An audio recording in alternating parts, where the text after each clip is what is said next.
You made a bad bet. Play the odds and risk it all. But you're playing my game now. And I'm here to clean house.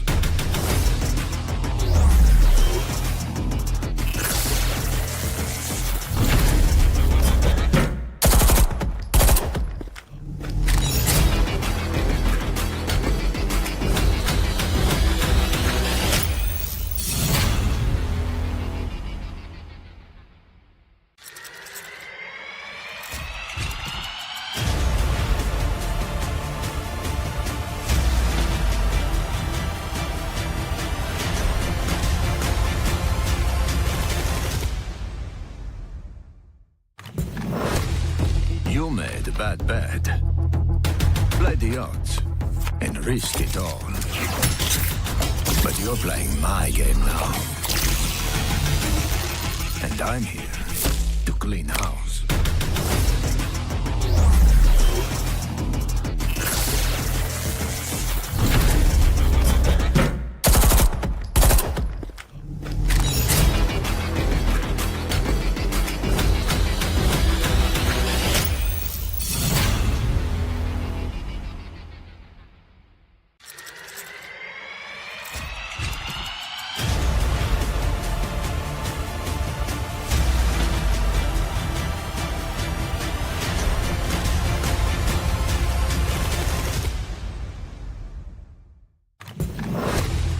You made a bad bet.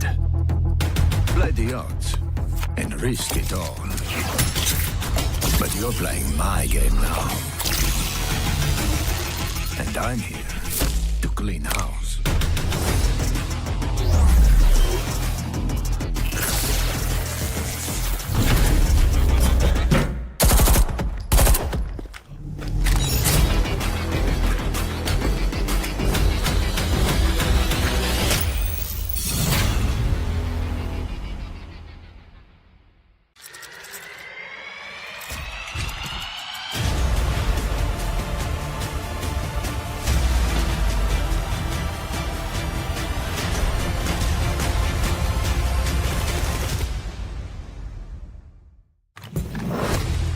You made a bad bet. Play the odds and risk it all. But you're playing my game now. And I'm here to clean house.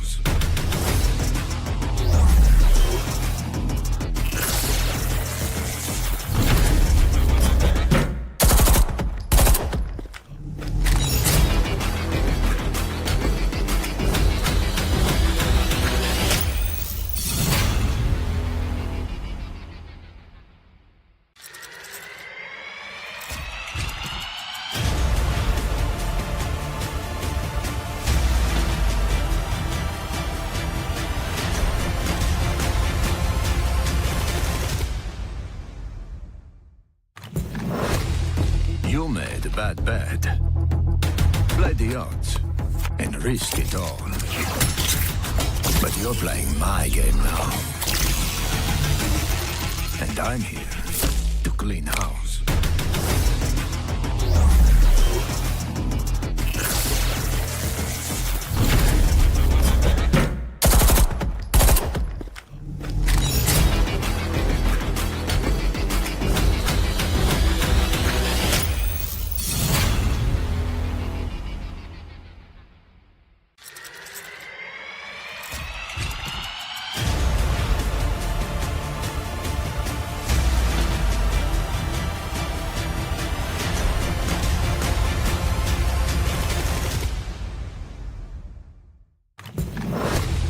You made a bad bet.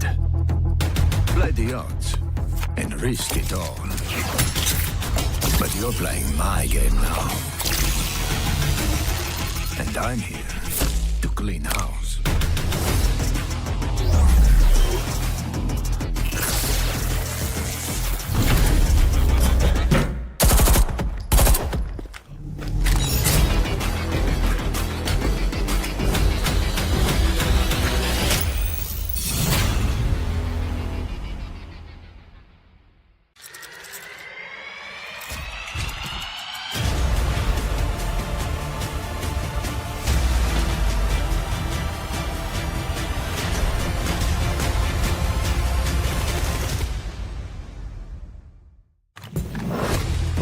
You made a bad bet.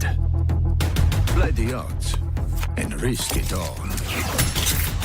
But you're playing my game now. And I'm here to clean house.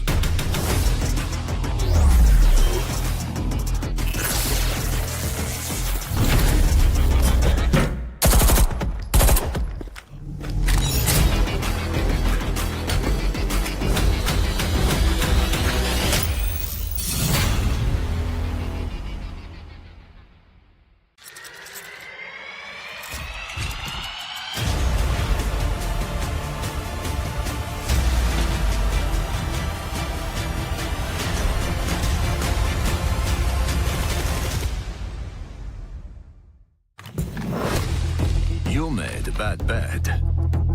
Play the odds and risk it all. But you're playing my game now. And I'm here to clean house.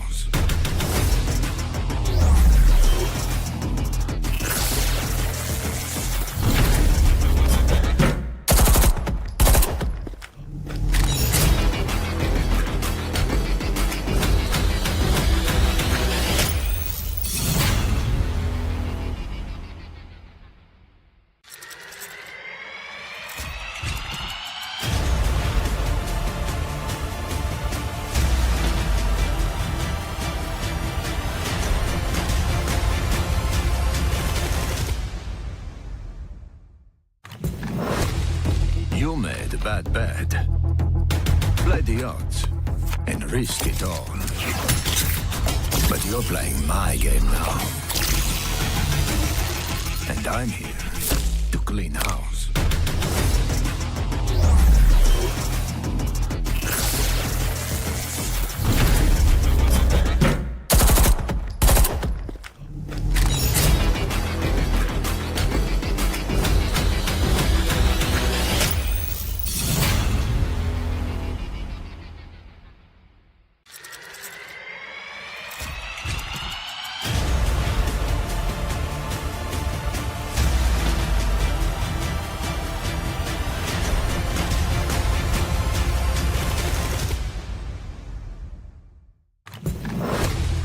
You made a bad bet.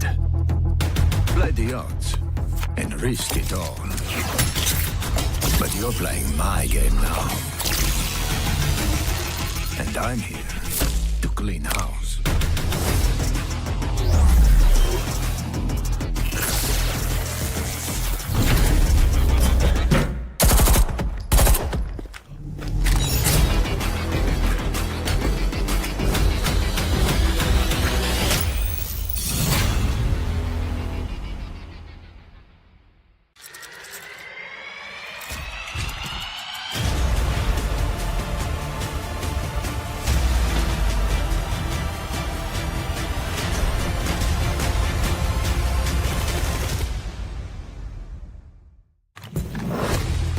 You made a bad bet. Play the odds and risk it all. But you're playing my game now. And I'm here to clean house.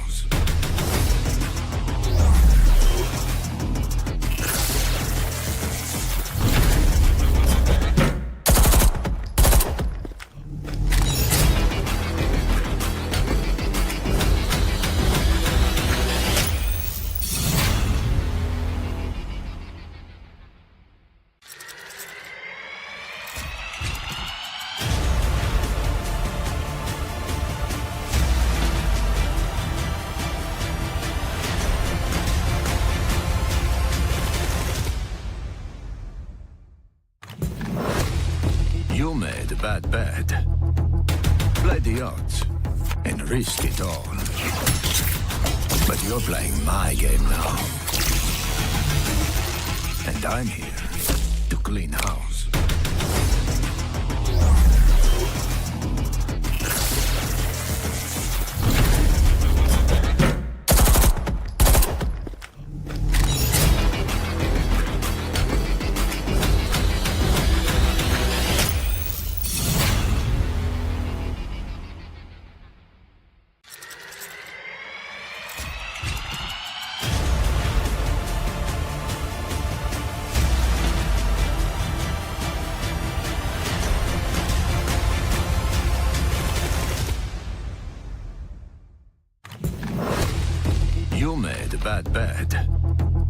Play the odds and risk it all.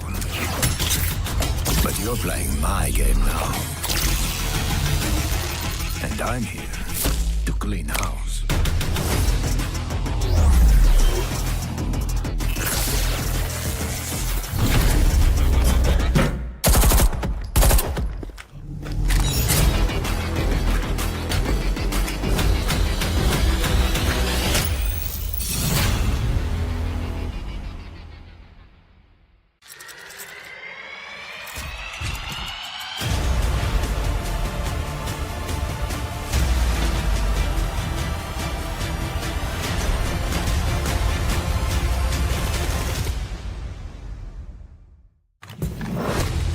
You made a bad bet. Play the odds and risk it all. But you're playing my game now. And I'm here to clean house.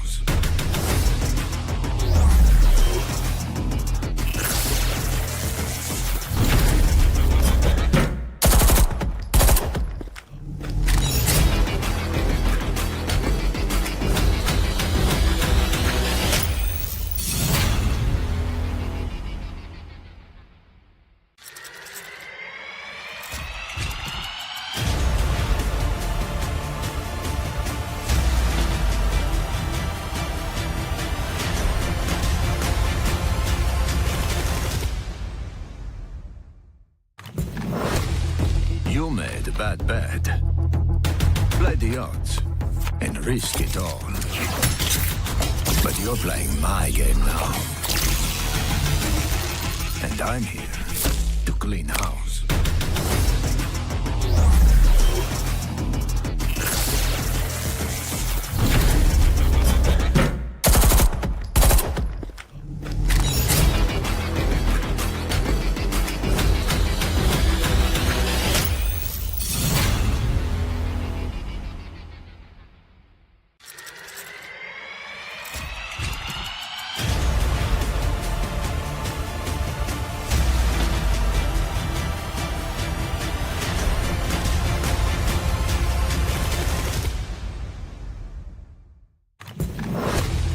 You made a bad bet. Play the odds and risk it all. But you're playing my game now. And I'm here to clean house.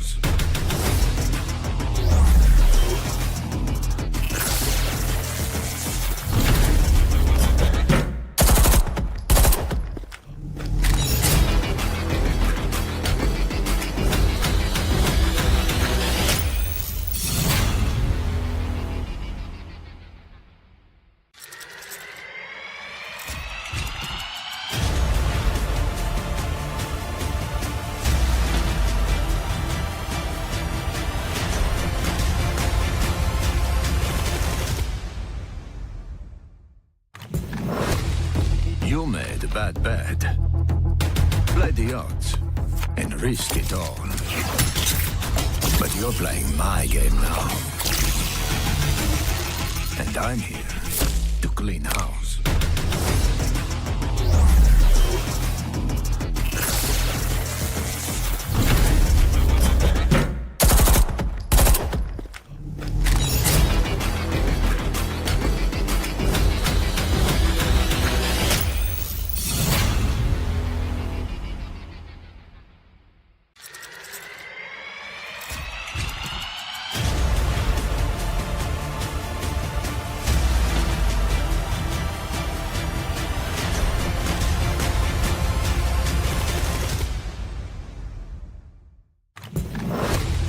You made a bad bet. Play the odds and risk it all. But you're playing my game now. And I'm here to clean house.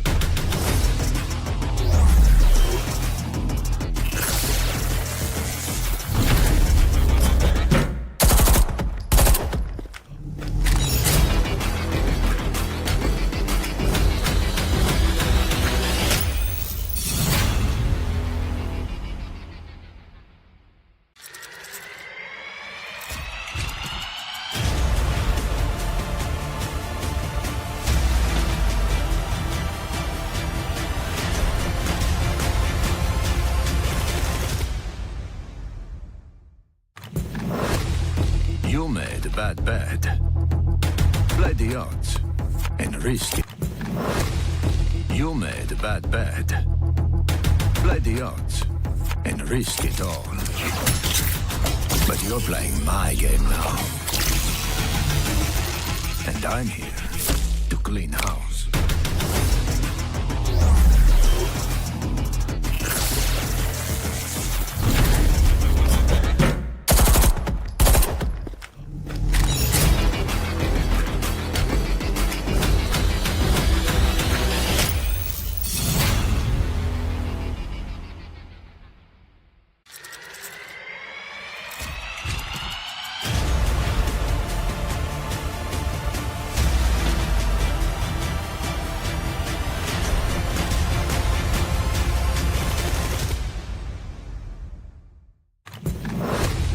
You made a bad bet.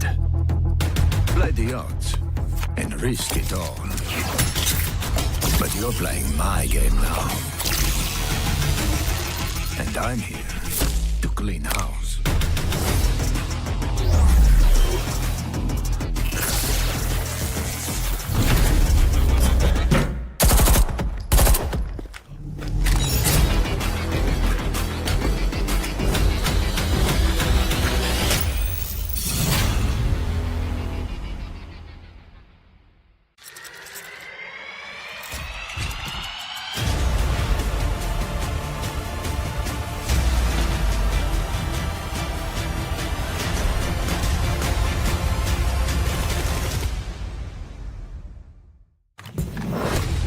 You made a bad bet.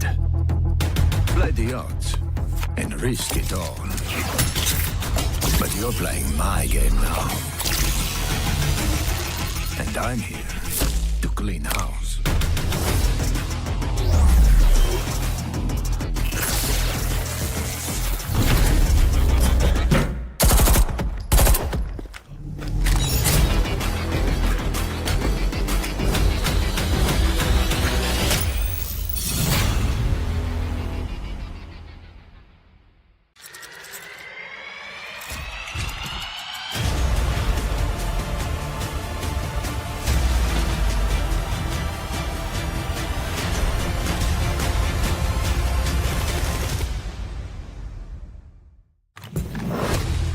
You made a bad bet.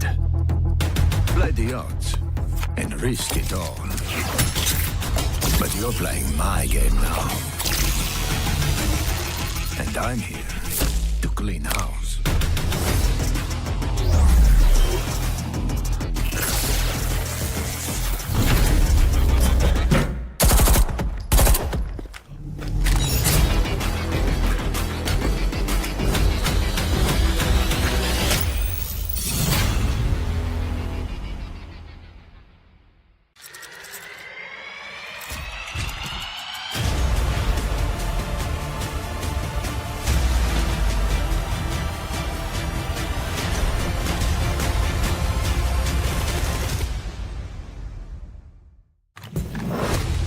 You made a bad bet. Play the odds and risk it all.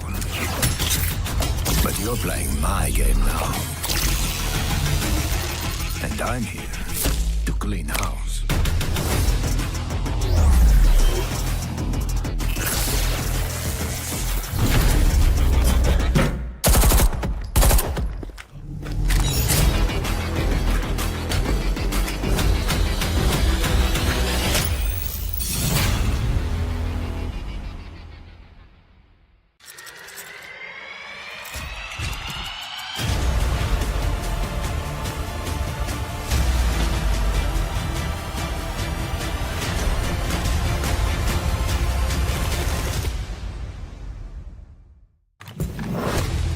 You made a bad bet.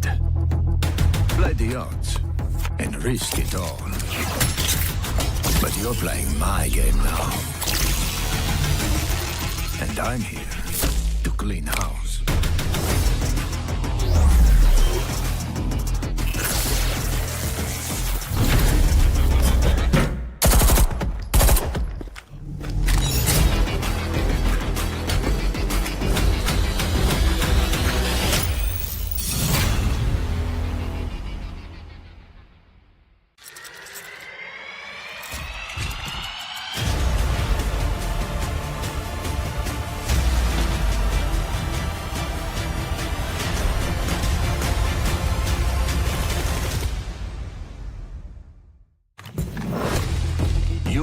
a bad bet.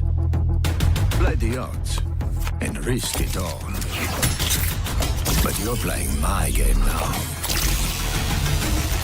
And I'm here to clean house.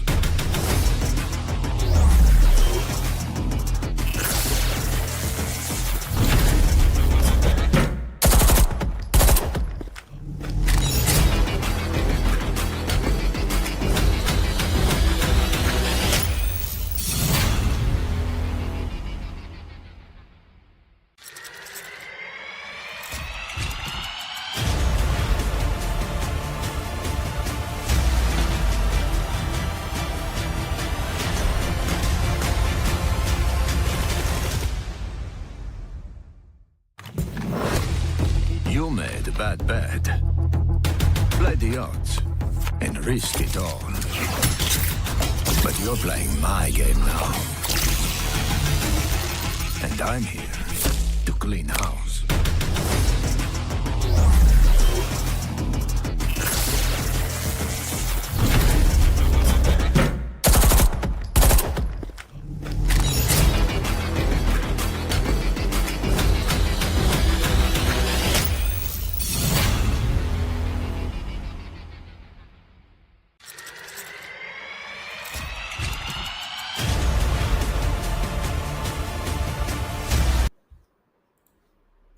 Alrighty then, ladies and gentlemen, welcome back once again to the South Asia Elite Community Series here at Fragnation in association with Ubisoft, of course, for Rainbow Six Siege X. I'm your host, Blackjack, alongside Bullet and Madness once again as the three of us are back for a packed Sunday night. We hope you've got your dinners ready because it is the grand finals, best of 5. Boys, how are y'all doing tonight? Doing pretty good. Yesterday's games went really well for their team going on into this. They have the momentum. Deadeye Esports definitely will have that, especially how Map 2 went. Map won a bit, if he, given that it was their map pick back. Let's see if they're going to stick to that. We will be coming up with a few times. But the side of RUE showed domination though. RUE in their run-up to the finals showed that they were unstoppable. But these are basically teams that are unbeaten, meeting up into the finals, where one team unfortunately has to walk away the loser over here, Bullet. Yeah, definitely. Now, we will definitely talk about some of the map picks coming in from the both sides, because this is again going to be a best of 5. So nonetheless, you are definitely going to see at least 2 maps for the first half of the show. And of course, then we'll get the circumstances on how the things are going to get unfolded, whether it's be the 2-0 scoreline or the 1-1 scoreline, but it's going to be a one-side domination. But we were, talking about this over at the off-camera, part as well, that, hey, some of the map victories and the map wins, especially coming in from the side of Deadeye Esports, are just way too strong. Like, again, we have, if we talk about the map tour momentarily, we have seen the map picks as well. And, let's talk about it. The first one is going to be the side of Cafe, which has been picked up from this side of RUE. Then again, the bank comes in, and when we talk about the side of bank, we have seen Deadeye Esports actually just shifting gears like crazy when it comes down to the map of bank, from especially coming in from their side. But talking about some of the other map picks as well, it does feels like Deadeye Esports looks in a certain way much more in control. But we'll talk about it momentarily, folks. And as you know, the entire prize pool of 3 lakh Indian rupees, one of the biggest prize pool that we have seen in the entirety of Siege X history here in South Asia. Oh, absolutely. 3 lakh INR, that is a lot to fight for. 1 lakh for the first place is certainly going to be enticing a lot of these teams to give it their all, to duke it out to the best of their ability. But the entire top 8 during the playoffs does get paid, as evidenced by the fact that 7 and 8 plays get at least 10k INR each. So, there's paydays for everybody involved. And as you know, top 4 from both qualifiers have qualified already to the playoffs. So all the teams that have played in these last couple of weeks on stream have actually made it through. What they're really fighting for is seeding. Where do they place in the final bracket for the playoffs that will start, well, the stream for which will start next week, but the actual playoffs will start on the 6th, which is quite literally tomorrow.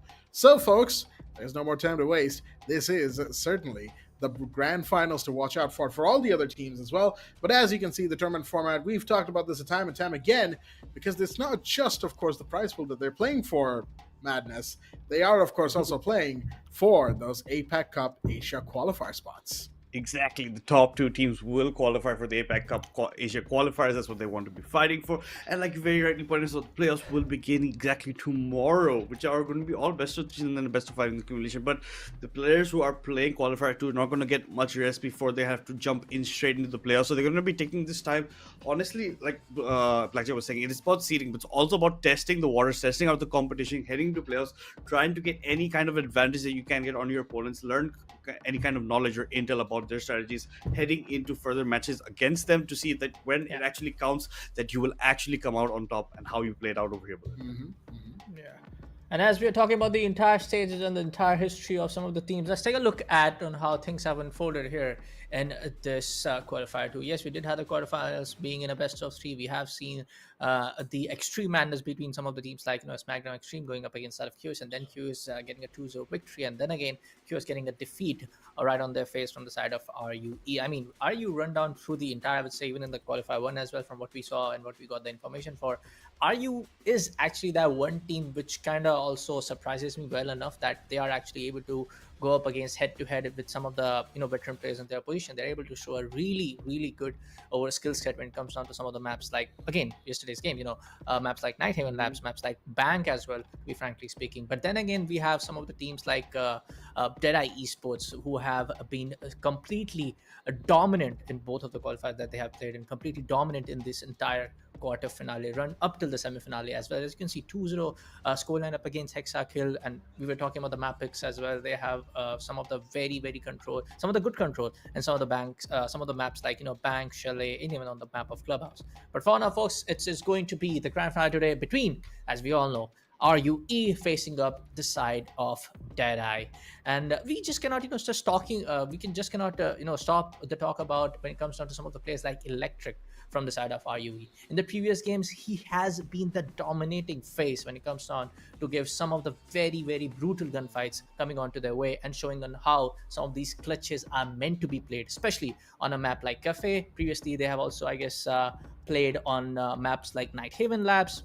Looking at their history as well, they also played on maps like Lair, which they won up against, I guess, against the side of Team Illusion, which was an Austrian game. So yes, they have a decent history of playing some of the very, very extraordinary maps. And again, I was talking about some of these maps way too often. There you have the map picks coming right on our screens. And of course, it is about as standard as you would expect it to be, with a couple of interesting picks here. So, of course, we're going to start things off with RUE bringing us to Clubhouse, and then we're going to go to Bank with the pick from D3. No surprises there with the D3 pick, as they certainly have shown themselves to be quite strong on that map of Bank, going all the way back to, I believe, their match yesterday. But of course, it wasn't just a steamroll for them. It took them quite a bit of going to finish that map off in the style that they wanted to. Then we have RUE taking us back to Chalet, a standard map. We've talked about this a million times over. Then going into Consulate for D3. Now, that's a map I don't think we've seen in the weekend so far. Correct me if I'm wrong, gentlemen, but it's certainly going to be quite the map to look forward to, because again, it's a map we haven't seen. And of course, the decider map, as we get into Cafe Dostoevsky for map number 1 here, the decider map is a Clubhouse, the age-old classic, what we used to call Oregon, back in the day, but now Clubhouse being the oldest map in rotation, that's going to be our decider map for the night. But with that said, we're going straight into map number 1 here, and it's going to be myself and Bullet taking you through this, folks. So let's get right into it with the bans for the first map of the night. And yes, sir, when it comes down to the map of Cafe Dostoevsky, you just cannot ignore the bans coming in, with an operators like Valkyrie, operators like Azami, operators like Clash, for instance, and those are going to be your usual picks. But for now, folks, yes, Mira, when it comes down to the third floor objective between the storage and the cocktail area, it is one of the usual bans. But interesting pick of Demus getting traded out for the side of getting banned from the side of Deadeye Esports. I mean, yes, one of the players, again, Next, we have seen it yesterday as well, Rux and Next, and actually, I guess it was the side of Krito as well, alongside playing with a combination of land. He was playing it extremely well when it comes down on playing on the map of Nighthaven Labs. But for now, of course, that I was talking about it. Clash is going to be the second ban coming up in the side of defenders, and the other ban, which is going to be on the attacking operator side, is going to be the side of Ram. Again, we know for a fact that Ram can be huge definitely beneficial for the side of the attacking team. So Deadeye Esports have definitely taken a wise choice to just take out that Bugatti drone, if some of us would like to call it in a funny way. But as we know, the Bugatti drone is going to be taken out for the play. I'm not really sure about the Demus in this half because again, I guess Demus is some and operators coming like you can also try to like pretty much the only problem is for a fact that you just cannot share the real-time information exactly in a certain way if you are not able to communicate in a very high pressure situation and high tense situation. Extremely sorry for that. But also talking about the fact that Demus is also kind of like an operator which can be sometimes around be traded off with some of these attacking operators like Ace, some of the attacking operators like I would say Brava as well when it comes down on the map of Cafe, because third floor objective and the first floor objective, the key ones, are completely kind of like very close quarter combat. If you are able to take control, talking about the side of third floor objective, like that, some of the most of the gunfights do happen around the area of Piano and up till the attacking team trying to take control of the cigar and then try to push through the bar. And if not, we have seen a lot of that cocktail and the push coming in from the side of White Stairs. So I feel like for the defensive team, instead of banning in the side of Demus, a ban like Flores, a ban like Brava would have been a little bit more, beneficial for them. But for now, it is what it is, and we'll be pushing down to round number 1. All right, here we have it. And of course, long dissertation on the bans right there, Bullet. Thank you so much for that. But next is going to be down in the moment. Oh, dear me. Looks like you wanted to go for a White Stairs peek out on the rappel of Piano Window. As you normally do, Rux finds himself getting shot down because of the rappel on this Piano Window as well. So again, it was a coordinated effort to make sure that nobody got taken off Piano, and whoever was in Piano also got taken down.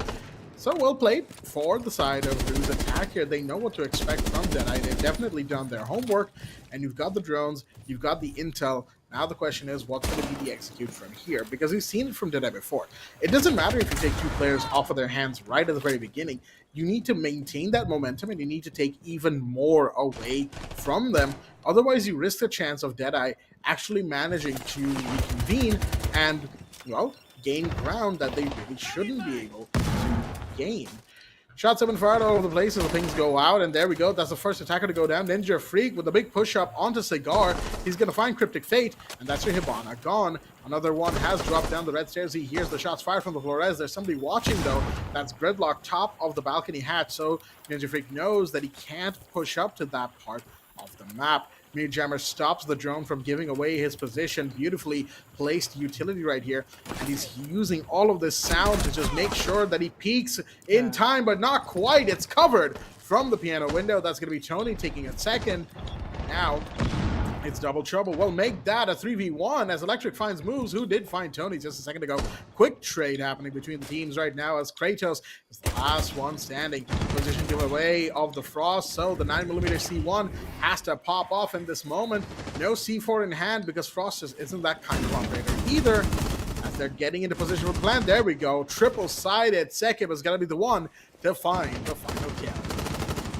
Yeah, good, I would say, an effort being laid out from the side of defensive team, especially talking about the side of Deadeye Esports on, how Ninja Freak was able to get that trade. But we did saw Valkyrie getting taken out very early when it comes down to the very first engagement that led off on towards the cigar area. But also talking about the fact that it was very, I would say, coordinated attack being in play from the side of RU. One of the classic and the usual play as well when it comes down to the third floor objective being laid out on the Cafe Dostoevsky, because we all know you take the piano room control. If there are no traps around, you definitely go make sure that somebody's running around towards the eastern window over there, and make sure that the hatches are open. Then you go and find those enter with the drones. And it was a completely a methodical approach, very classic methodical approach being laid out from the side of RU. And this is one of the best parts about this map. If you're able to do those methodical approach in a very kind of like an easy way, and if it's kind of like working out for you, you don't need to specifically change your entire strat play. You just need to follow the basic gameplay. You just need to try to just lurk out some of these over aggressive lads from their holding angle, and just make sure that you are able to make them over aggressively peek onto your faces and just take them out momentarily. But I would say on and that part of it, I feel like RU was able to do a very good job of making sure all of the defenders are right on peeking right on their face and making sure they're able to win those gunfights. But overall, as we proceed down to round 2, there will be no, I would say, and kind of like a very uncertain changes. Yes, we did have Flores in the last one. We did have also the grid block track stingers coming into the play. And now, again, it's going to be the same one because the objective is the same. We do see them going on to rappel through those, what we call is going to be the piano window. Last time around, we did have one of the guys again going in for an aggressive peek right through the garage door, white garage door. But right now, we did had a C4 coming up against the hatch over on the exterior, what do you call is the red stairs. But at the moment, yes, we do have the certain utilities being played out. Yes, Traxinger is going to place down red stairs to block out the entire flank. Yes, we do have some of the Flores drones getting popped off and getting in use momentarily from the side of Shake as well. So yeah, it's going to be the information game right now being played out from the side of RU Esports, and this kind of like, again, the slow metacardical approach that you need to do on the third floor objective. You wait for some of these certain defenders like Azami in this moment to peek right on to just give you the small window to take her out. But at this moment, for folks, yes, I feel like Tony has just given up the information that, hey, I need some of these floor drones to do the work, get these Azami's what do you call the blockades out of the way, so I can find an angle to take her out and give you the cover before you drop down toward the red stair hatch.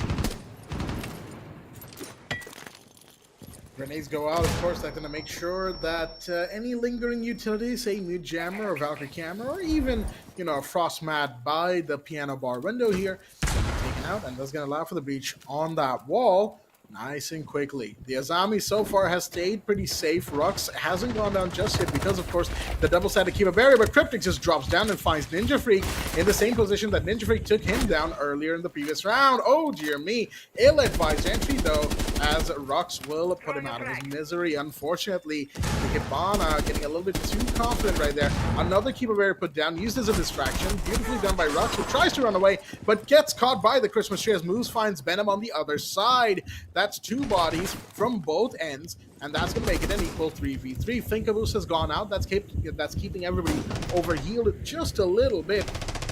But that, of course, has decayed away slowly but surely, which means everybody's back to full. Of course, same goes for the defenders. Everybody at 100 HP, which means, well, as I say that, Sekib takes a ton of damage, once again from the 9mm C1 over the Frost, playing by that bar area that she loves to do so. Kratos is going to actually find Sekib.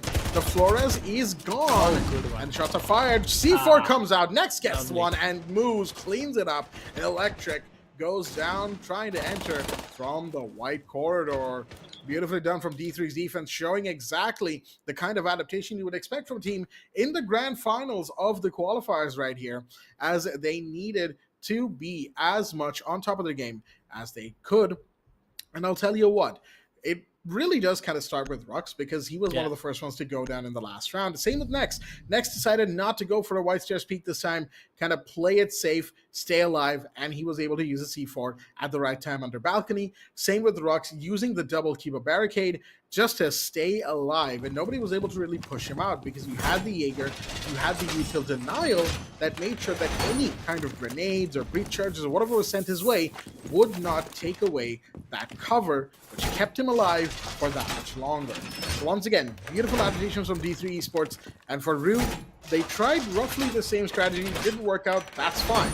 Now it's a new site. It is on the first floor, kitchen, kitchen and kitchen cooking, as it is called, to start us off for round number 3. And, well, let's get into it. Yeah, I would say for the last round, it was more of like, from what it looked to me, honestly speaking, from a perspective of like, in round number 1, we did saw some of the players from the side of D3 Sports just being a little bit, over aggressive in some of the angles getting made on the cigar area, and we did saw the first pick coming off on the white stairs as well, and we did saw that was then the side of Rex.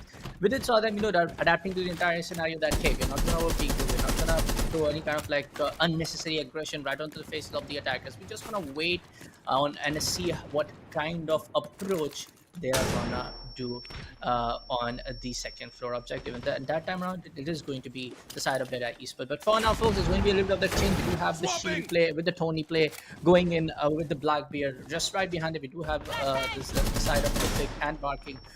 The side of Cryptic and Electric playing with the Thatcher and Nirvana, the combo, which used to be the Thermite Nirvana back in the day, but a lot of the pressure is being definitely created to the side of Tachanka. Ninja Freak, I don't think can do anything, but oh, he gets the pick on Tony! And that is going to be the very first initiation being done in the right side. And there you go, Shumika launches comes down to the play. A lot of the control is being denied towards the small bakery, and they have to just wait for a while to get these fire stop out to entirety of blowing out the entire decision. Electric gets the double. Electric also goes down. They have still not taken out to him. Cryptic gets the trade. Kratos comes up, gets the side of Cryptic. But before that, the entire attacking team trying to push down to the main door, majority of them getting taken out.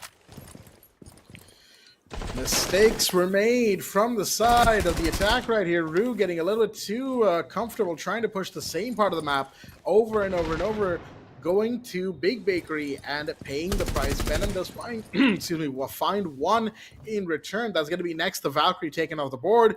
Better late than never, maybe. However, at a minute 13 on the clock, there's only so much you can do. It's all about finding frags at this point. But there you go. Moose comes in with the Kaid. He's got the TCSG in hand.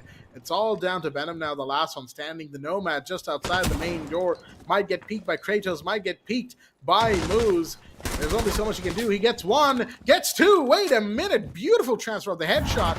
But this long angle, this could be the undoing for him. But Rux doesn't seem in time. Has to fall back, going up red stairs. Venom kind of knows where this alibi is, but the pre-fire comes in from Rux to secure the kill at the right time.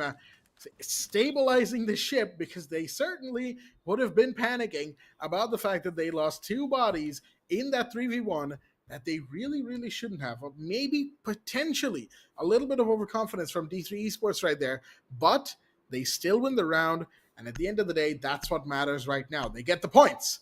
And with that said, of course, since 3 rounds have ended, it means that the final bans for this first half will be taken care of. It is going to be Azami, fully expected, and the Flores, an underrated ban, but a good one nonetheless, because a good Flores, as we've seen tonight, folks, so far, can really wreak havoc on your utility game plan.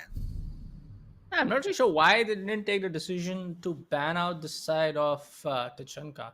I mean, Ninja Freak was able to control the entirety of, again, in round number 2 as well, and round number 3 as well, for the majority of the time before he went for a gunfight to the entire, again, the main bakery entrance over there, and also from the second floor, he was able to just push down those Shumika launchers right upon the white stair. So, again, when it comes down to ban decisions being done from the side of RUE, I would say, again, a wise ban of Tachanka would have made a little bit more, I would say, a strategical approach being done on the right side, but nonetheless, it is going to be the ban of Azami, which again also comes from the fact that some of these FIBA barriers were extremely big hurdles in the past when they were trying to take control of the piano when the objective was right in the first floor. Again, a lot of the vertical deniability can be also played against from the side of Azami, so it's great to see them making a decision to, again, also ban the side of Azami.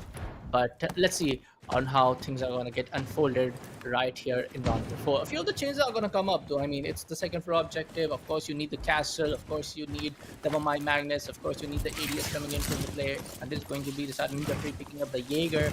So at this moment, we do have two pump shotguns from the News and Next, respectively, coming in from the UK's CTU. We're also talking about the fact that Kratos is being so much, I would say, valuable and impactful with that Frost pick is something which kind of like surprises me, to be frankly speaking, Black Tech, on a map like Cafe, that he's being so impactful with the overall Frost 9mm SMG in there, and also for the fact that we do have some of the attackers now understanding how important Brava can be in this round number 4.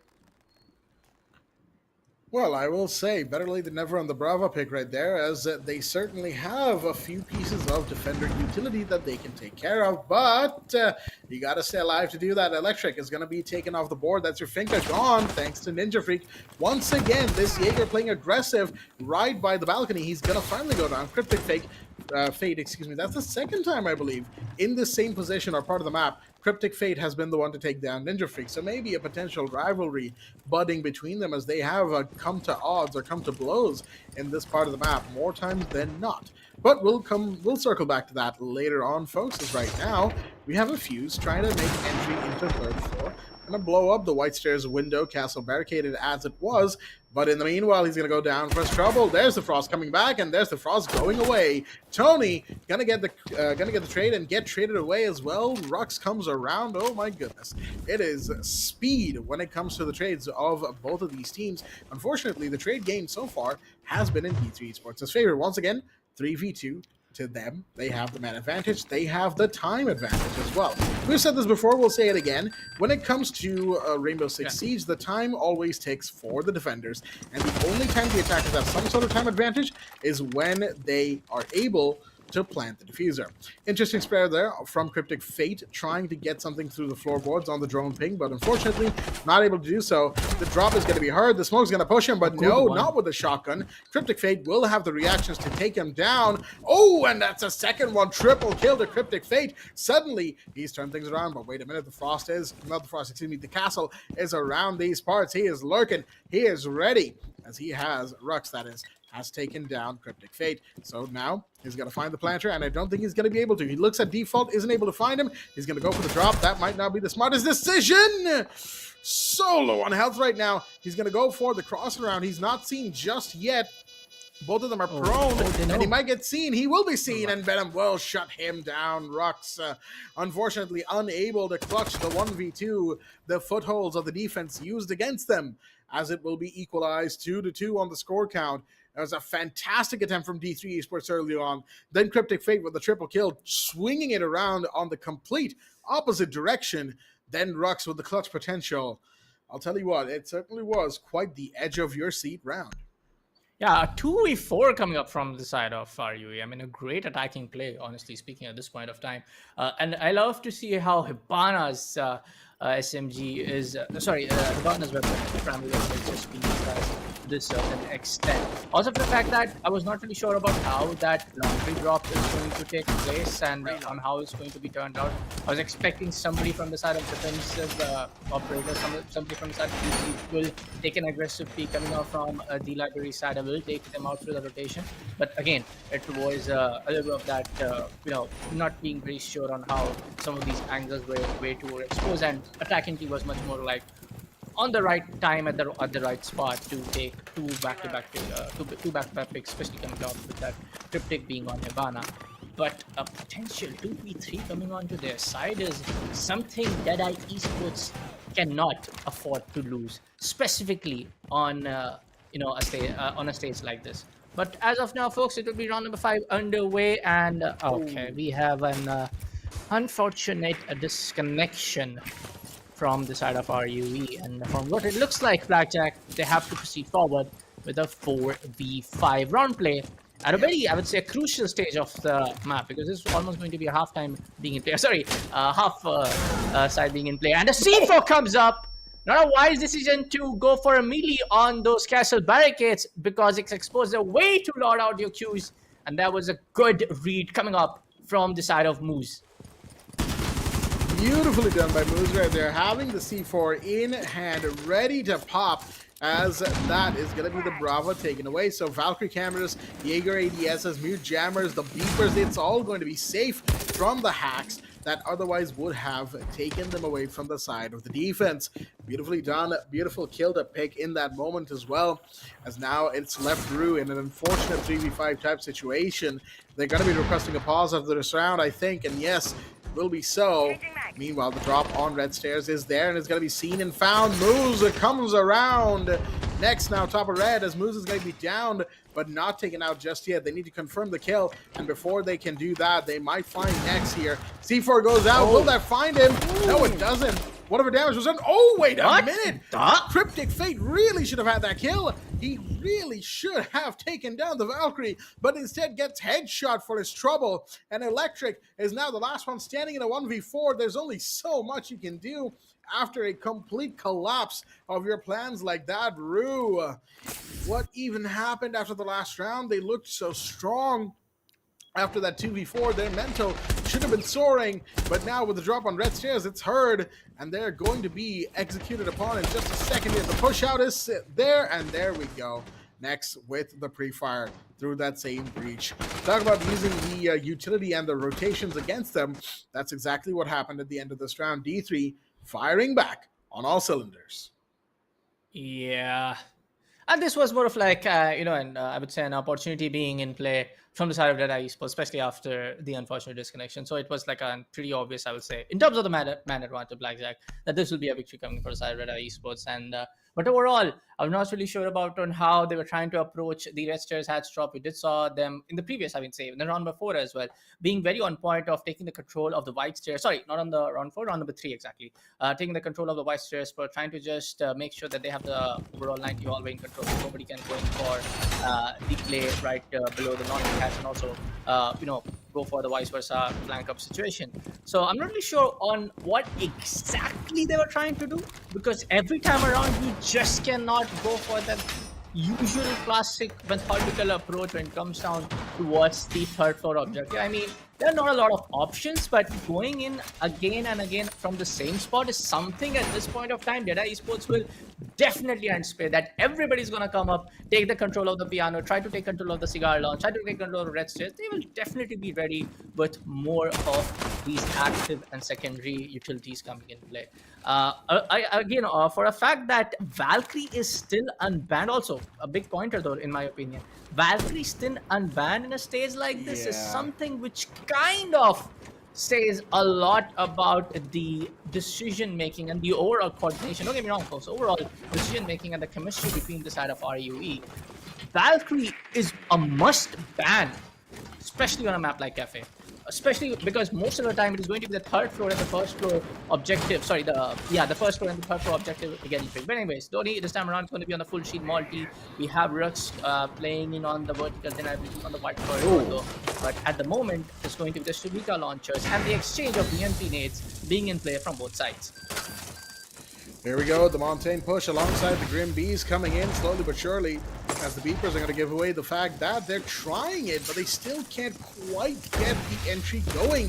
Whatever breach they're trying to do has simply not worked out, and here goes the Shumika launcher once again, as we've seen it from Ninja Freak over and over. He's so effective at using that utility, more so than even having a smoke. But wait a minute, they've smoked off the small bakery door. Moose is going to go down as he tried to peek onto that main breach probably. Yes, he did.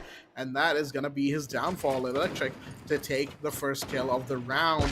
RUE definitely needed that, but they still haven't gotten the Tachanka out from behind Big Bakery. They're really trying it as they're now pushing it from Small Bakery. Someone's in right now, but wait a minute, Ninja Freak just peeks and gets the kill anyway. Second, pushing him in time, not in time enough to save Venom, but get the trade nonetheless. One required as Nexus fallen on the other side. He's DBNO, which means it's effectively a 2v4 for D3 Esports. Both of them are caught at Red Hallway, and Cryptic Fate has certainly shown that they are a gunner of good metal in this first half, peaking long corridor and getting those 2 kills in very quick succession.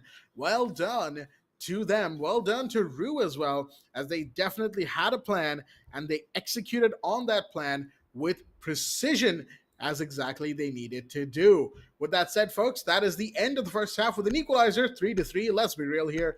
We expected this to happen. And now that we're in the second half, we're going to have the first bands coming in. The Montaigne and the Azami are going to start us off. Montaigne Azami, please, are for the side of, I mean, again, the Dead is going to be now on the attacking side. I'm pretty much expecting Amira. There we go. Amira band coming into the play and a Black Beer from the other end. And as we all know, both of the shields are being taken out in play. And we all know how Dead Eye Esports, I mean, specifically talking about on how Kratos, Rux, and Ninja Freak, I would say, I guess Moose was playing the other day from back in the Qualifier. I'm not really sure about it, but yeah, 4 of the players I have definitely remembered for a fact that I have seen them playing very well on the shields in some of the off-stream and on-stream games as well. But the 3-3, again, you expected it, but to be frankly speaking, I didn't anticipate this.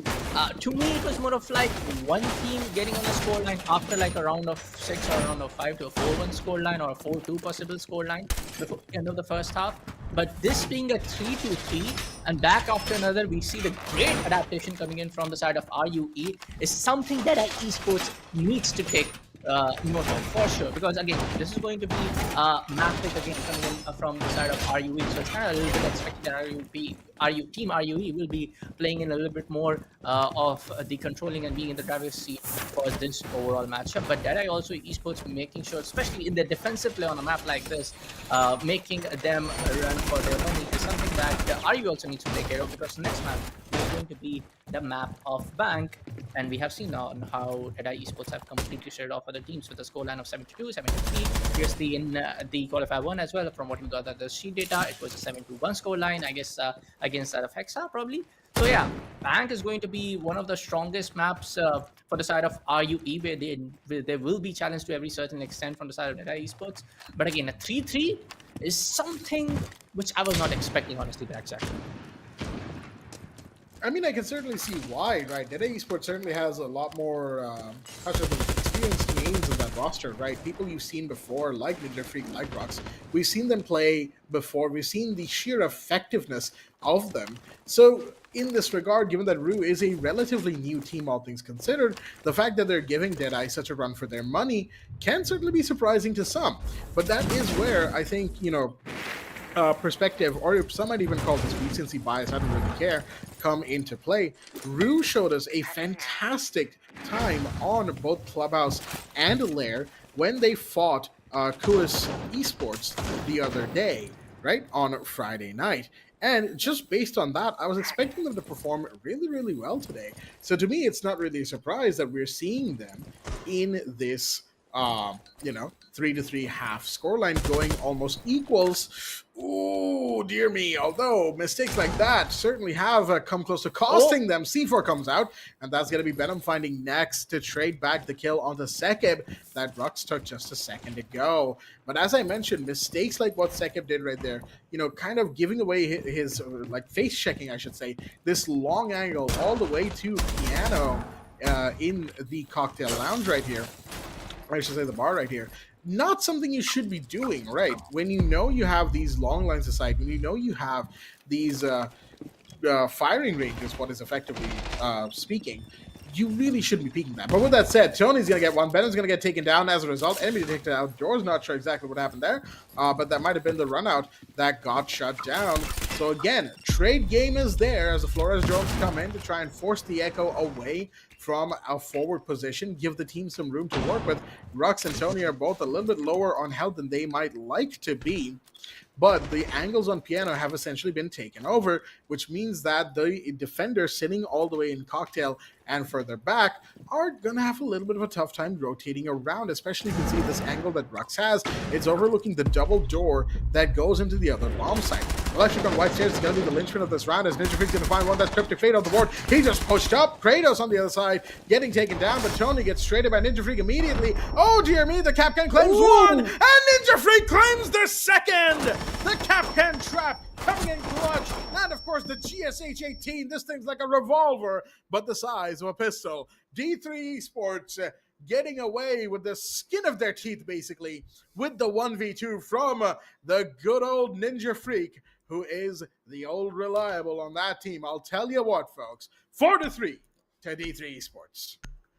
I love to see a guy like him making sure the fire is still on and burning when it comes down to some of these opportunities being laid out from the opponent team. But again, gotta give to the side of RU as well. They're able to just waste on the maximum number of time that you can actually do in a play like this. And overall, a good effort being laid out for the side of RUE being their first round in the entirety of the defense in the second half. So I would say a good effort being shown from the side of RUE in terms of the sheer gunfight and the firepower potential. You just cannot underestimate some of the players coming in from the side of Deadeye Esports. If you give them that, if you are going to just show even that 5% of the opportunity that, hey, I'm just going to lurk here, or peek around, just here, just making sure that, we are one of the guys to just initiate the gunfight and win that gunfight. Jedi Esports are not going to leave you and show you any mercy when it comes down to your overall manpower and, of course, the sheer firepower advantage. But for now, folks, Jedi Esports are back again with that lead right here up till round number 7. But for now, we do have a little bit of that changes being in play. We do have Moons and Rux, going in to Brava and Nomad, respectively. We also, for the fact that, when it comes down to the overall pick coming up from the side of RUE, we do have again Kapkan being in played out. Electra with that Fenrir's, of course, Dread Knight Mines can be very, very potentially big if placed out right up towards the cigar area, up towards the piano area. They can be a little pain right up in the head, a little pain in the overall secondary utilities as well if you're trying to take them out in some of the sofa and some of the cabinet corners. But for now, at the moment, folks, RUE needs to understand for the fact that there are site rotations in play for a reason. If third floor site is not working out for you, you can definitely go and rotate, actually choose and rotate the selection back. But you should even go for second floor in a play. I mean, second floor is one of the unpopular ones when it comes down to the overall global circuit as well. But definitely, I feel like when you're going up against a team like D3, where their adaptation and the overall experience that they carry with some of the players like King Jeffrey, they will be able to show you, again, no mercy when it comes down to the play on the third floor objective. But at the moment, folks, everybody is just going to do their drone work. They are trying to get every other information that they can, especially with the yokai drones combined with the dreadnought mines, can be a little bit deadly. Absolutely, it can be. That's why they have the Echo in play, right? And of course, you have the FNATs coming in from Offender. Oh, the rotate isn't quite caught by Kratos. He did do some damage onto Venom right there, as that's going to be the Tubarao being a little bit low on health, closer to half than he would maybe like to be. The Red Stars drop, I think, is already in as well. So a lot of position being taken slowly but surely by D3 Esports. They want to be quick about this, but someone's playing in a very close position through white stairs, or white door, I should say. Rux is going to get slowed down by the Zoto canister thrown in his face through the wall right there, as the flashbang did make, again, that defender a little bit scared for his life. Oh no! The Brava moves went on the cam at just the same time that Electric was able to run down the 90 hallway second floor, and Benham's going to go down on the other side. Rux does finally secure that kill onto Tubarao. That's one down. Flores drones, of course, popping off all over the place. Oh, nice one. Nice one. Oh, beautiful shot right there. Electric finds moves from all the way down corridor, down range as is. And he's going to run all the way back up to white stairs to help his team. Equalizing the body count there might have been the clutch play of the round, because that's going to make Deadeye Esports panic a little bit. They need 15 seconds and a lot of space in those 10 seconds remaining. Rux is going to find one. It's going to be a full collapse right now. We have the plan happening, but do they have control of the Echo drones? They don't have control of Tony. He gets traded out. Cryptic Face Bones 1 gets taken out of the board. It's 1v2 right now. And Rux coming around from white corridor at the last possible second, manages to find the Smoke, who had otherwise a very powerful position to play around. D3 once again, by the skin of their teeth, eke out the round for themselves, as RUE looked like they were in possession to take it. The Echo could have stopped the plant. He got aggressed upon, I do believe, and then on the other side, even after taking out the planter, the defenders just didn't have the positions to stay alive, and that forces them into a 3-5 down situation. D3 are now one round away from the first map point of the night, and I'll tell you what, Bullet, it's certainly getting a lot more heated this second half.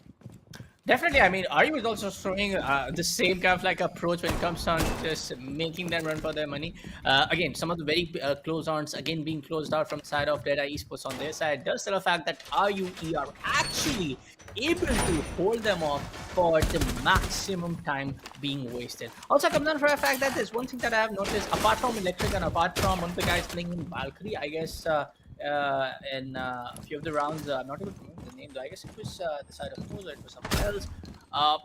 I don't see a lot of the players when they are going into the third floor objective playing it on the vertical, on the vertical C4s, on giving away the vertical deniability. for instance, that cocktail lounge, every part of the cocktail lounge and the bar area over there is penetrable. If anybody goes in for the window hats play or anybody goes in for the vice chairs play, you can actually take them out. But the usual plants always happens around the area of the bar, just towards the closing sectors of cigar balcony and the bar, and also towards the cocktail balcony and the bar. So there's always a high probability that you can take them out with a vertical C4, and I don't see that exactly happening. Hell, again, if you don't want to play that vertical C4, deploy at least one of your teammates back towards the first floor, a second floor play to just give that possible deniability, possible acceptability of the fact that Data Esports needs to take more time to take out that one lurking roamer in the end. I know for a certain fact that every time around the roamer play cannot happen in a successful way. But at this point of time, there we go. I was talking about this one as well. The first vertical C4 comes. Tony takes one of the big hard hitters, Kratos, who was playing Buck this time. And there will be no skeleton key. Sorry, what the hell is skeleton key? Skeleton key in play coming in this round, aside from the Buck. A very early 5-4 situation, a very big advantage in terms of the overall manpower scenario, and everybody from the side of Deadeye Esports, because they have just one less operator who can give them the possible chance of their vertical play more on towards the attacking control. They have to make sure that every air jabs and the drones are placed up in the right spots before anybody from the side of RUE comes up for a flank. Oh, this time around, Nex is going to get taken out again with that shake shotgun. Nex is going to go down. No more Grim Hawaiian hacks. One more guy trying to pick some of the vertical disadvantage. Actually, a vertical advantage, frankly speaking, though. Good connection. A little bit of the damage has been already done towards the side of Nomad. 55-second left on the clock as I speak. Smooth gets the trade on Tony. Tony gets Ninja free. A big one indeed. And I don't see this round going into favor of D3. Oh, maybe I jinxed it. Maybe I spoke too soon. Tux gets the pick on stake, making it to a 3v2, but with just 40 seconds left on the clock. 40 seconds and less on the clock right now is the 2v3 that D3 Esports find themselves in. Wait a minute, they've already made their way into the default plant site right behind the bomb in kitchen. Do the defenders know about this? I don't think they do. Even if they did, they let him get the plant off. It looked like it's going to be a retake type situation, and somebody's already going up red stairs. I think we just saw the outline of the corner of her eyes towards the end there. But wait a minute, Ruxen moves, fire off. They find Venom and Electric, and suddenly it's all down to Cryptic on the Jaeger with that AR. Oh dear me, he's found himself in a tough spot, all right. Moose is in full health, and Rux is certainly popping off in this particular round, folks. Shots are fired, and of course the Jaeger's position is now known. Moose is going to peek first, and he's going to find Cryptic Fate nice and quickly. That, folks, is going to be the round, going the way of D3 Esports a little bit more comfortably towards the tail end there, but early on, very shaky, very shaky, as they lost so many bodies to vertical plays that they really shouldn't have, right? The C4 early on taking out the Buck, then of course the TCSG of the Kaid coming in play, and it really was just a case of D3 getting a little bit maybe unaware of how the defenders were playing or deciding to play that part of the map, especially under Freezer. But with that said, of course, since it is now round number 10, that means the final bans for this first map have been taken care of. The Valkyrie and the Flores are going to be taken off the board. Valkyrie finally gets banned. Bullet, I believe, we're going to be happy about that one. Flores, of course, understandably so. And with that said, folks, one thing that, of course, needs to be mentioned, it is map point for D3 Esports, which means they just need one more round in any of these next three to finish off map 1 Cafe, which I do believe is RUE's map. Yeah, I mean, don't get me wrong, man. I gotta say this time around, even after having so much information and even after getting a lot of that early pick, if you're not able to convert these down in your favor, I feel like there's something not on the better side of, when we talk about the overall coordination, when we talk about the overall chemistry between the teammates. I'm not doubting their skill though, but you had Valkyrie camps being placed out, and that's why that C4 landed so perfectly. You had a lot of that information in your hand in the very first minute of the game, which completely shifted the entire course of the game.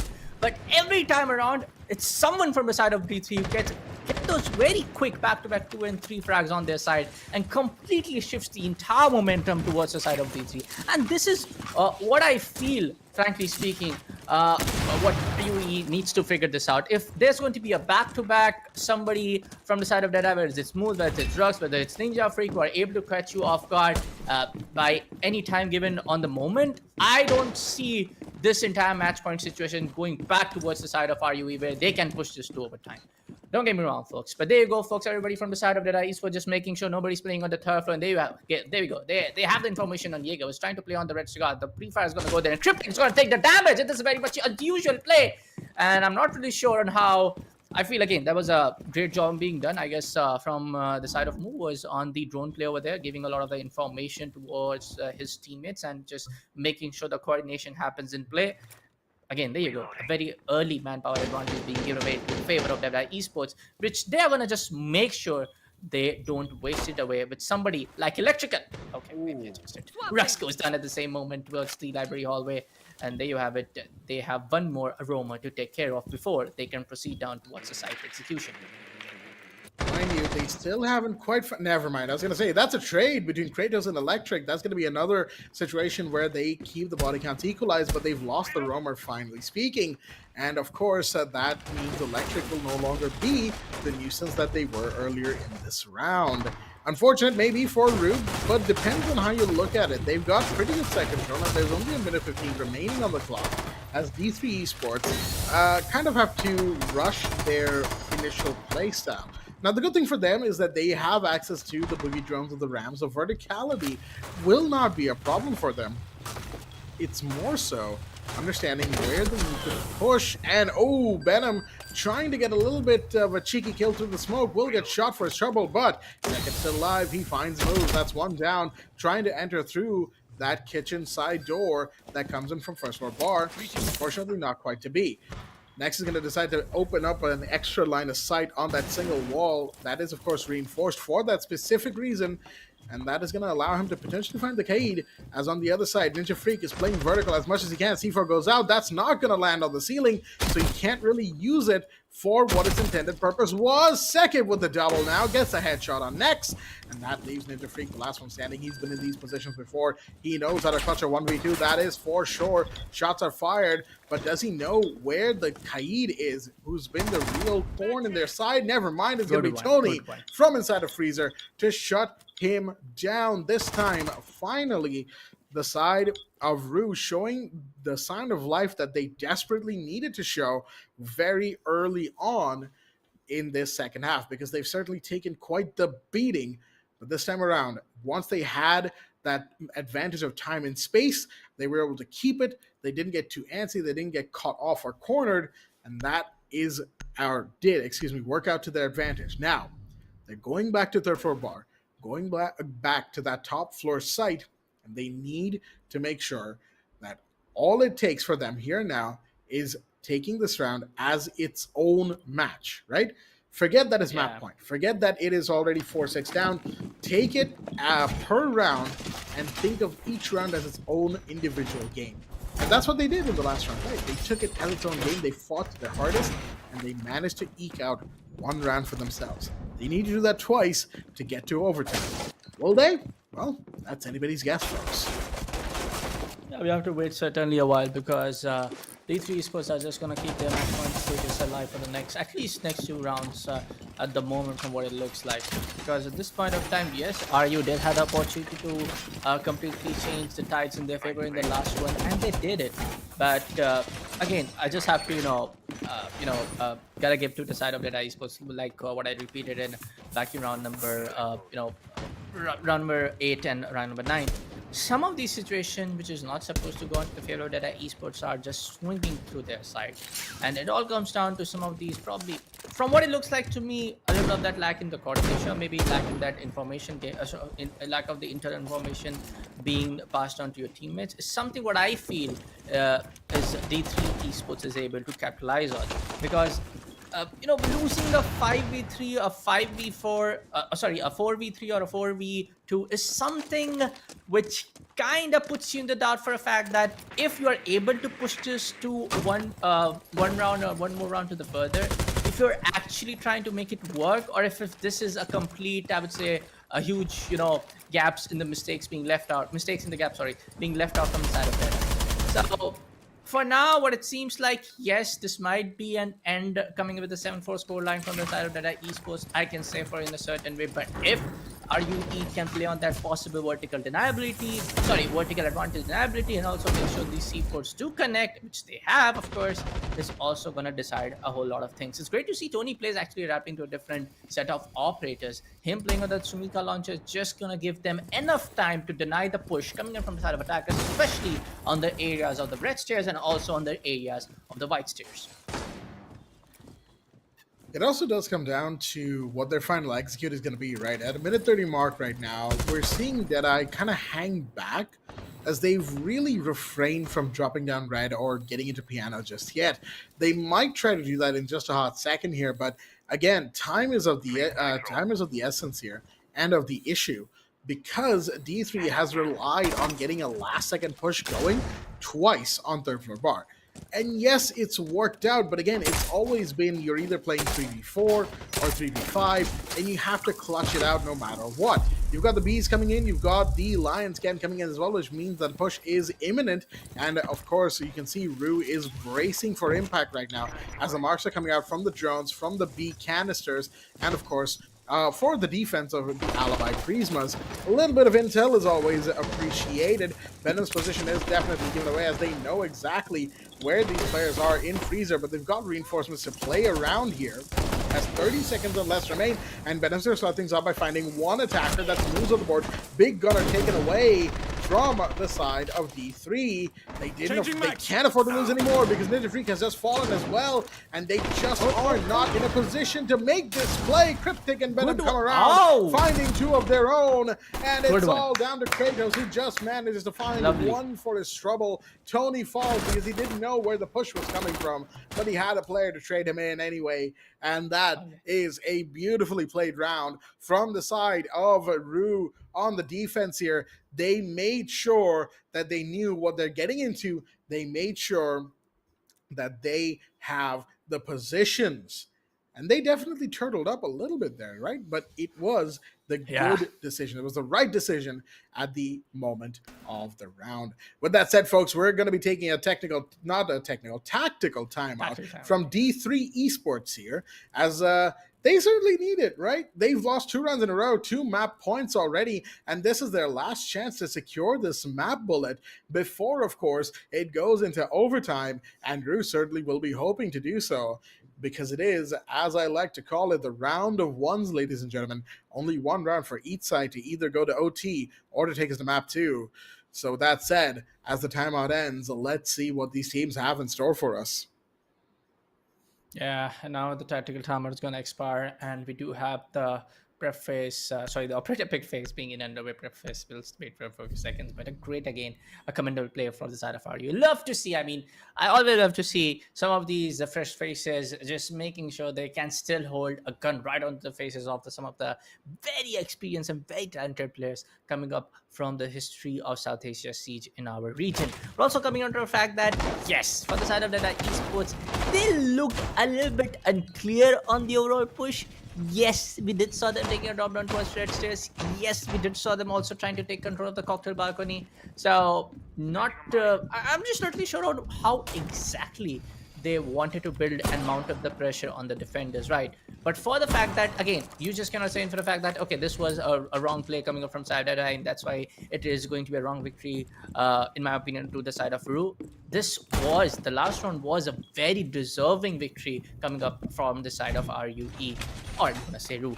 So I would definitely give that credit to the side of RUE, and they have to just maintain it for a while, folks, because again, this is going to be that one, like you said, one round being a way to push this to overtime, or being the 1 round victory coming up from the side of D3 Esports to shut this out as the map number 1 victory coming out to their end. And from what it looks like, and that's the reason why they took a tactical timeout, they definitely needed to reconcile and make sure that if anything goes wrong, because you did the match point scenario back in round number 10, and now in round number 11, round number 12 play, if you're not able to do it, and if the opponent team is able to push down to overtime, then there's something that you need to funnel out between those coordination strategies. But for now, folks, everybody, as again, from the side of the 3 Sports, going to be that few of the changes. Ninja Freak is back in the shield play, and we do have the Kawaii and Hive launchers being in play from the side of Nex. This can be a push coming on towards the white share form, what it looks like momentarily, but also for the fact that they have taken a drop down already. Okay. Next over here, trying to sneak out and take the vertical control. I'm not really sure where everybody from the RUE is playing on. We do have Tony playing on the white corridor. We do have other players like Banam playing on the cocktail lounge. So they just want to build up that pressure though. Blitz is going to just find out his sights to the red Narcoman. He's going to be careful though. Shakib comes up with the C4. Moods gets traded out. And now it is going to be a 5v4 scenario right up at 1 minute and 55 seconds left on the clock. Oh, dear me, Ninja Freak's in a very weird position as Nex is going to find one. Venom falls, but there you go. Ninja Freak trying to push up. Unfortunately, his attention was two-sided. Tony gets one. Cryptic Fate gets taken down. Tony finds another, only to get traded by Rux. It's now a 1v2 very quickly, too, as Rux is the only one standing. A lot happened in those last few seconds right there. Ninja Freak tried to push up the white corridor towards maybe the bend going into Cocktail Lounge, right? To try and find whoever it was on the bend there, being the nuisance to take him off the board. Unfortunately, there was also somebody on white stairs. Oh dear me, Rux is just popping heads by popping on the Alibi Prismas and then Alibi herself. Now it's a 1v1. Sekib and Rux, the only one standing, but Rux I don't think knows where. Ooh, Sekib was. The Warden smart glasses do come on, but might be a little too late right there, as you have Rux making a lot of noise inside of reading. He's put down, of course, the air jabs to try and stop any pushes from happening, and he's going to go for the plant right now. This is, of course, going to draw Sekib towards him, potentially speaking. Now the 1v1 is going to be in a post-plant situation, and you can only do so much as Sekib needs to hold the long angle, wait for Rux to maybe make a mistake. Otherwise, there's no way for him to enter without getting taken off the board, thanks to the air jabs being put in place. He's going to tear open a hole in the wall. He's got a wide angle to peek. It goes for the pre-fire, but no!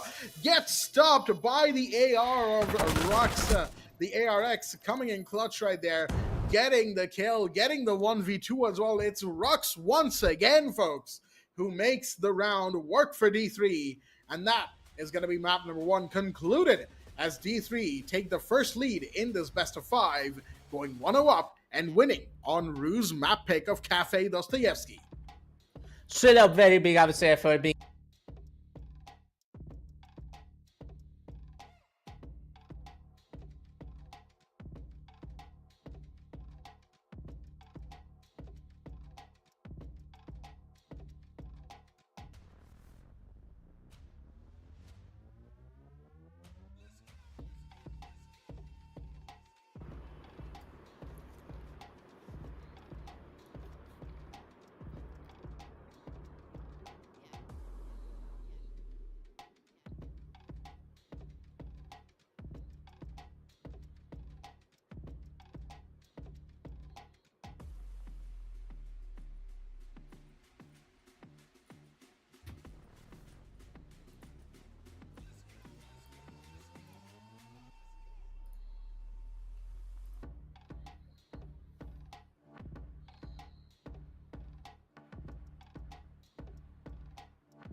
Absolutely. But with that said, folks, of course, that is going to draw us to the close of this map of Cafe Dostoevsky here at the South Asia Elite Community Series for map number 1 in the Grand Finals. With that said, let's bring in, of course, our special guest and analyst and co-caster Madness, as we are going to have a little bit of a post-show, as we always do after each and every map. So, with that said, Madness, you had the chance to sit back, relax, and take a look at what these two teams are bringing in terms of setting the tone, as is ever so important when it comes to a game of Rainbow Six. So, walk us through what you think. What do you see could be improved, couldn't be improved, and what is maybe your prediction even for map 2? I saw a lot of clutches coming up, a lot of 1vx's being actually won out by whichever team was actually ending up taking them. So this is not the kind of gameplay you're expecting at this point. Like, you're expecting more of a coordinated type of finish on a 1vx, which is winning out in the opposite favor of the 1vx. So I think this is what you're gonna have to improve on if you want a lot of heuristics plays coming in. Ninja Freak going in huge a couple of times, and then with that Lord Tachanka just sitting behind that bakery just causing such a nuisance the entire time he was there. Drew a lot of pressure. Cryptic Fate on the Hibana, excellent shots being hit, excellent work being done by him as well. So I think all in all the gunfights were going good. But I think something that we haven't talked about, this is RUE's map pick essentially, which D3 has come out on top in, right? So now D3 is going to be heading to Bank, but maybe, just maybe, because D3 did play this exact same map yesterday, RUE has something in store for them. Yeah, also talking about the fact that, again, coming to some of the clutch plays, and not just about that one guy actually doing it. It's we have seen Rex doing it. We did saw the clutch plays happening in from the side of Kratos as well back in, I guess it was the round number 10, which was the first map point coming up from the side of Deadeye. Almost, I'd say, was very close to the clutch, but also it was way back in round number 10 as well. It was the side of Ninja Freak to come up with a Thatcher play. So some of these back-to-back play, like I pointed out, in my observation, it's not about the stat play being done so well from the side of the Esports, whether it's there on the defensive side or whether it's the attacking side. It is more about the fact that they are so reliable in some of these clutch scenarios, and they're able to pull it off against a team like RUE. Also, given the fact that, yes, to be frankly speaking, RUE played up really well, especially in their side of the defense compared to what they play on their attack. So we might see the same, I would say, the momentum run coming up from the side, or even better, I would say, momentum run coming up from the side of RUE on the second map of this entire series, which is going to be, of course, the side of Deadeye, who have selected the map pick of Bank. No doubt, Bank is certainly going to be one of the maps to keep an eye on, right? Because Deadeye yesterday, they did play this, as Madness mentioned, and of course I have the score right here in my, very large notes tab right here. But it was an overtime game as well, going all the way to round 14 against Andromeda Gaming. Now, of course, Andromeda Gaming no longer in the running for the grand finals, as evidenced by RUE being here. But on the other side, I would like to point out Andromeda certainly seemed to read into Deadeye Esports very, very quickly and understand what it is that Deadeye were bringing out on the map of Bank. So there's a chance that, given that RUE has had that time to kind of learn what Deadeye wanted to do on that map through the stream, right? They definitely have done their homework. I certainly feel like it's gonna get really, really close, and there's even a chance that RUE might, and I'm not saying they will, but they might be able to actually bring it back and take the kind of counter map win, right? As they just lost their map pick, they need to win the the opponent team's map pick as well. But with that said, of course, the stat sheet is in front of all of our viewers at home. Once again, as we all love our mathematical segments here, Madness, I'm going to hand this over to you. Break it down for us a little bit. I think the main point talking about is going to be Izrax. Like 14 kills to just 6 deaths, 80% cost at the end of it as well. And 3 opening frags for his team. This man came out swinging out of the gates for his team. Just exemplified by his clutch towards the end as well. He did huge things for his team, especially Ninja Freak. His numbers might not reflect it, but I think this man caused quite a nuisance in the defensive half when D3 was playing the bottom side. Again, I was talking about around that bakery. But Turk, talking in terms of the side of RUE, Tony plays electric, good numbers being shown. The costs are a bit here and there, but you can still see they've tried to take their opening duels, and only Tony plays is the one with actually the bad numbers in terms of he got 1 kill but gave up 2 instead. But other than that, they look pretty good in getting the open frag. It's the closing out of the rounds that RUE were struggling with a bit. It had to be done to like specific plays, coming out with Seki, coming out with the Kaed, DMR in the bottom with the shotgun, depending on how he's playing. Cryptic Fate on the Hibana also did wonders in that, I think 2v4 with him and Venom in that one. So it's all about them relying a bit more on individuals instead of the team synergy towards the end. You can see what I'm talking about over here, because you saw the entire game. But like, I think RUE have to step it up, especially now that they kind of have an anticipation of what D3 might bring in that second map. Yeah, we have to just wait for a while. To be frankly speaking, again, this is going to be again the same start that we have to repeat a little bit. It is going to be the map pick coming in from side of Deadeye, but with the momentum play happening in every time around, they did have the chance to close it out in towards and push it to the overtime, but they were not able to do so. Again, comes to a point that some of the players from the side of Deadeye Esports are just able to clutch it out insanely. And those clutch can only happen when you're not able to win those gunfights. It can only happen when there's a huge, I would say, communication gap being laid out with the last 2 or 3 remaining side of your defenders or even the attackers from the second half. But for now, folks, from what it looks like, to me, I guess it might be a one-sided affair from either side on the map of Bank. Don't get me wrong, folks, because if you look at the history of Deadeye Esports on what they have played on on the map of Bank previously, they have definitely dominated most of the games that they have played in this particular tournament. Again, counting the Qualifier 1 and Qualifier 2 as well. Well, I think there's the chance of a one-sided blowout. It just certainly did happen last time in qualifier ones, right? When we expected Hasib Warriors to have a tough time facing up against their opponents, but then they ended the game in a flat-out 3-0. That was quite the unexpected showing from them indeed. But at the same time, unexpected showing is the name of the game, right? Or as a certain wise man once said, expect the unexpectable. And that, of course, is what South Asian Siege is all about. Whether it is technical difficulties, whether it's clutches, 1v2s, 2v4s, we've seen them all today, and we will see more of them as we, transition into map number 2 in just a short moment here. I do believe the players will be ready in just a second as well. And map number 2, Bank, we've talked about it at length as well. As, we can certainly expect a lot from them. Yeah. But with that said, folks, I do believe we're going to be going for a little bit of a short breather, and we'll be right back before map number 2. Stay tuned. You made a bad bet. Play the odds and risk it all. But you're playing my game now. And I'm here to clean house.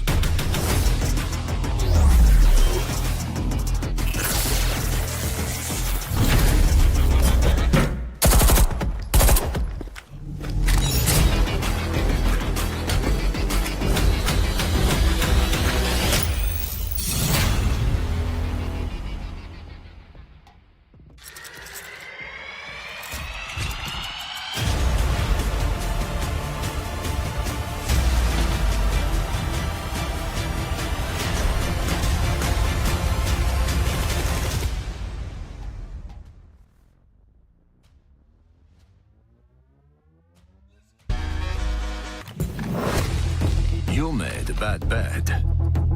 Play the odds.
Alrighty then, ladies and gentlemen, welcome back once again to the South Asia Elite Community Series here at Fragnation in partnership with Ubisoft for Rainbow Six Siege X. I'm your host, Blackjack, back again with my boys Bullet and Madness as we are back for map number 2 of this Grand Finals. That's right, it's Grand Finals night for those who might be joining us. For those who might not have read the stream title, what are you doing? It's right there, folks.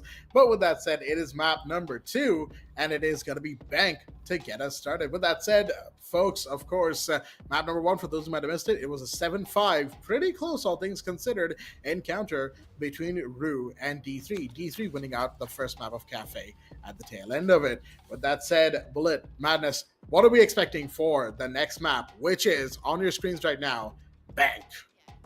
I honestly think that yeah, Bullet, you take.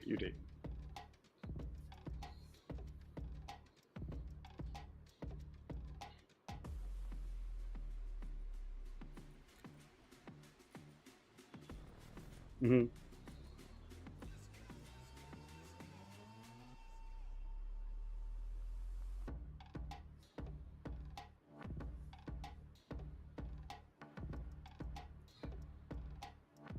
Mm-hmm.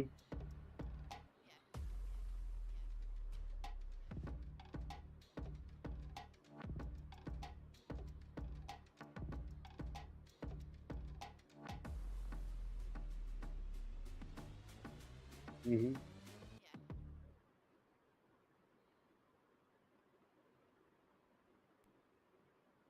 Yeah, I honestly believe it can go that way. But remember, they were challenged. They were taken to overtime yesterday, right? In the way they played it. So you have to think about how that deals up for Oh them. yeah. And with that being said, let's say bye bye to Bullet as he'll take his leave. It'll be me and alongside Blackjack for map number 2. And already we see the Mira getting banned, the pesky Monty getting banned. I'm even expecting a Blackbeard ban the way the teams have been abusing. That's exactly what we're going to be getting. The Goyo ban, bit surprising, but it's still pretty standard in terms of how much you can actually delay with the Goyo effectiveness over there, Blackjack. Absolutely. So, as we've seen it time and time again on the map of Bank yesterday, right? Goyo's canisters are really good at delaying late round pushes or even any kind of execute that you can think of, right? Especially when you double up going into, say, yeah, excuse me right there. Going into, say, CCTV, right, where you usually have 2 Goya canisters, one closer to the door, maybe on the desk, one on the wall right by the default plant spot, and it makes it so hard to actually push that part of the map because you have to wait for that flame to cool, which takes a good 20, 30 seconds, right? And then it's just sitting there and sitting there and sitting there. And then either you risk just running through the fire and flames and getting shot because you don't have the time to actually pull your gun out, or you aim and go in and get caught by the flames, killed by the flames anyway. You know, get nice and toasty, as they say. So that's a lot of things to consider for D3 Esports. But on the other side, RUE, of course, they will not have access to the Goyo. So they have instead brought out operators with similar but different utility. Capcan, of course, with the Capcan traps, we saw plenty of that in the previous round. And understandably so, Capcan can certainly be quite the late round martyr. Sorry, that was a little bit hard for me to say. But he can be quite the late round nuisance, even if he is maybe taken off the board, because again, those Capcan traps are always there. Same with Fenrir, those FNAT mines, 2 of them can be active at any given point in time, and that can make pushing really hard if you don't clean them up as soon as possible. That's why they've got the Twitch next, bringing in the counter utility to all of that madness coming in, pun not intended, but we have the top floor clear coming in as D3 Esports start things off. Actually, no, it's going to be RUE to start things off as Electric takes out Rux. Yeah, that's the Sophia taken out, and it's Rux taken out, important, the guy who is known to clutch it up quite a bit, so he won't be there towards the end for the boost round, and that's a 1 minute advantage already obtained by arguing, thankfully, to the side of Electric on that alibi. The teams are coming now, they're trying to do their diligence about checking about all angles, but it's a bit too late. They've already lost that man, but they still have the operators with the utility there. Wire. Oh, the feet were spotted of Sakib over there by Nex. Nex takes a lot of pot shots, connects quite a bit. There's a lot of damage to the Solos who's just hiding, tucked away. There's so many people. And this is very smart from Nex. He's anticipating the wraparound, the pinch coming in to help out the Solos. And Alibi is going to pay for the sins of his teammate to try and clutch that up. There's knockdown. They don't even have to finish that off. Electric gets finally finished off by Moose. But this is a Solos who's just been left alone in elevator. He's trying to free fire. Moose gets the kill at the end of the day. So Moose just comes in, says, don't mind if I do, takes that kill for himself, and what looked like an early round advantage for RUE quickly gets turned around into 4-man advantage to the 2 of for D3 Esports, and they're hunting down the last members over here. The Fenriers are getting activated, the Defnite is coming into play. Tony plays because of that, gets a kill. Great toss. It's a 2 versus 3 for RUE. Can they come out? Tony plays, gets another double kill for him, and he's looking for more. He's hiding in the corner, but he's getting pinched from both sides. Ninja Freak gets the kill onto Tony plays. The only man left standing is Venom. Venom is on the staircase, not very close by, looking for it to walk around. Right now, this is a basement side where nobody's even reached the basement. Everybody's almost dead from the defenders. Now, Grims are coming out. They're going to clear some space with the bees, and finally Venom's going to make his appearance back to the bottom side. He knows they're going to have to drop a hatch anytime soon. That's exactly what these three do over here. RUE trying to get it. He's not going to able to get the guy. He's looking through the peoples, but it's not going to be better. Plant comes in. The fights are going between Ninja Freak. Ninja Freak comes out on top at the end of the day, and this is what he wants. The experience coming in. He's playing with his food honestly towards the end, and Dead Eyes Esports, quite a big statement to put in for round number 1 of map number 2 over here.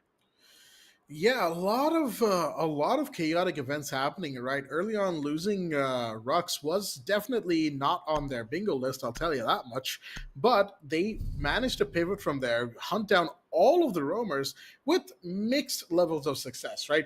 It was going good, honestly, until they tried to get Fenrir out of his power play position inside of open area and kitchen, because Tony Blaze definitely wasn't having it. Took down 2 operators on his own accord. And it was only when you had the pinch push coming in from those final 2 attackers that they managed to find Tony. And at that point, it was a case of, we really just have to bust ass and get in the site. Thankfully, they had the hatch open, right?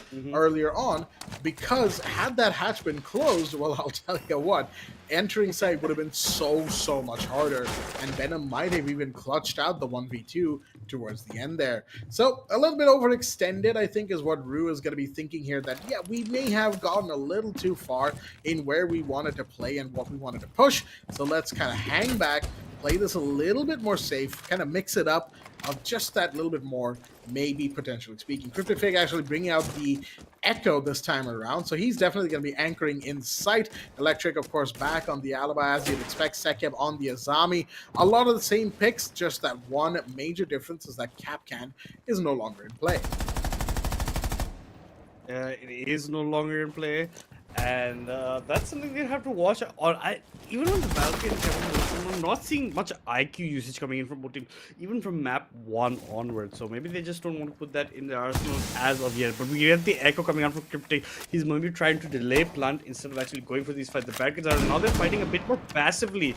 If you can see how RUE is positioned, they've given up complete second floor control towards the side of D3 Esports. A couple of pre-fires coming from Kratos. Not going to connect on anyone because there's nobody there, honestly, to connect to. So it's as fast as D3 realizes that they have the space that they can start actually working around that kind of boundary, that this is the kind of area that they have acquired. Next is already on 1. If he's looking for kills, he's hunting down the default camera. He'll have to shoot that, and that will give away his position. But the Zami's just waiting around the corner. A nice sneak peek, gets a couple of shots into the Twitch, but the hatches are opening up, and that's more importantly the thing that you have to honestly stop, and that is not being stopped by ROE as of yet. And the hatch opened up from 2F, honestly. That's what the problem is.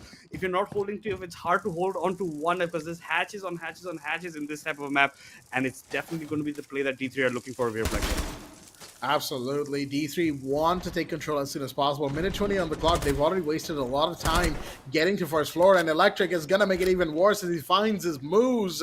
That's the ace taken on the board, but more importantly, that's Diffuser dropped in Skylight as well in the hands of the defense as Tony finds one. Second gets taken out on the other. Cryptic to fall. Kratos with 2 of their own. Tony gets traded out as well. Rux coming in clutch towards the tail end there. And once again, you have the hatch of CC Room open, which means the drop down is now available to these attackers.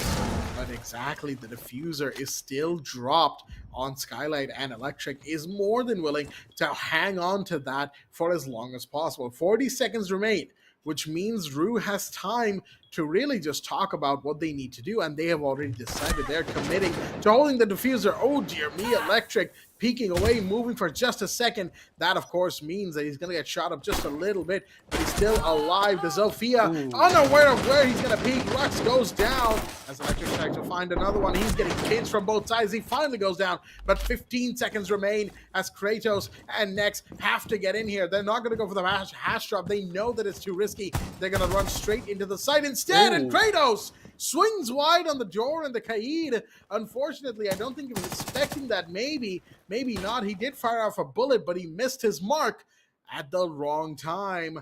D3 Esports will secure the second round once again, this time by the skin of their teeth, and it was yet again a 1v2 for the Kaid. Deja vu, some might say, but D3 Esports, they'll just be happy to have the 2-0. Yeah, it's exactly like you're saying. It's Venom left in the clutch this time, not even close at all. Just a pre-fire swing as you enter the doorway, and poof, Venom is no more. 2 points on the board for D3. They're gonna go to the 2F side if you are RUE, and let's see if this works out better, because the basement has not been working out. Electric's gonna be yet again on the alibi. He had caused some nuisance, but if he had won that second fight that he was looking for over there, that could have been a difference maker in this. Unfortunate for him, the pre-fires and around the corner. He's taking too much damage from the DMR earlier on, so it did not work out. Cryptic Fate on the Frost. Venom's got the castles, clears up a lot of things. He blocks a lot of vision as well, because this is a huge map if you take in terms of how far away you can actually shoot people from, because of the distance outside. The outside upside down repel from around the building, it essentially causes so many angles that if you're not careful of, you're just like a chicken just walking into your own death. Just, it's always tough to anticipate where people will honestly be shooting you from. But now Ninja Freak has brought in the floor, so maybe clear up some of these tricky traps, get some FNATs, even maybe deal with some of these alibis that are turning tricky, because that's honestly how Electric got his first kill in that last round, was because of his alibi clone. It triggered off it, and he got the victim who actually had triggered it for himself. So good work for him. Let's see if the adjustments come in. You can already see the floor is coming into action over here. Here we go. RCE Roteros coming in from Ninja Freak, as he will try his best to take them out as soon as possible. Meanwhile, of course, the site of choice from the side of RUE should have switched, and yes, it has. It is on the second floor, as is to be expected. We've got the frost mats from Cryptic Fake, all over the place, and that's going to be, of course, a point of contention for D3, as you don't want to just jump in anymore these days against a frost, right? Since the change that when you're vaulting, you can no longer ADS, well, vaulting a window has certainly gotten a lot more dangerous, but next is going to make it dangerous for Tony to stay alive. Tony will fall. That's your fender of the board, which means whatever 2 FNATs were already active will be the only ones to remain active, and they will no longer rotate as they would have previously. Breach done on the long wall right there, and there we go. Cryptic Fate falls to Rux on the other side. 2 massive kills right there, which means that Midstairs is now going to be under pressure in just a hot second here, as that is where the alibi is. And of course, he's got a cross alongside Sekeb to hold down this part of the map, but you've got the soft breach coming in from the Zofia, which will open up that angle and make it harder for the defenders to stay in those powerful positions. Verticality being used up by Nex here. Interesting position to be in, as he's trying to essentially play the role that a Buck would normally play, right? Going downstairs and ripping up the floor, pushing the defenders out of those key positions. But I think it's a DMR. It can rip up the floor pretty well as well. But with that said, a little rare moment of calm. As I say that, second falls to Ninja Freak. That's one more down. It's a 2v5 right now. And D3 Esports, they have, or were yet to lose a body. The Frost Trap comes in, and Electric and Venom come around. Oh, dear me, something's happening. A lot's happening. As now it's all down to this alibi Electric. The last one standing, Ninja Freak got the other one. And next comes around to meeting. Manages to find the alibi before too much damage is done. Beautifully done from D3 once again, stabilizing the ship at the last minute as they make it 3-0 in their favor. I think RUE has to honestly pick up on the fact that Nex is pretty much always entering from the main entrance of Bank, right? That's where he's always making his appearance from. This time, I think they had sent a player to fight him off, but he still Nex got the better. He got actually the opening frag through that variety. But the Flores is actually getting banned out here, actually, from RUE. That's interesting. We haven't seen a Flores ban in quite some time, and I think it's proving to like destroy a lot of the gadgetry around. It's proving to be quite a hindrance in the side of RU, so they're deciding to neglect that completely. For D3, taking out the Fenrir always makes complete sense because I would also still like a Valkyrie coming in, and that's exactly what RUE will finally bring in the hands of Electric. And there won't be an IQ, as you can see from D3. They might adjust through it mid round depending on how they're choosing for, but they're trying to go for all around just brutal entrance kind of approach to this time because they have the Finka, they have the Lion. The Finka charges plus the Lion charge. It's a lot to cause mayhem in the camps of RU, and that's exactly what the side of D3 are looking to do. I'm still going to be guessing that Nex is going to go through the main entrance because he's saying like if it works, it works. If it ain't broke, don't need to fix it, and that's exactly what he's doing. But maybe this time with the Black Eye camps from Electric, we will actually get to see the RU play according to how Intel is. Maybe this time, if they get the first frag, they can keep that lead, keep the man advantage, actually keep D3 from taking so much space because D3 are treating Bank like they completely own it right now. Oh yeah, I will absolutely agree on that front. It almost feels like it's D3's map pick, which, well, it is, right? They brought us to this map for a reason, folks, and we are seeing that reason in the full daylight by these palm trees on the exterior of Bank. And right now, RUE is certainly feeling the pressure because, again, it's not just about the individual maps here, right? If this were a BO3 and this map ended up in D3's favor, that's it, game done. It's right, game set match, right? But it's a BO5, which means the first team to get to 3 map wins is the one that will actually win. What does that mean for, let's say, D3 winning out this entire map of Bank here? Since it's the second map, and since D3 have already won one already, right? Not one cafe, that means RUE is going to be 0-2 down, and they still have to play one more map with what will undoubtedly be a very deflated team morale, right? The pressure is on. You need to essentially create a reverse sweep situation just to have a chance to win by forcing the 5th map. And even then, there's no guarantee that you might even win that map, even with all that momentum. We've seen it happen before. We've seen reverse sweeps get denied time and time again. So as it stands, RUE needs to pull themselves out of this hole they find themselves in right here now. Yep. Otherwise, if it goes into a 0-2 down, I'll say this much, their chances will be very, very grim indeed. It is looking like that. A lot of long angles being opened up over here. Moose trying to get anything that he can. Nobody actually peeking into him. So he's just going to be waiting there, keeping that angle in check for the rest of his team while D3 makes complete progress. Meantime, Tony Place gets injured. But in the meantime, Sakib also gets eliminated by Moose. That's the angle we were talking about. Moose finally strikes from it from the window with that ace. But Next actually picks up onto Venom as well. One by one, they're falling like flies from the side of RUE. Cryptic Fate finally answering back with the headshot onto its rocks. But it might be a little too late for anything from the side of RU. They're just down to 2 minutes. Electric and Cryptic Fate against the world, depending on how they want. Rotations will be coming in for D3. They've taken a lot of spacing. Electric's trying to see the man on the rappel, but he does not. He's looking up while the man is repelling towards the bottom side of the windowsill. Moves, picks up the kill on Electric. I believe that's his 2nd kill of the match. And Ninja Freak to close it out onto Cryptic Fate. Clean attacking siege being played by D3 Esports here in the attack round of Bank. I'll tell you what, the end of that round had me literally sitting here flashing back to the LMG meta in year 9. Because that's exactly what used to happen, right? You get a Finka, you get the LMG on her, you go for the boost, and you go ham, right? You just never let go of the trigger. You got 100 bullets. You don't need to. That's exactly what Ninja Freak did at the end there with the Finka, right? That's what happened to the Capcan, poor guy. But at the same time, let's not lament the fact of the LMG meta too much. I think everybody didn't have favorable things to say about that era in Rainbow Six history. But you know what also isn't a favorable time in the history of the team right now? That's RUE. 0-4 down. And I'll tell you what, Madness, last round, it really felt like, what's the best way to describe? I think it would be still, right, stagnant from them, because they did mostly the same things, right? Someone was an elevator. They had the reinforcement on the corridor wall that was that you can see from the arch. Nobody really was focusing on banana or banana stairs or spiral stairs, as they call it, right? And again, that's where Next came up from. That's where the Twitch just walked up, got the down on elevator, got the kill on the smoke, Sekib, and it was just a complete domino effect from there. So I'm not sure what's going on with RUE, whether it's just the fact that they really don't have anything prepared for Bank, which I don't know why you wouldn't, because again, you had the time to prepare, and even if they did, they're just getting completely outplayed, which of course is a possibility and is what's happening on our screens right now. With that said, they still have 2 rounds to potentially give themselves some momentum, potentially arrest it from D3. But again, with more of these LMGs coming out, look at Rux right now, the 150 drum mag of the Zofia in play. But again, look at this. They've taken over open area as well. The next enter from the same place. Yeah.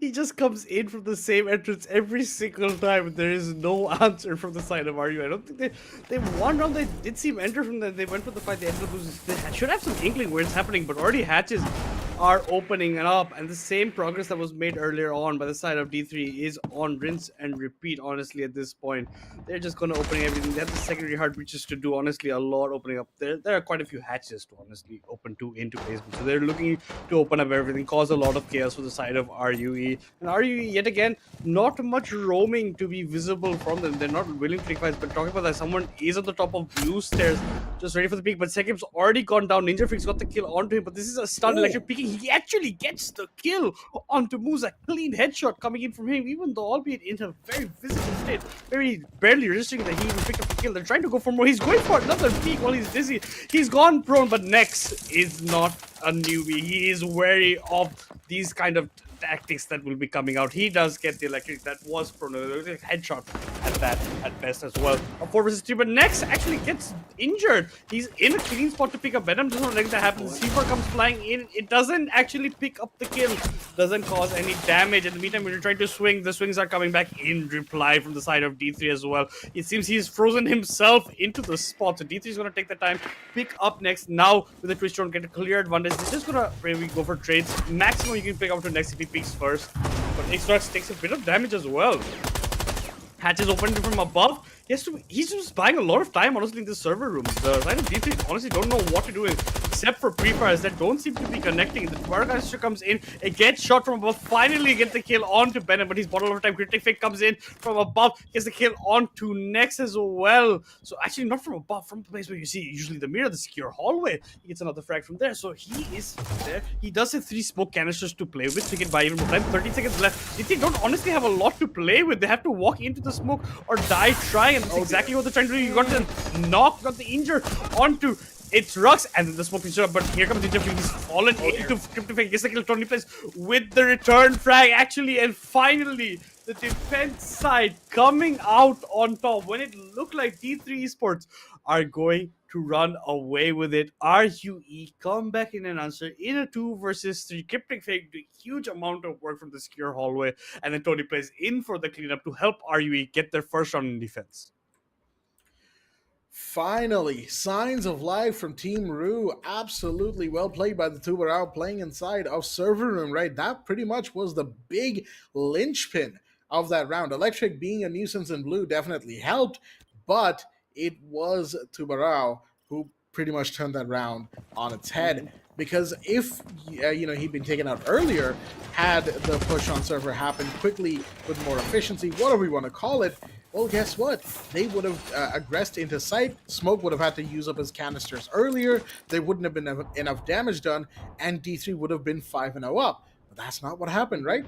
We saw some really great play and really unfortunate mix-ups happening from D3 at that moment, because let's be honest here, they should have droned out server before they, fell down blue. They had a Trish drone, they had a couple of our regular drones remaining, and they had time. There was a full 60 and something seconds remaining.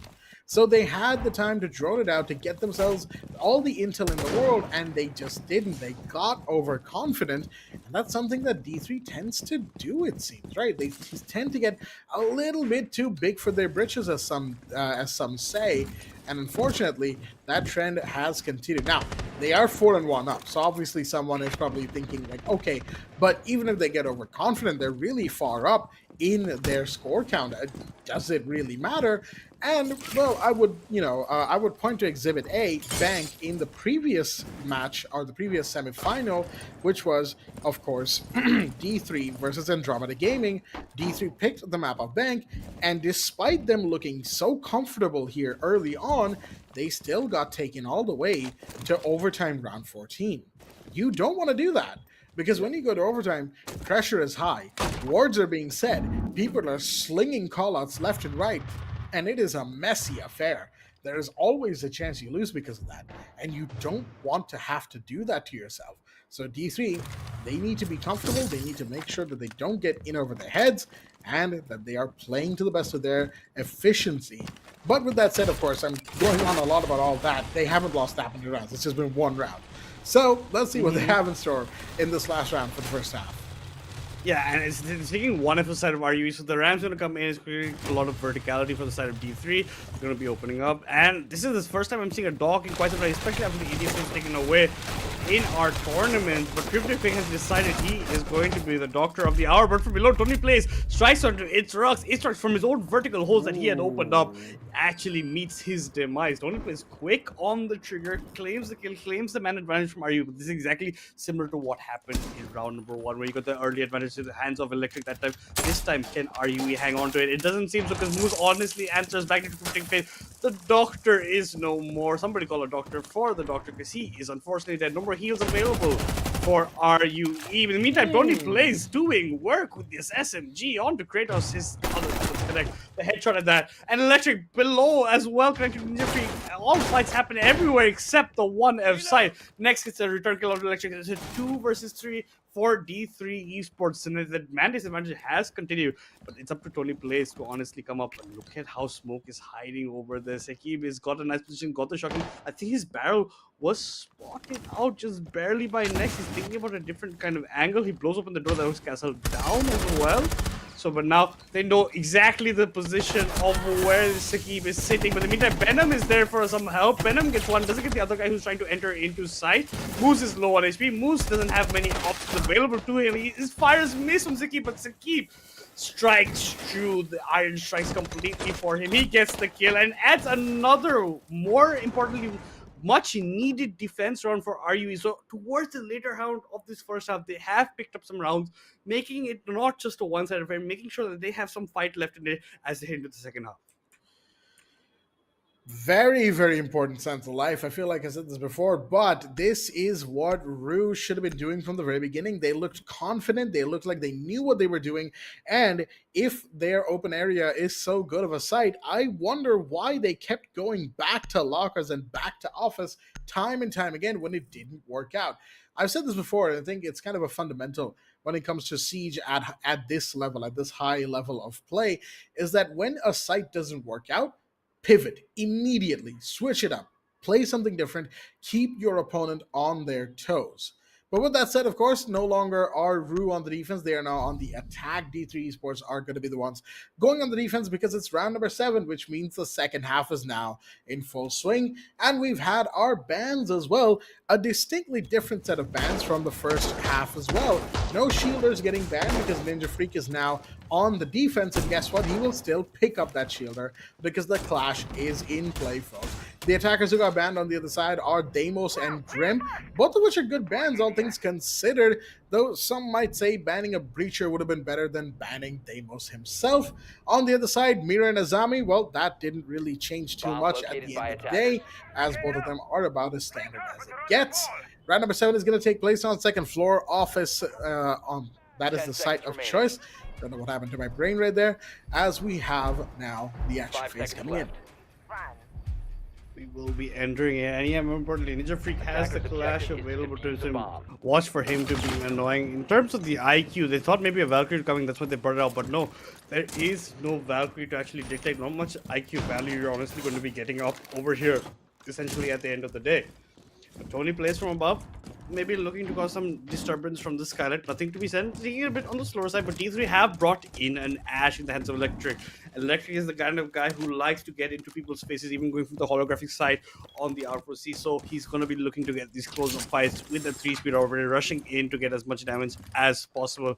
Sakib still waiting to open up any of these window barricades or even the hallway barricade. But finally, we're going to open that up, trying to see if there's any opponents to him. In the meantime, the outside repelled by Venom to cross some nuisance. It's a lot of avenues from where they're attacking. Finally, the default cam also gets shot down by Cryptic as they're trying to make a push. But the Clash is there. The Clash is a mainstay. Now going back into the hall instead. Sees the person upside down from the Skylight. That's a very risky maneuver coming in from Electric over there, Blackjack. Yeah, that was an attempt at something a little bit off the cuff from Electric. Unfortunately, it didn't quite work out because Ninja Freak read into that pretty fast. As you can see, they've got a lot of people playing around this part of the map, trying to get this Clash out of here as soon as possible. You've got the air jab coming in now as well to keep them at bay, but Venom is going to actually be down. Oh dear me.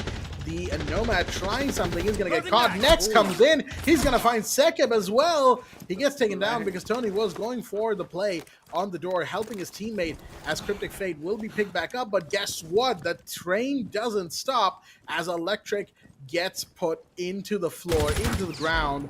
Beautiful shot right there from Tony. Double kill to him, but he's now the only one remaining. Essentially, he has to ace clutch this if he wants the round to go the way of his team, but misses a few too many shots. Moves playing with his food on this stock store right here. The crouch, the lean, the play. And that, of course, is going to allow D3 Esports one more round. And I'll tell you what, once again, they looked really comfortable and confident. Yeah, they're trying to deal with the Clash for so long, waste a lot of time, and still couldn't do much for it. And then the flank comes in from the Jaeger. That was so clutch coming in on that side.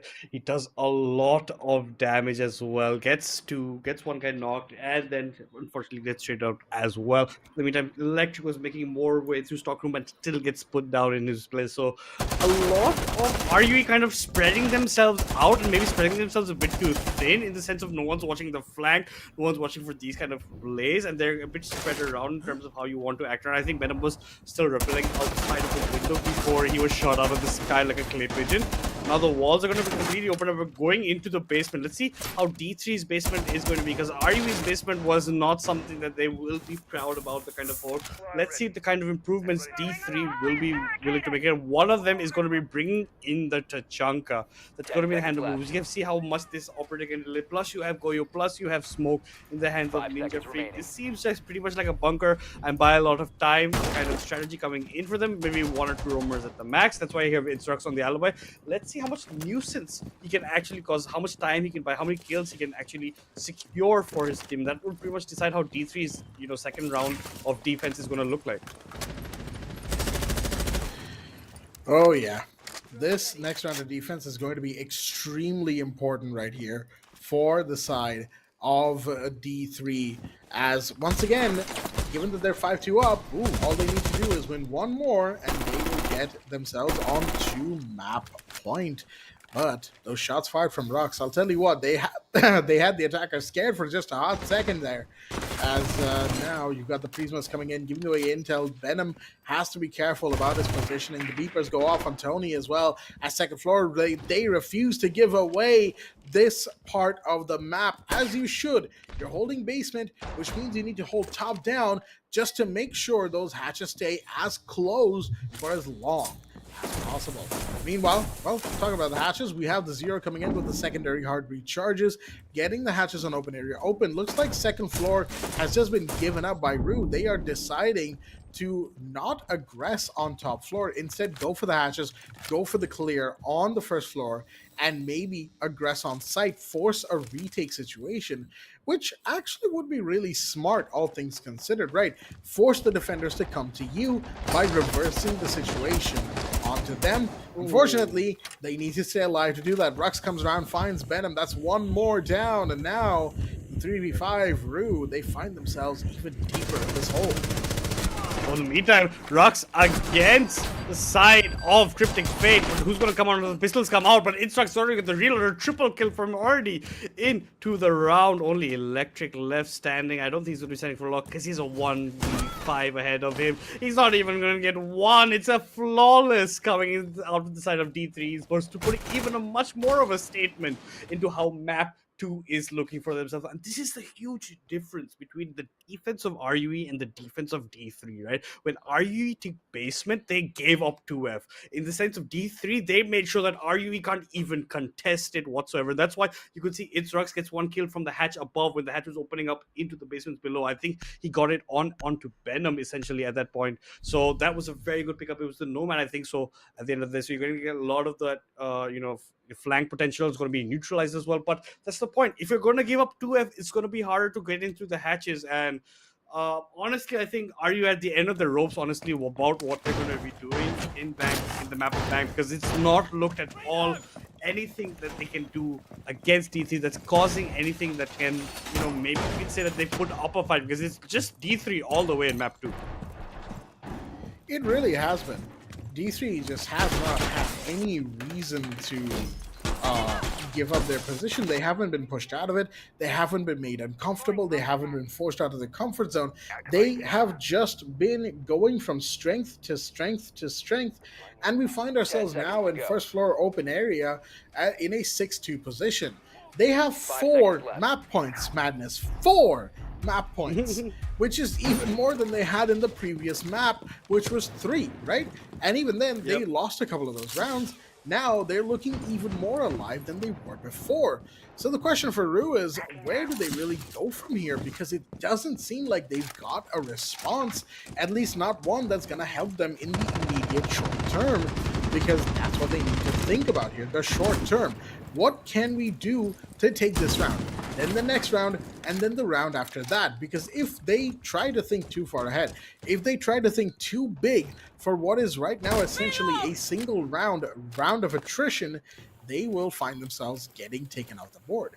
And they can't afford that. They need to play what is essentially 4 rounds of near perfect siege just to get themselves an overtime.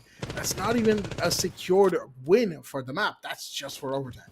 But with all that said, second floor, once again, going to be the point of conflict here for both teams, as you have the entry coming in. Shots fired. Electric is taking a ton of damage right now. There's somebody playing inside of office, of course, as the pings come out. But Electric once again put down to barely an HP remaining. He will go down as Rux takes 1 kill. He's got to be careful as he rotates out of there, because the Dug Recall comes in. His position is given away. He's going to get taken onto the floor and traded at the 40 mark.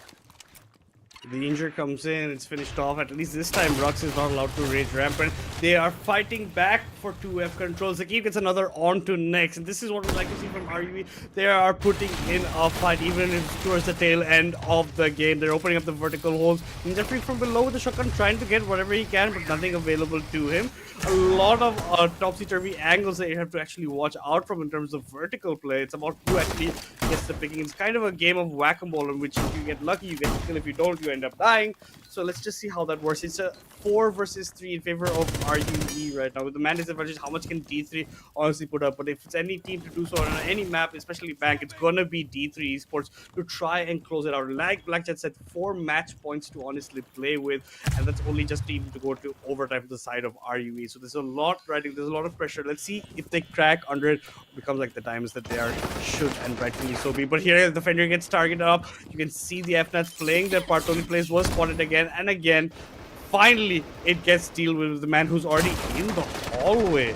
Let's see if they can pick up another. Venom is actually hacked, I think, one of the FNATs. Kratos gets the kill onto Tony Place. The hallway, the fight is here for Kratos. He's being surrounded. Kratos gets one. The trade comes in between him and Cryptid. They exchange lives. Venom gets another onto Moose, but Ninja Freak with the instant trade. So 1 versus 1. Zakib knows exactly where the side of Ninja Freak is. Ninja Freak is low on HP. He's waiting to come into the corner. He's not picking up the defense of Zakib with a slight misstep over here. Something he wants to look back on. But here's the pre-fire from Ninja Freak. Not doing much damage to Zakib either. Zakib pretty much at the full HP. It's gonna take a miracle because there's a DMR against a 1 bullet should should be enough to push Ninja Freak straight into the grid, secure a third round for RUE, but he is spotted out on vision. Finally, the camera gets put away. It has to be a miracle from the side of Ninja Freak. He has to come with the shotgun. He's going close to range. The DMR connect. The wall bang is there. Ninja Freak is no more. And Secret secures a third round from RUE, but there is still 3 more rounds that they have to play perfect attack round C just to hit overtime. The 1v1 coming out at just the right time for RUE as they manage to hold on to hope, hold on against the falling rain. As at the moment, we have our final bans for this map of Bank. It is going to be Clash and Ram. I feel like RUE is certainly going to take this lesson to heart. Whenever you're playing up against D3 Esports or whatever team Ninja Freak finds himself in, ban the Clash, folks. As we've seen, Ninja Freak certainly loves to play that operator and has a good reason to do so. But with that said, Ram, of course, being the other ban, I mean, it makes sense. Second floor control is certainly something that D3 has certainly vied for a lot. And when you get that second floor control taken away from you, you find yourself in the losing spot of verticality, right? Top down is always better to shoot at than bottom up. And once again, it was proven just now.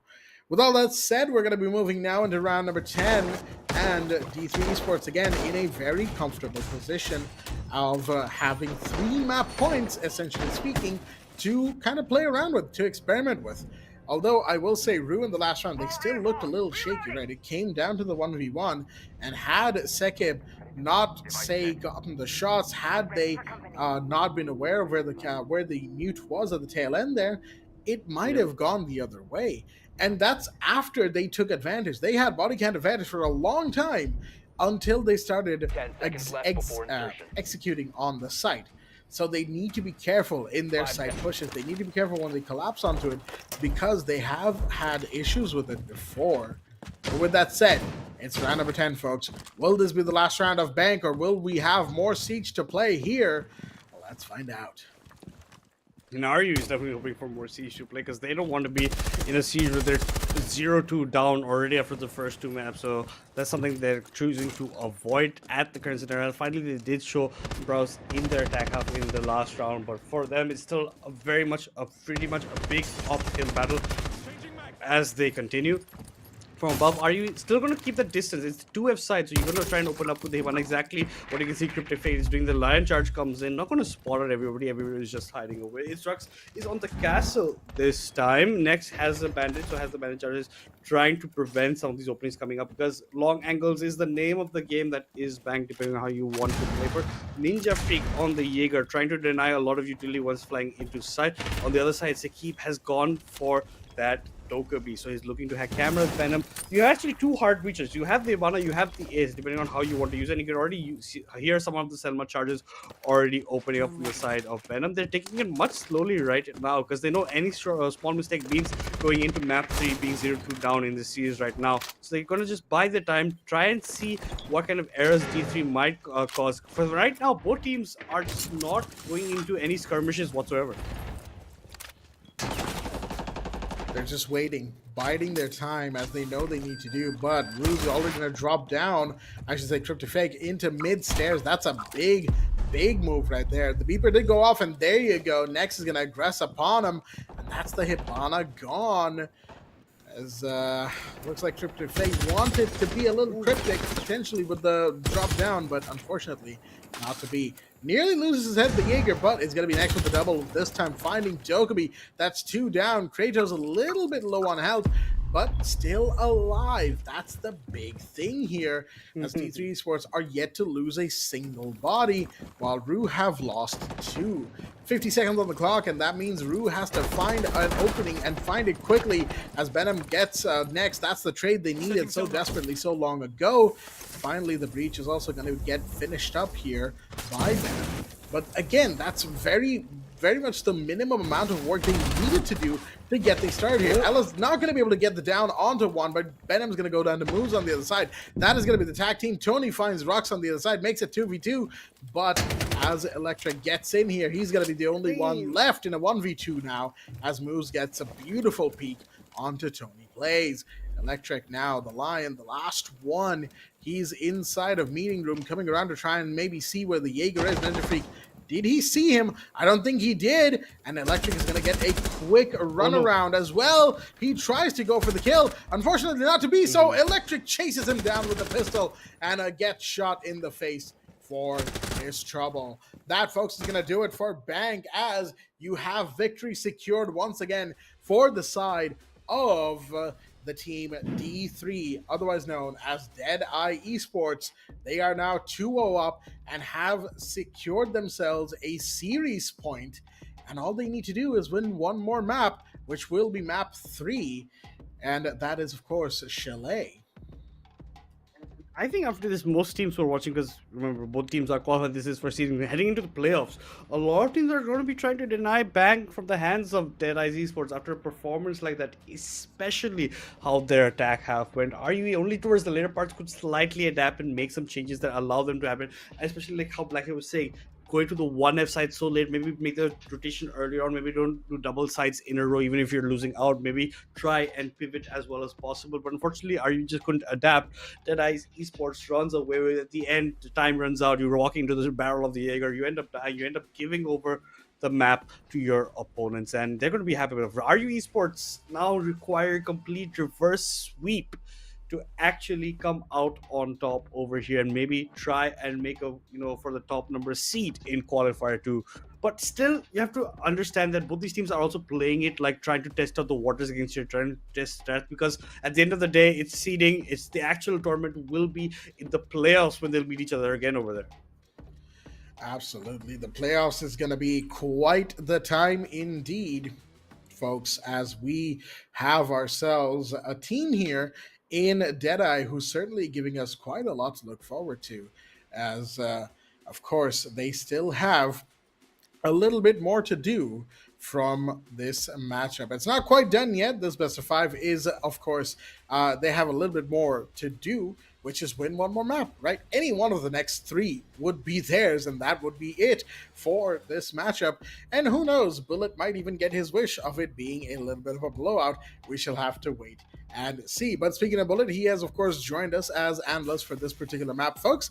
And, of course, we'll be getting into the nitty-gritty of this map. So, with that said, Bullet, walk us through what you kind of saw sitting on the back end there, looking at the game from a different perspective than ours. Yeah, from what it looks like during the entire initiation, when it comes down to the 3-3's attack, Deadeye's attack to be specific, it was very coordinated. Whether it's the second round attack, whether it's the fourth round attack, it was so on point. Whether it's been the trade games, where them being so much, just clear about the entire scenarios looking in forward. Oh, I am so extremely sorry, folks. I guess I was muted on some. There was technical difficulties, but now getting back to the discussion, folks. Let me just repeat it, folks. Yes, Blackjack asked, what did I look and what did I observe? To be frankly speaking, coming back to it, yes, it was a very coordinated team. Don't get me wrong, folks. RUE were just not able to figure out in their defense on how some of these attacking plays were happening. Whether it's been the vertical deniability, whether it's been them being so on point of taking some of the biggest areas of control when it comes down to the map of Bank. Also coming to the fact that on one particular note, I guess it was round number 4 or round number 5, where I did saw one of the guys trying to rotate back from the basement stairs back towards the archive and the logistic hallway, which I believe is something when there's the basement site, you don't actually go and take a rotation from the what you call is going to be the I'm extremely sorry, folks. I'm getting the name right. Yeah, which is going to be the side of the blue stairs. I mean, blue stairs is something where the attackers will come in and take charge of. If you're going against the entire, the usual methodical approach, then definitely you will be getting caught out. So there were like some of these very basic, something very unusual happening in from the side of RUE. There were some flaws which was needs to be taken care of, because now, folks, it is going to be a 7-3 victory again for the side of Deadeye Esports, which means for a fact that as in this best of 5, it is going to be a series pointer, and of course the overall tournament pointer play coming up for the side of Deadeye Esports. Now, talking about the side of stats right now, folks, we do have, nonetheless, it is going to be next from the side of Deadeye Esports to be in the highest number of frags, 13-6. But on the other hand, it's going to be the maximum number of frags of the guy named as Tony Plays with 9-8 scoreline. It's also not just about the frags being in play, to be frankly speaking. To me, Blackjack and Madness, it definitely looked to me like there was something which is going to be a big pointer for me. It is going to be a coordinated play not happening in the right direction from the side of RUE. Up till round number 7, round number 7, we did see them struggling with that 1-4 scoreline. Then it went to 2-5. Yes, from till 2-5, they were able to get some rounds in their side of things. But even after the the attacker and defender swap was made, D3 was just able to make up to the match point pretty early. This also happened in the map 1 as well. We didn't saw the match pointer or being very close to it, like a 6-4 score line or maybe to a 6-5 score line, being in the favor of the side of RU or even the side of Deadeye Esports, for example, to the 6-4. It was more of like the fact that RU were just able to get some of these rounds where Deadeye is completely throwing it away. Don't get me wrong, folks. Deadeye Esports definitely gave them few of those rounds, both in map number 1 and map number 2. But again, comes down to back to square one, that RU again are doing the same exactly wrong things. Some of these rounds which can be their own, giving it away to the side of Deadeye Esports, but comparatively in the map of Bank, this has happened less often. But you just cannot ignore the sheer power and the mentality of Deadeye Esports on a map like Bank. Yeah, absolutely. And with that being said, guys, we will be taking a very short break before we resume the action in map number 3. You made a bad bet. Play the odds and risk it all. But you're playing my game now. And I'm here to clean house.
Guys, welcome back to the South Asia Elite Series that we have ongoing. We are in qualifier number 2. This is the grand finals, right? We had a couple of times getting over here, but the grand finals doesn't seem much of a competition in the sense of that Dead Eyes Esports has been dominating. They dominated RUE's pick, not in the sense that it was still a very tight affair with 7-5, but Bank was a completely other picture. D3 taking the 2-0 lead in the map series, heading into Chalet over here. Do you think RUE has a possible comeback over here, Bullet? No, the momentum just really defines the entire play when it comes down to a BO5 scenario, to be frankly speaking. Especially, there have been very, I would say, few matches, especially in our South Asia CJX history for the moment now, that we have seen a comeback coming up from a 2-0 dead end. Not exactly a dead end, but a 2-0 down shot. But also speaking for a fact that RU has kind of like shown a really good play in the first map, which was their own pick, and I believe Chalet is going to be the pick coming in from the side of RUE. So might be a very slight chance, but don't get me wrong, Blackjack and Madness. Over to you, Blackjack first. That I don't see Deadeye making a comeback, to be very frankly speaking, in my opinion.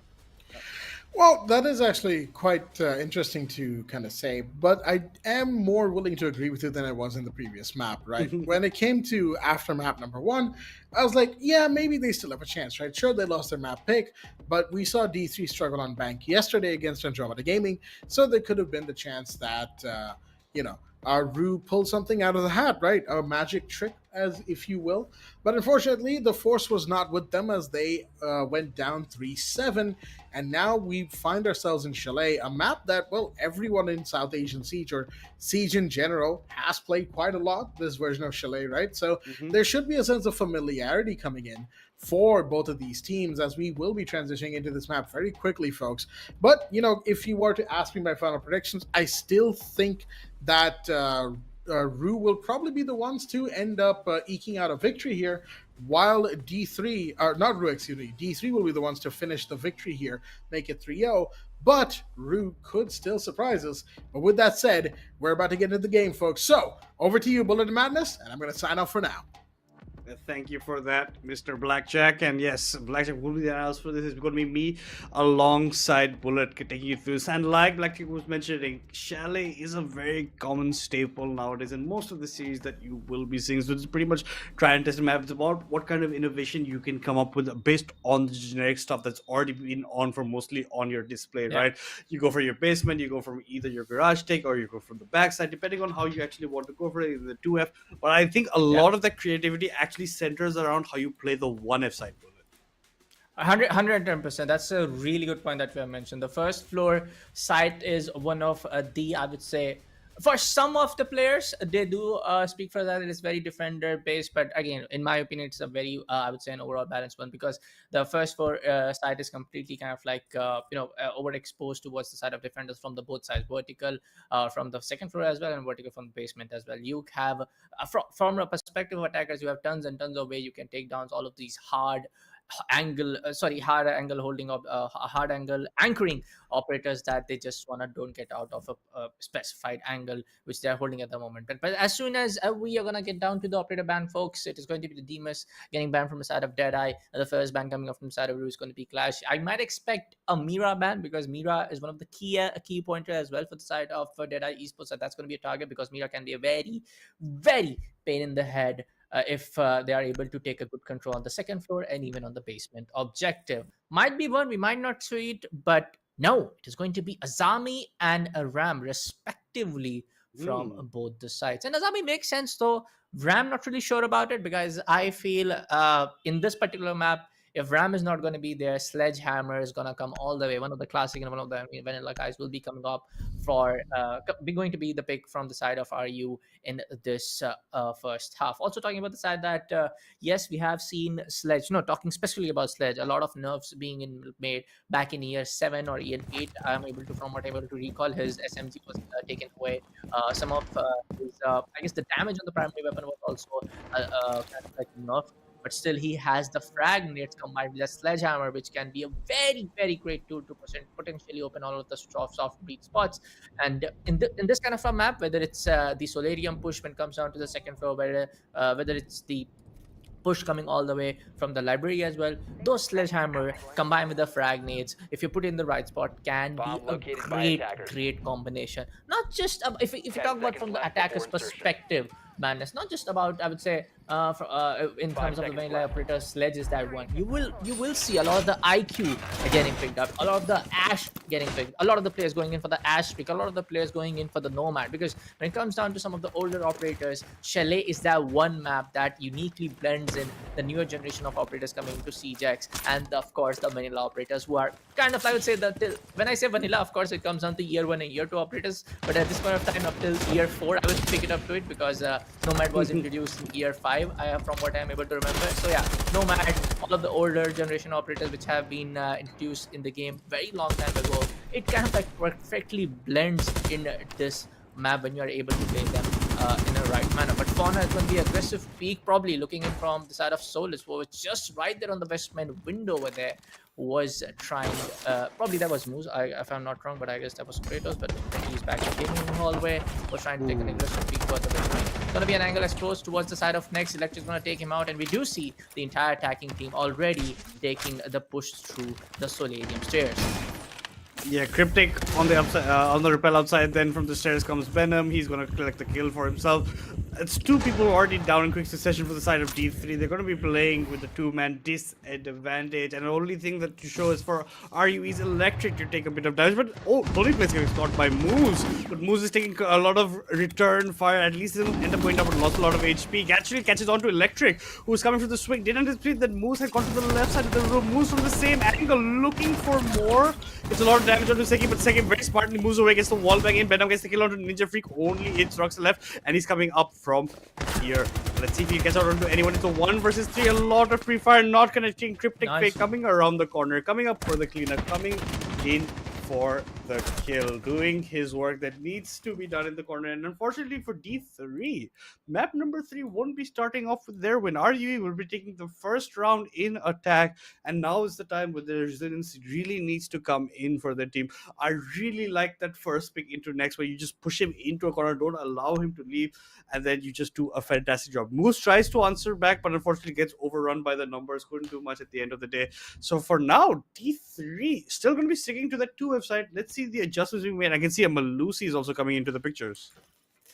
Malaysia coming into the picture, and they have to. I mean, the fast-paced approach coming in from the side of RU is something I also did not expect. The round got over in less than, 50 seconds? If I'm able to time it right. But even not in 50 seconds, entire round getting over in just 1 minute, and that is also the very first round in the entire game, is something that you might not expect from a team who's down with a map score of 2-0. So a great, I would say, momentum build-up, initiation being taken forward from the side of RUE. And this is what they need to do exactly, Madness. They have to leave no holds barred. They have to kind of like play that no holds barred game. If you want to rush through with the combination coming in with the fin card booster and the Electric going on the Ash. And of course, you have Brava as well to take all of the Electric gadgets. You will, and you should go for it. If you are not very confident with the gunfight, if you want to go in for the vertical approach, because now you have the nades coming in from the side of Finca, you have the air jabs to make sure that there are no flanks coming in from the none other than is going to be the overall the kitchen hallway and back towards the trophy room, coming all the way towards the dining fireplace. Sorry, the fireplace rotation to the dining and towards the kitchen hallway. Yes, you have the air jabs to take care of the entire possible state, but they have to also make sure that they don't repeat the exact initiation process or the site execution process in the same way, which they have been doing so since, I would say, map number 1, when they were trying to attack on their second half. It has been the case, to be frankly speaking. They are kind of doing the rinse, wash and repeat kind of like the status with every approach, and this is what D3 Esports are able to adapt to towards the overall strategies coming into play. They know for a fact that yes, it's going to be another Solarium push. They know for a fact that okay, for the Solarium push we have taken a Melusi this time around. Those Banshee will take care of the entire push, and those Banshee will slow down the entire push. And this is what I was talking about. Moose gets the first pick on Shake. If you push it through the same angle yet another time again, you're gonna get taken care of just like that. They know for a fact that it's going to be a lot of the drone work coming in from the similar direction, which is again going to be the same way. In fact, in this case, they know the entire team might take back a rotation and going in towards the fireplace hallway. But no, I guess Moose has got the first and the second one as well from the same angle, was the same area execution which the attacking team is trying to plan, trying to do so towards the plan. It's going to be a little bit of that touch and miss, a little bit of the dicey situation, good damage being taken to the head. Oh, he almost clicked the head though. He gets a double, a quad coming in from the side of Tony, a 4K, which might see the very first ace in this series, possibly coming in from the side of Moose. But Tony right here, coming back to the kitchen hallway, proceeding down towards the Solarium stair, which might look like which they have the idea. And yes, he's trying to go for it. He's trying to go for the ace. He's getting desperate for it. Switches out to the shotgun. We do have it. Oh, through the smoke! He gets an ace! Moose, you one deadly guy right there. And this is what I was talking about. Of course, we have to appreciate the very first ace coming out from the side of Moose in this entire series, madness. I'm so sorry I'm taking this long throw, but we have to also point out the fact that everybody pushing down through Solarium is something not really wise in my opinion. Every guy from the attacking side pushing down towards the same angle is not really necessary. I think they're trying to look for the trades, but the trades do not come in. Moose dominates. You can see the guy who's on top. He had his crosshair on the head, just didn't click, honestly, on his left click. Didn't get the kill, but Moose takes it. Even finished off the last guy with the shotgun kill through the smoke as extra brownie points. Moose coming up huge with a switch up to the Malusi, doing wonders for D3 Esports. And if you get wiped out just by a single individual in a flawless round, that's definitely going to hurt the mental of RUE heading into round number 3, which is going to go taking us all the way to the basement. And more importantly, I don't see any electric getting picked up by D3. Nothing of that sort has been banned, but they're opting not to bring in either a kite or a bandit, looking to honestly duel it out instead. They have the smoke to buy time. You have Nexus also double shotguns over there. Moo's going to be opting up back for the Pelusi. I don't see any problem whatsoever after what he did last round. And you also have Rux with the Valkyrie, so you're going to have some cameras in places in case you need to stop the diffuser later on. But I don't think with a Capital in place with the smoke coverage there, it can cause like a lot of opportunities for easy plans for RU. Depends on how D3 managed to play this, because I think the lack of electrons might end up hurting them in terms of delaying when that plan can happen. But RU honestly just taking a very slow support, a lot of pre-fires to the windows, trying to look out for any of these spawn picks that D3 can potentially be looking for. But if you see from their side, they are just nowhere to be seen. They have bought all the time they need to. They're making RUE guess every second step they take.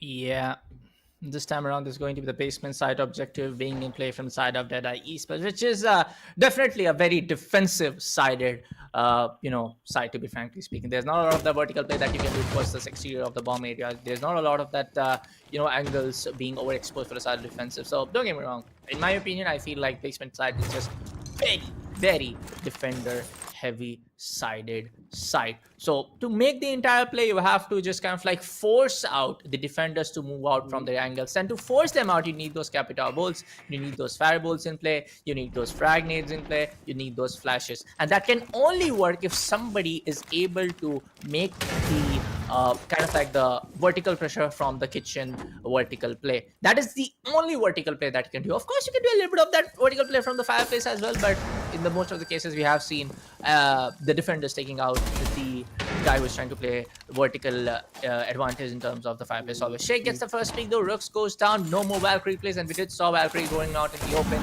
towards the second floor and taking a rotation back to the fireplace stairs, which was pretty obvious. The attackers will try to just take out the defender as soon as possible. But we do see the combined hive launches coming into play. That's Toxic Base laid down towards the corner. Yes, it will make the possible force to just push them out. Capital Bull goes away. Impossible and very unfortunate disconnection. And it is going to just straight up the dark side of RUE. Oh, a little bit of the friendly fire though. Makes it a 1v3. Next gets one. Venom will be trying his level best to take out the final victory as well, but there's going to be huge intel being given away toward the side of Snake. So there is a chance with this SMG11 in hand that he can actually go in for a clutch. Next combo with the C4. Tony goes down.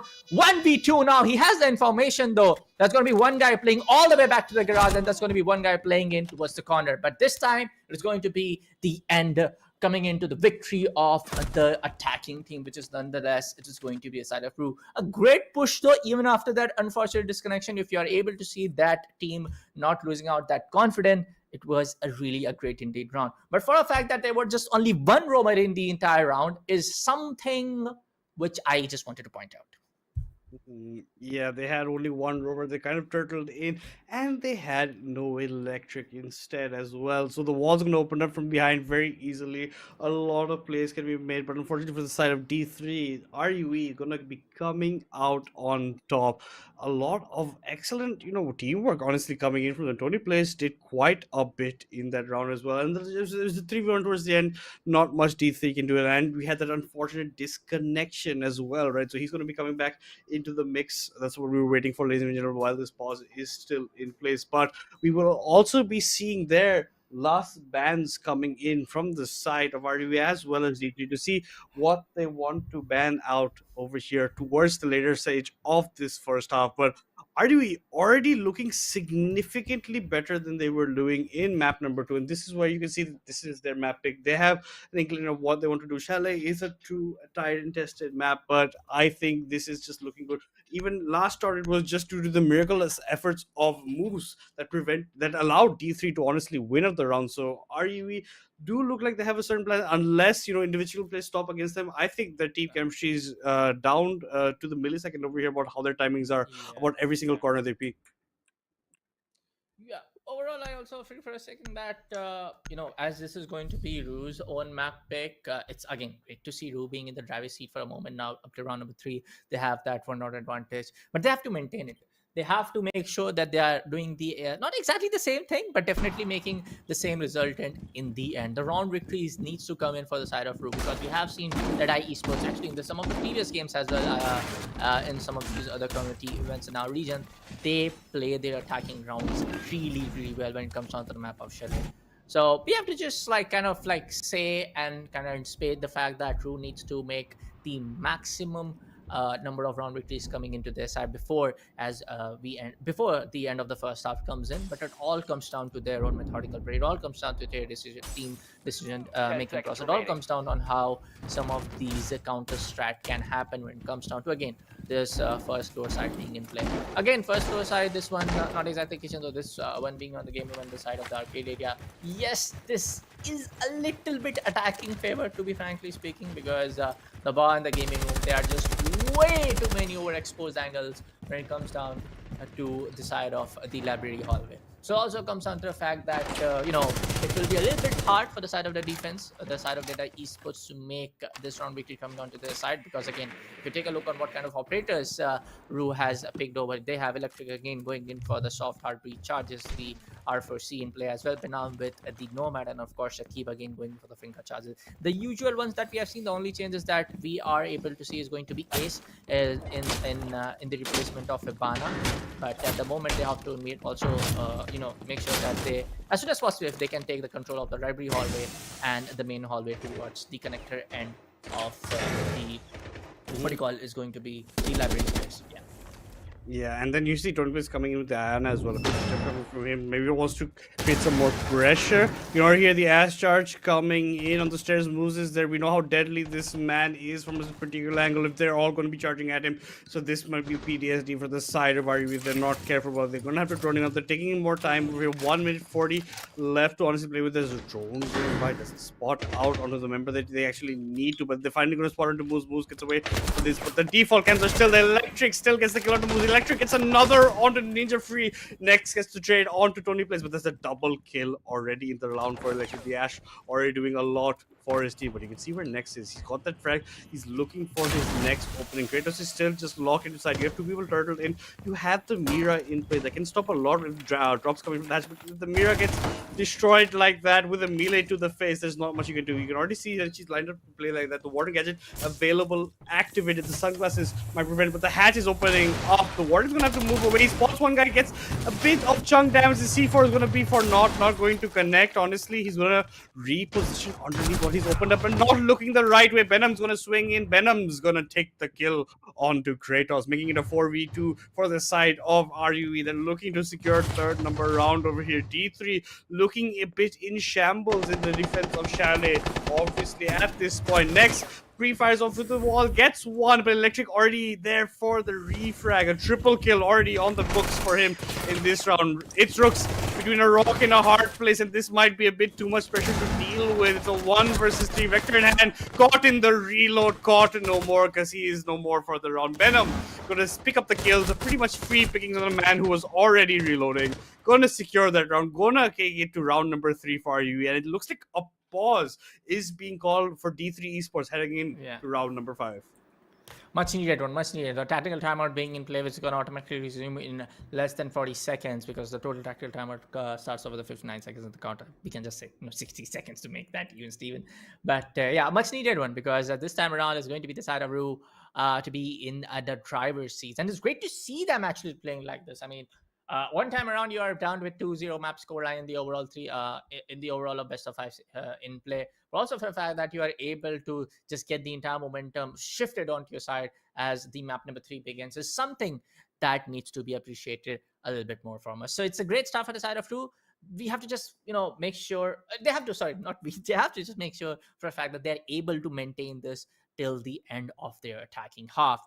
But because, again, coming out of the fact that with the history that I have seen with some of the players coming in from the side of D3 Esports or aka Deadeye Esports, I have definitely seen them play really good in their attacking rounds when it comes on the map of Chalet. In the previous qualifier as well, if I'm able to remember it right, in the overall community, in the other tournaments in our community region as well. So we have to just kind of wait and find out. Yes, some of these plays are a little bit dicey. Oh, okay. Just wanted to send that to the second floor. Sorry, the first floor. And that was going to be automatic elevator being in the service from the side of Next. But jokes apart, folks, coming back to the discussion that Deadeye Esports, I feel like they are in sort of losing that confidence when they are not able to win those gunfights, I would say, since the beginning of the round number 2. Because again, you don't expect a guy like Ninja Freak to be on 0-3. You don't expect a guy like Rux to be on 0-3. Moose is definitely doing a lot of the heavy lifting when it comes to frag numbers. Kratos is still has not got his opening pick yet. I mean, after round number 3, if you're not able to get your opening pick, is something that you need to worry about, frankly speaking, in my opinion. I could be a little bit wrong because this is again going to be a very competitive state of the South Asia siege in play. A lot of the eliminations don't matter, but when it comes down to that winning those gunfights, which I was exactly saying in for the case of RUE the last 2 games, you need to get those gunfight victories in the end to get those round victories coming in for your team, because it is going to be a collective team effort to make the result. And again, there's going to be a 2-0 map, so RUE is just trying to make their swing buys to make sure this map comes down to the favor. But if that doesn't happen, Electric. it's going to be a similar drone. Electric goes, electrifying kill. Next gets the trade, though. They're knowing for a fact that there's going to be a drone war being done. So there's somebody in the best main. Smoke is going to go out for B3 very quickly into the round. Electric with a very fast electrifying pace entering into the building, gets one. He gets the kill on the Kratos, but unfortunately gets traded out. But there is Venom also in for the trade, gets the kill onto Next.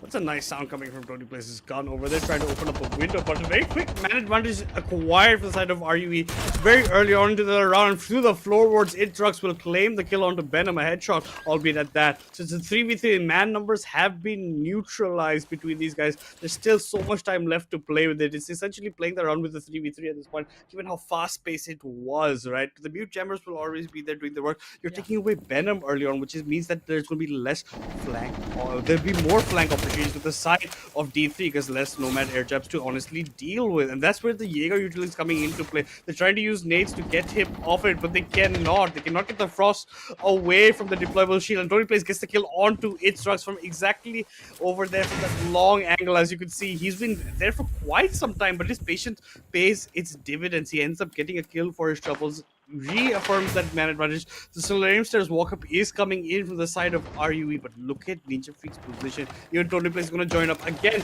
2 members from Solarium, 1 from the Repellent. He's going to enter in. Moose gets the kill onto Seki, but instantly traded out by Cryptic Fate. Only Ninja Freak left, right, but look at him. He's walking his way in, sees where the person is behind the deployable ship, but look who's not seen him. It's Cryptic Fate. Actually going to get bamboozled by the movement of Ninja Freak, and Ninja Freak knows where Tony Place's red pings are coming in galore about the position, and I think that's playing with Tony Place's mind as well, that he's being pinged so much below in the floorboards. He's trying to fire a couple of shots, but this is a very good defensive position for the Jaeger to honestly deal with. And that's going to be the Brav actually hacking away the deployable camera to prevent that red ping to come in, honestly. So now trying to maybe get a grasp. 27 seconds left with shots to the floorboard. Yet again, not going to connect whatsoever. Ninja Freak just has to go for the peak, sees the man through Oh, there we the go. visible part of the explosion. An excellent peak as well. The headshot connects. D3 going to be locking in a very well deserved round for themselves over here in round number 5.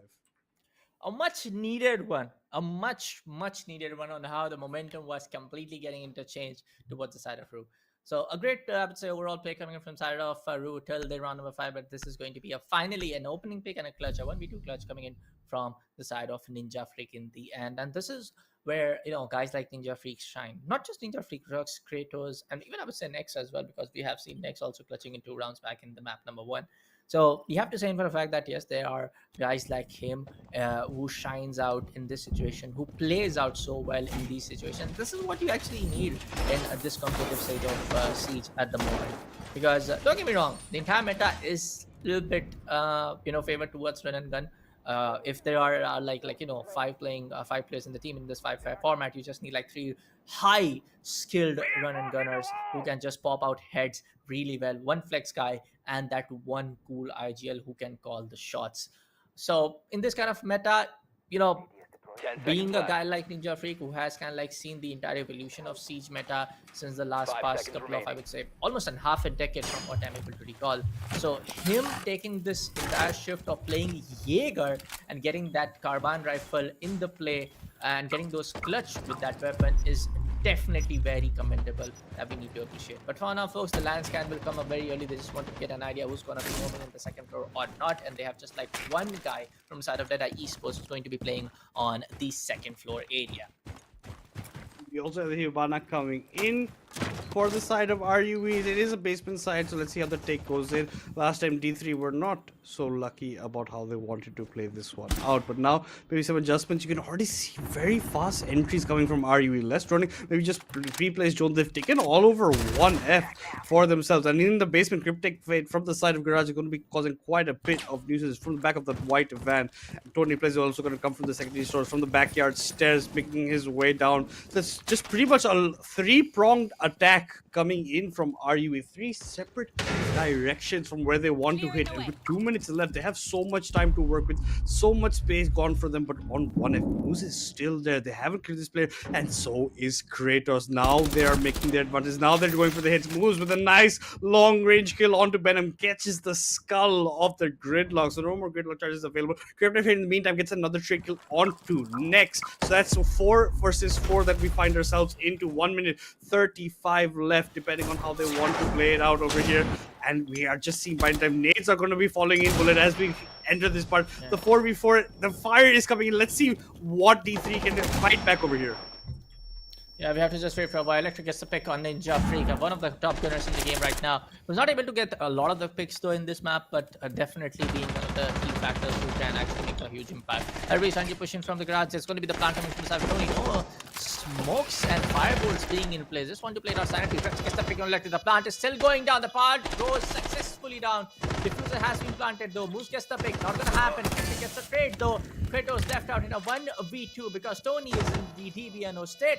Kratos trying to make the swing through the wine cellar. He knows he got the yellow pings, trying to go in for the free fire maybe, but he just wants to land the final shot. So at this point of time, if you go for the free fire, go in for the initial pre-fire, definitely the Qs will be given away and the final kill will be taken from the side of Cryptic. Another, I would say, great attacking in play from the side of RUE, which we have to again really highly appreciate till the first half. A 4-2 up to round number 6 is definitely, I did not expect it. I called this out that D3 Esports will take this very one-sided, and it is exactly not going to do a similar way. Yes, now D3 in the attacking side can make the reverse sweep happen because again, it's not a huge lead for the favor of RUE Esports or for the side of RUE team. To be frankly, to be exactly speaking of, D3 just need 2 rounds in their attack to make this a 4-4 even Steven scoreline, and then they can go towards the round advantage and making it to a map point. But again, RUE being in the advantage side for the side of defense is definitely gonna up their morale and confidence boost, especially when you are down with the overall 2 maps being on the opponent side. Yeah, definitely at that point. And RUE showing why this is their map pick, definitely looking very, very strong in their takes on attack side. But now it's up to D3 to show us what they can bring out, and what they're looking to bring out with that Blackbeard being banned is the Blitz. And it looks to be going in Kratos' hands. You have the patented Grim, you have the IQ there in case you have to look out for gadget. But Electric will be going back to the alibi. We've seen him make some plays. It's either 100% Yeah. or 0%, depending on how rounds are going out for him. He is known to be the irritating factor of RUE. He can get a lot of hits, but then you have to talk about the scope was in the hands of Venom. A lot of creative plays in terms of how you can actually just be pretty much around the map how you want. Cryptic has the Echo drones available to him to prepare the pan, and they're going basement for their first defensive round from the side of RU. So RU are trying to lock this in, and from the side of D3, I think they're going to make a very explosive start, enter in over here, because this is D3 Esports, previously known as Won't Stop Peaking, and this is a team that's known to be very aggressive, and that's what you can see that was happening in the defense later on. That kind of aggressiveness was not being shown that I'm used to or accustomed to seeing D3 Esports actually bring out. And it seems that their overconfidence, or that they were riding the coattails of their previous map victories, is just not going to pay out given the form that RUE find themselves in right now. Yeah.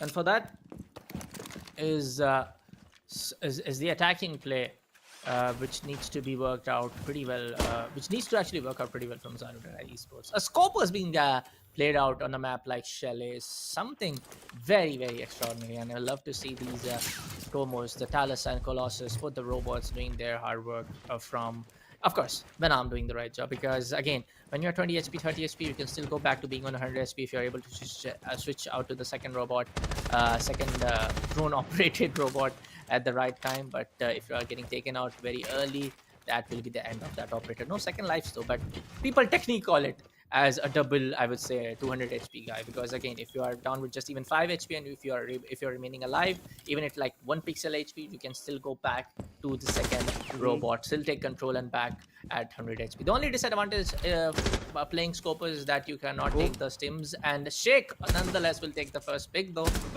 and it will be a 5v4 very early. No more external hard breach charges, apart from the fact that there's going to be still Carrier's pellet being in play from the side of Rux. Coming back to the point that the only disadvantage of playing Scope is that you cannot take those heals, extra heals coming from Stim and the Thunder Station, the Gona Station from the side of Thunderbird, and of course you cannot equip the Rook armor. Apart from that, Scope is that one big menace which can interchange this entire playstyle from being an anchor to being one of the heavy roamers on the entire map.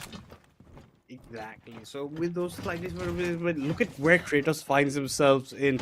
He is walking down these backyard stairs, depending on how he wants to make his approach, checking for everything. And you're using the Kali to actually get rid of the electric, or actually the mute jammer that was available. You have the Hibana, you have the Kratos Palace to actually still open up this backside. The Ace went down very early to the round, but Venom, with the angle that he's holding, is very fast on the trigger. Ninja Freak did not even know what hit him at that point.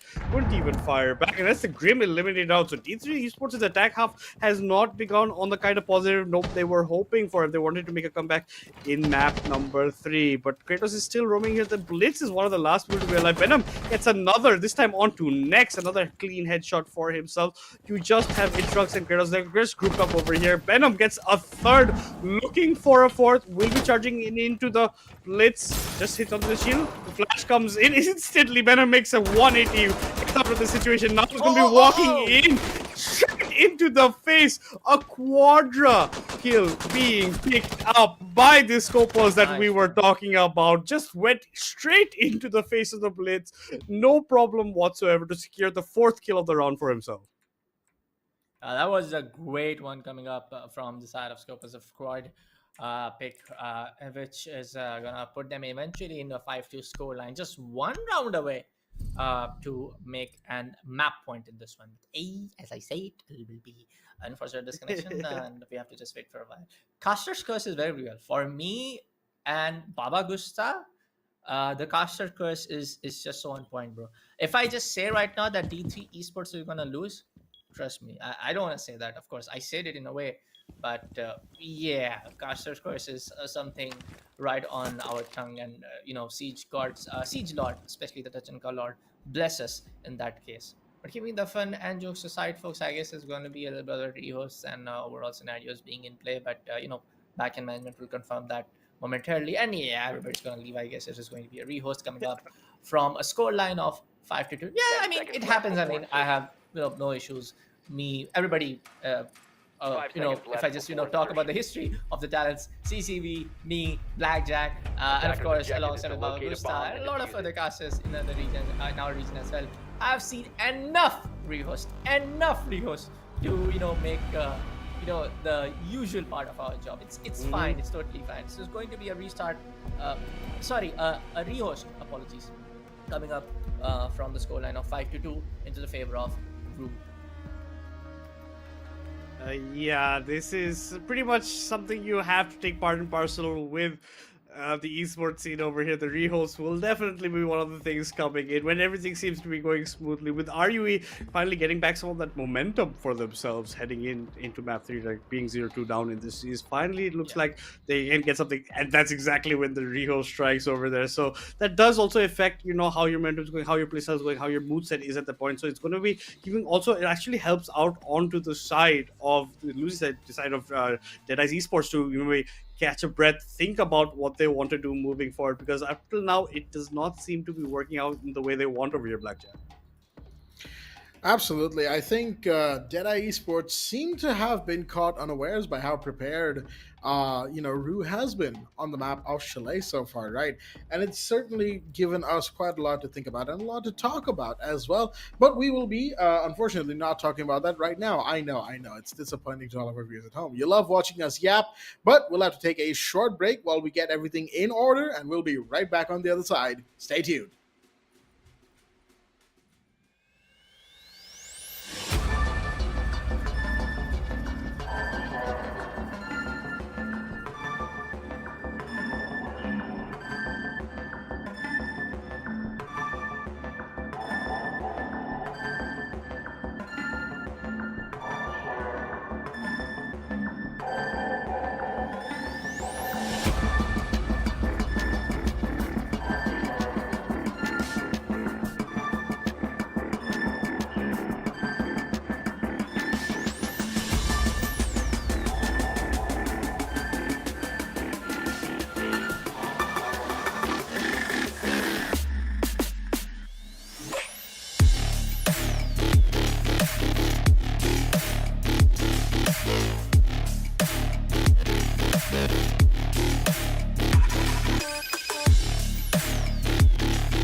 Guys, welcome back to the South Asia Elite Series. We are in qualifier to semi-final, grand finals at the end of the day, and due to our favorite thing, rehosts, we had to take that short break, but we are back. The players are in the lobby, so we're going to be jumping into that shortly, and we'll be saying bye to Blackjack then. But before we let Blackjack leave, Blackjack, what do you think is the most likely outcome of the map? What you've seen so far? I mean, given everything we've gone through so far when it comes to this map of Chalet, I'm going to be honest with you, Madness. I think there's a good chance that RUE walk away with it, right? Because they've certainly shown us a lot of metal. They've certainly shown us a lot of momentum as well. Whatever they had planned for Chalet, I'll tell you what, it's working out very, very well indeed. They are 5-2 up. They've got all the advantage in the world, really. And I'll just say this, D3, this is a very different D3 than what we were seeing in the last couple of maps. Whatever momentum they had, it is gone. It has been, ground into dust. And right now, they just have to kind of take the fact that we had this break, right, which was obviously because of a rehost, but it was unintentional.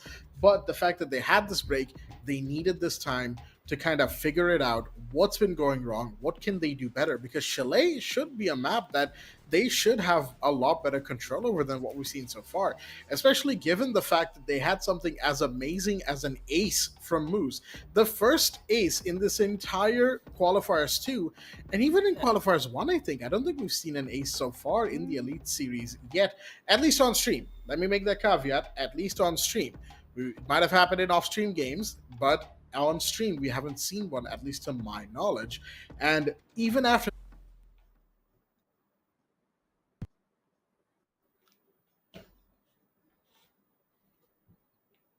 Bullet, your thoughts? I mean, coming on how RUE has kind of like proceeded forward and keeping the momentum to their side, and the round scores completely getting shifted from what it looked like. I mean, from what I know, from what we have seen and from what I know, is that Deadeye Esports have played something very, very on point on the map of Chalet. It's that RUE is able to challenge them and able to win it, and that's the point. Able to challenge them for a gunfight and able to win those back to back is something that is going to be very, very crucial. And up till here, if they're able to pull it off, they can definitely make it to the I was getting to it. If they're able to make it to 6-2, if they're the first team to get onto map point for this one, they're definitely that team where map number 4 will be very, very dicey to say who's gonna take it away. But again, for the side of Deadeye Esports, when you talk about the overall Fragnation and how some of the numbers are not looking very much in the favor, yes, that is going to be one of the case. I don't see the same frag potential being in play from what we saw on map number 1 and map number 2 from the play coming on from the side of Deadeye Esports. We're gonna have Blackjack again with us because it looks like we're gonna have a bit of another rehost situation going on over here. It seems rehost ×2 is what is on the books. Let's hope it's not ×3. And with that being said, guys, you know what it is. We're gonna be taking a short break before we jump right back into the action.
Guys, welcome back. I think we've said that quite a few times in this stream itself, but this is the South Asia Elite Series going on. We are back after the second technically rehost of map number 3. Before we left off RUE, we're in a pretty dominating spot, being 5 rounds up to just the 2. That is D3 Dead Eyes Esports. And like we were talking about before we were interrupted, is that it does seem that RUE is in the path of taking us all the way to map number 4 over here, Blackjack.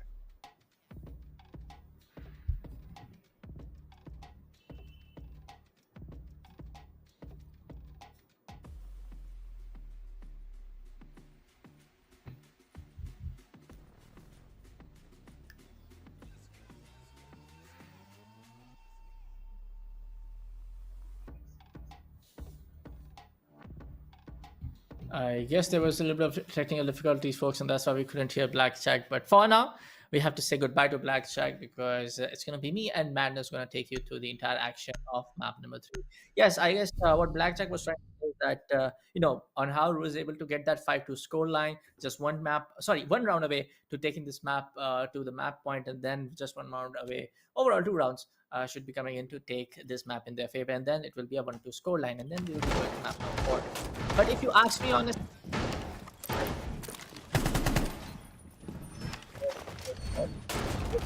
to their side, and we might be that again the 3rd time in the row to go to the map point, but we have to just wait for a while, folks. I am personally just getting a little bit more overexcited, to be frankly speaking, because there's a lot of that few bit and tiny mistakes happening from both sides. Even though RUE was able to get down to 5-2, we have seen them giving away those very easy downs that could have been coming up to their side, towards the side of the Deadeye Esports in the previous games. Right now, that complexity is completely being taken care of, but that can still work out in their way if Deadeye Esports kind of like fire all their cylinders, go very aggressively onto the faces of RUE Esports, and they might be able to do so as the starting of the 8th round begins. But again, this is all just anticipation, it's all just assumptions, all just making predictions right here at the casting analyst test, which in the end can be very wrong as well, because at the end of the day, it's up to the players on how they want to approach and play their game. Especially in a game like Siege, man, there are so millions and millions of possibility and predictions which can happen. And then we're going to bring the Osa. We brought in the Blitz. Kratos is going to be piling it again. We have a Denari, the first of the day. There's a benefit, but the peeking head of Shakib is whacked away from the window by the hands of its Rux. He's going to take the first kill of round number 8 over here. And unfortunately, the demise of Shakib was there to follow. So a nice early frag for the Ram. He's looking for even more, essentially. This the 2F fight is coming in from RUE. It's not what we saw in Bank. This time they are fighting for 2F location for themselves, especially that the 1F is their side, but there are people getting spotted out. The hive mines are there as well. from the Grim, and a bit of damage Kratos takes, but not too much. It's because the ram got stuck on the window. It didn't actually break through the castle the way they intended it to. Finally they will, and you can see the Malusi is just waiting around the corner. Electric is there. I think the Blitz is jumping in. He's trying to go for the kill, but Electric gets the better. Kratos gets the kill, but Drux gets the kill on 20 plays. He took advantage of the nuisance caused on the side by the Blitz. Gets his third with the head of Electric claimed for him. One by one, the Dinaris are getting shot down as well. It's Drux already with a triple kill on the round, choosing to vault back out the window, regroup over here. It's a 4 versus 2 in favor of D3 Esports, and it seems like the break has done wonders for the attacker side. Yeah, right now. Oh, Cryptic gets taken out. Moves a great shot on Cryptic. That was a long range shot though. Coming back from the hallway. But Bruno's going to be the last man standing from the side of RUE, and looks like it Deadeye Esports can make this round of fair. But just like one guy trying to open the door, which is unlikely the case. He can go towards their side. And yes, it is the final vertical shot being in play alongside of that. A great round coming up from none other than the side of Deadeye Esports, making it to 5-3 now from all the way to it. I mean, it was the score line of what I guess from what I'm able to remember, it is was around 2-4 last time around when we saw on the lead for the side of RUE. Then again, it was the side of RUE to again come back with a victory round in their favor, and now it is 5-3. So it's a you know it's a great, I would say, still a redemption point being for the side of RUE, but can only happen if they completely take charge of it this entire map. Again, giving this example of this particular round, they have to end this pretty soon, because again, this is a best of 5. That exhaustion, the mental exhaustion, the overall physical exhaustion is also going to hit you as you go towards map number 4. It's not just about the technical difficulties and everything. It's a best of 5 of Siege is a completely different level of the overall maintaining your energy and maintaining your morale and confidence level up till map number 5. If this goes on to map number 5, from it what it looks like, I feel like yes, this is definitely going to map number 4. Beside a map, not really sure, but it looks like it might go up till map number 4. 10 seconds left before insertion. Yeah, like at this point of the series, it's no longer a sprint that D3 are looking for. It's become more of a marathon. So like you're saying, the endurance is definitely going to come into effect over here. D3, off the break, coming with a good attacking round. Let's see if they can follow up or captivate on that momentum that they've established slightly, but albeit for themselves over here. Sakib has to switch over to the Rumi. So Rumi will be there, plus that long-range DMR for your use as well. You already see the plan is usually when they take the 2F side, you're going to repel outside as the ace, trying to take some more advantage. We saw even RUE do this during their own attack phase, and that's exactly what we're doing outside. So like, we are going to be taking that staircase all the way for ourselves, and even going to be soft reaching the castle barricades open on the main window. So a lot of angles that Venom has to be careful about the position that he's in, but Ninja Freak brings in even that. He brings in that very powerful PWR. A lot of magazine, a lot, maybe less damage, but a huge amount of fire rate coming in. Let's see how well Kratos on this ace can do. And yet again, Electric gonna be going back to the alibi. We've seen him play the most alibi throughout this grand finals, and he has been putting in quite a bit of things. Like a very cheeky foothold. You shoot quite a bit in the feet of Sakib over there. A lot of damage taken. If it was any other bottom of foot, that would have definitely be a kill. And there's a red ping also in this corner. They think there's someone close by. They're trying to go for the kill. The MP is used to get rid of the Ruby kills. We might even see a jump in coming from Moose. He's taking his position, and now the red ping's on his left side. So he knows exactly what the play is. The pre-fire comes in. The pre-fire connects. Sakib was anyway low HP from the shots through the floor, but now he is without any. Here comes the sensors. They're triggering. They're allowing them to know exactly where Moose is. He's coming up trophy stairs over. He is making his appearance, but as soon as he takes out utility, Venom strikes. Venom gets an upside down repel from next, going unsuccessful for him. Venom getting a double kill into the round. So RUE extending dominance, having the man advantage in the last 1 minute and 5 seconds of the round. Oh, another great shotgun! shot at the face. Oh my god. There we go. And this is why we say M590 is literally a beast when it comes down to the shotguns. Back in the day, there were some nerfs and buffs which actually made all the shotgun sniper, but happy to say for the fact that is not exactly the case. Oh, look at those champion charms getting, I would say, a little bit flex, which is of course that they have earned it in the rank.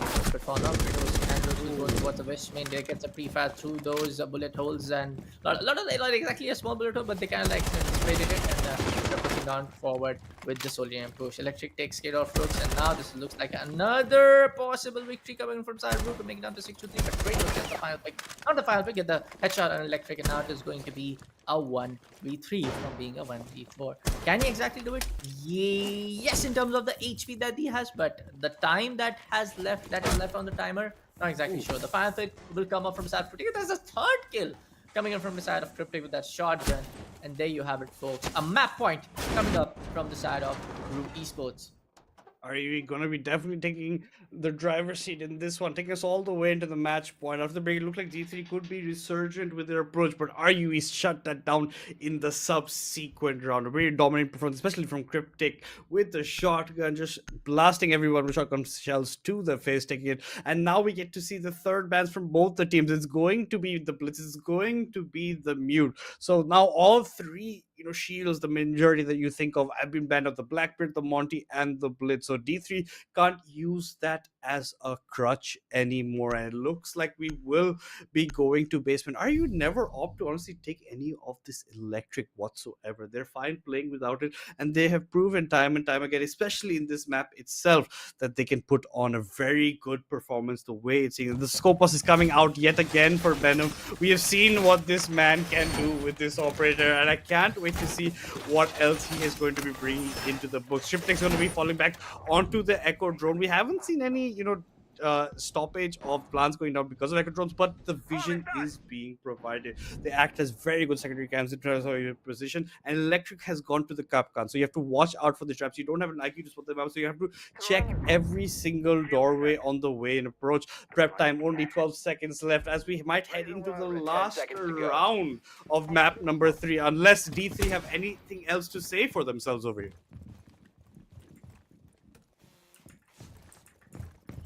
So sorry.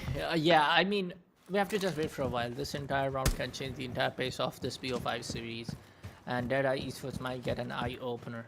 Securing just 3 rounds, this is exactly the same fate that we saw in the last map of Bank, which went in the favor of D3 Esports. So we have to just kind of wait for a while, to be frankly speaking, on how things will get unfolded. Don't worry about that map overlay, folks. I guess it is a little bit of that correction that needs to be done from the backend team. The second map was Bank, which was picked up and won from this side of Deadeye, and that's why the scoreline is 2-0.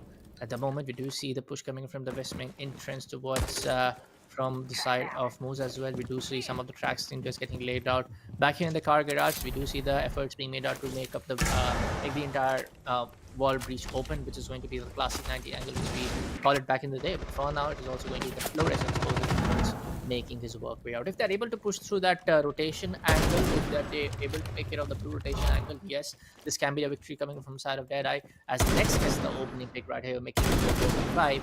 But if they are not able to do so, I am pretty sure RUE will get this map victory onto their side. They are looking exactly like that. Venom's getting another. Moose gets the kill on Electric. Venom gets another onto Kratos' head. I was already firing that comment about him getting that kill, but Sekib answers back to Moose for his pre-fired. Ninja Freak gets the trade onto Venom finally over there. Venom no longer in the round, but Ninja Freak is low on HP, and that Sophos Clade will be providing a lot of pings. Tony Plays gets the kill on Ninja Freak. It's Rux onto Sekib. It's Rux versus Tony Plays, but that's Scopos. The focus body is going to be spotting out exactly where It's Rux is going to be coming from. The flashbangs being used, but the Jaegers are preventing them from popping off or exploding. It's Rux has gone for a slight rotation, albeit from this corner. Now the flashbang should definitely pop. Tony Plays is gonna just see white, and a nice wraparound from It's Rux gonna catch off the off guard. It's Tony Plays over there. Gonna get another round for the side of D3 Esports, and they're trying to close the gap, but this was still a very close affair at the end parts of the game.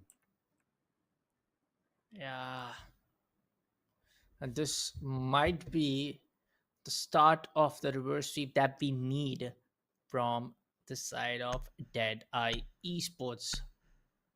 But can they do it is the main question. But there's going to be also the fact that RUE is very much close to making it 2-1 scoreline. So yeah, now again, I feel like whether it's I'm one thing I can say for certain, there's a very low chance of D3 Esports winning a reverse sweep because of what the scoreline is looking like, because RUE is right now on a map point. But definitely a high chance that we are definitely going to see a map number 4. We will be going back down into the basement over here yet again. They're going to keep it tight. RUE have a tendency of doing this, even if they lose a side, they tend to stick to hold of it, kind of out of, spite that, yes, we will end up defending the side. And we do see a Bomb Tubaro located coming by out for Venom attackers. instead. So the Scopus has been sent to the scrapyard. 10 We're going to seconds be remaining. bringing in the Tubaro instead to maybe slow down some progress on the backside. And it seems like 5 the seconds entire to approach insertion. from D3 is towards this backside area. They're trying to enter from this as much as they can from the basement hallway from that side, but there doesn't seem to be an answer from RUE now. Let's see if they have anything more in store for us. Pretty much same openings across the board. Ninja Freak is one of the few people piloting the Flores, and that's why we did get to see a Flores brand yesterday as well, depending on how we got to see it. On the bot side, first Flores drone activated on the backyard stairs, going to be making his way in. Another drone by Kratos. They're going to be doing their due diligence, checking out every single spot they can. Most has that area with the gridlock, has a gridlock charges to prevent the backstab. They're choosing this over the Nomad, essentially, in the terms of watching who's going to be end up flanking. The first line charge comes in, not going to be spotting out any whatsoever, but Electric has a firm hold of one eye, but he's open to a lot of angles, so he has to keep his head on a swivel to make sure he's not shot through the back. Yeah. Again, the similar push and approach to execution will be made from the side of that. If it's going to open up this more of a right execution, they have to also make open up the entire backside as well to find that crossfire. But we also need to make sure that the blue rotation is being taken care of. We do see the side of Kratos making sure he gets the really long angle towards the main rotation as well, and at the bottom basement side, which is going to be again the side of the storage and the garage area. But towards the vine cellar, I also feel for a fact that if you are able to pop in some of those nades and Kawan hives, it can make your life much more easier. There we go. The first one from the next gets taken care of from the ADS. Benam gets the pick on Nest. It is going to be the first opening pick yet again coming in for the favor of RUE Esports. Yeah, Venom gets that first pickup for him, so they're trying to use nades to clear out his position, but he's not getting caught. He's pre-firing his way to glory, almost ends up going down. That's going to be Cryptic Fate, actually, who's going to get caught out. Moose gets the kill onto Electric, and immediately Cryptic Fate goes onto his Echo Drone, trying to, change the look. Maybe because he might end up actually going down. But in the meantime, Venom doesn't have any more HP. The pre-fires coming in from Ninja Freaks is not going to be connecting onto the Echo, just hiding in the corner. Cryptic Fate instead swings out, gets the kill onto his turret, but instant trade by Ninja Free. Moose on the other hand gets Sekib. Only Tony plays yet again alive. A bit of a deja vu situation for him, but it's a 3 versus 1 that he finds himself in. The plant is going down. Tony plays low on the HP mark. Gonna have to make a play here to come and see. The smoke answer comes in, not going to connect on who he thought was possible. He's in the blue hallway. No one's actually looking towards him. If he's careful about it, exactly gets the kill on to Kratos. 2 more members for him to find to keep his hopes alive for RUE to maybe just secure map 3 over here. Pre-fires come in, no connection whatsoever. The time is ticking down. 25 seconds left for him to honestly make a move. He's trying to walk in over here. He's trying to hold angles, but he doesn't have the liberty of this. And from the long angle over here, moves towards basement side, will be claiming this kill just behind the laundry basket. Nice angle whatsoever for him. And Tony plays with the holographic, won't be able to see that far that easily. And an easy shot coming in for him at the end of the day. And that's going to be D3, bringing us to the round of ones, as Blackjack likes to say over here, Bullet. Yeah, and now it is going to be the tuss and muss. If RUE makes it, if they want to play the map number 4, they want to push it further to take this finale, take this qualifier to just a slight bit of chance. I'm so sorry to say the slight bit of chance to take a chance to win this entire thing. South Asia Elite Community Series qualifier 2. They have to win this round. But for the side of the Esports, they want to shut this down as early as possible. They have to push till to overtime to extend the entire timings. But to extend the entire timings of the broadcast, folks, don't worry. We have the infamous pause and technical issues. Sometimes this is quite obvious, man. Sometimes the PC client gets crashed, sometimes the player's PC crashed, and sometimes we have power and internet outages, which is very much common. It has happened with me. I'm pretty sure, Madness, you are also a victim of the same. I can definitely say the same for Blackjack, Aggressive, and of course, Baba Gusta as well. It is very, very natural. So we have to wait for a while, folks. The pause has been requested. And this is going to be a very important one, though. This I'm not saying that again. This has been deliberately called off. Of course, there will be an unfortunate disconnection, but a pause coming on a 6-5 score line can affect the entire momentum from both sides very, very tragically as well, and very, very positively as well. Yeah, definitely. You're speaking words of wisdom over here that you can take it either way after a pause like this. And pause comes in part and parcel with our region, with the aggressiveness of it. We do get these kind of pauses. So bear in line with us, folks, and we will bring you the short fact action very shortly, given like it is the round of ones. It's either for RUE to take us to map number 4 with them winning this round, or D3 Esports to take us with overtime to see what actually ends up happening. And D3 Esports are following a slight momentum pattern of going up over there. I think the basement is no longer the answer for RUE. They've done 2 basement defenses in a row, and both to no success or no avail whatsoever. So they're going back to the 2 website, the master bedroom and office, to maybe put down their defense over there. Maybe we get to see some very good players coming out. Electric maybe going to come online. He's going for the Valkyrie this time, not going to be bringing out the alibi instead of Romans. We're going to have the Black Eye Camps to actually spot out info for yourself, and no more echo on the book. Smoke Cryptic Fate is going to go for the smoke, going to bring out the shotgun, with which he got a triple kill just on this very defense side itself a couple of rounds ago. Yeah.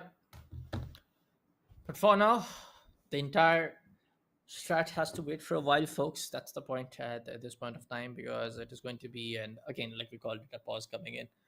We might throw into a break, but I guess we just want to give some of the stats as well up till, I would say, the start of this particular map so far. If you talk about some of the first picks getting opened from both sides, that is going to be the highest number of opening picks coming in from side of Electric with a 3-0 on the first kill stats, and also Moose coming in from the other team with a 3-2 on the first kill. So talking about the overall cost percentage from, we have got the numbers. It's going to be P12 again.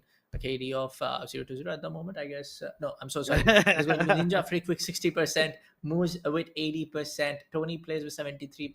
Overall, the cost percentage looks very balanced on both sides, in my opinion. But for the fact that overall frag numbers are looking much more on the lower side of Deadeye Esports is something which I definitely did not expect. But kudos to Moose for being on 15-8, and Benam from the other team being on 15-7.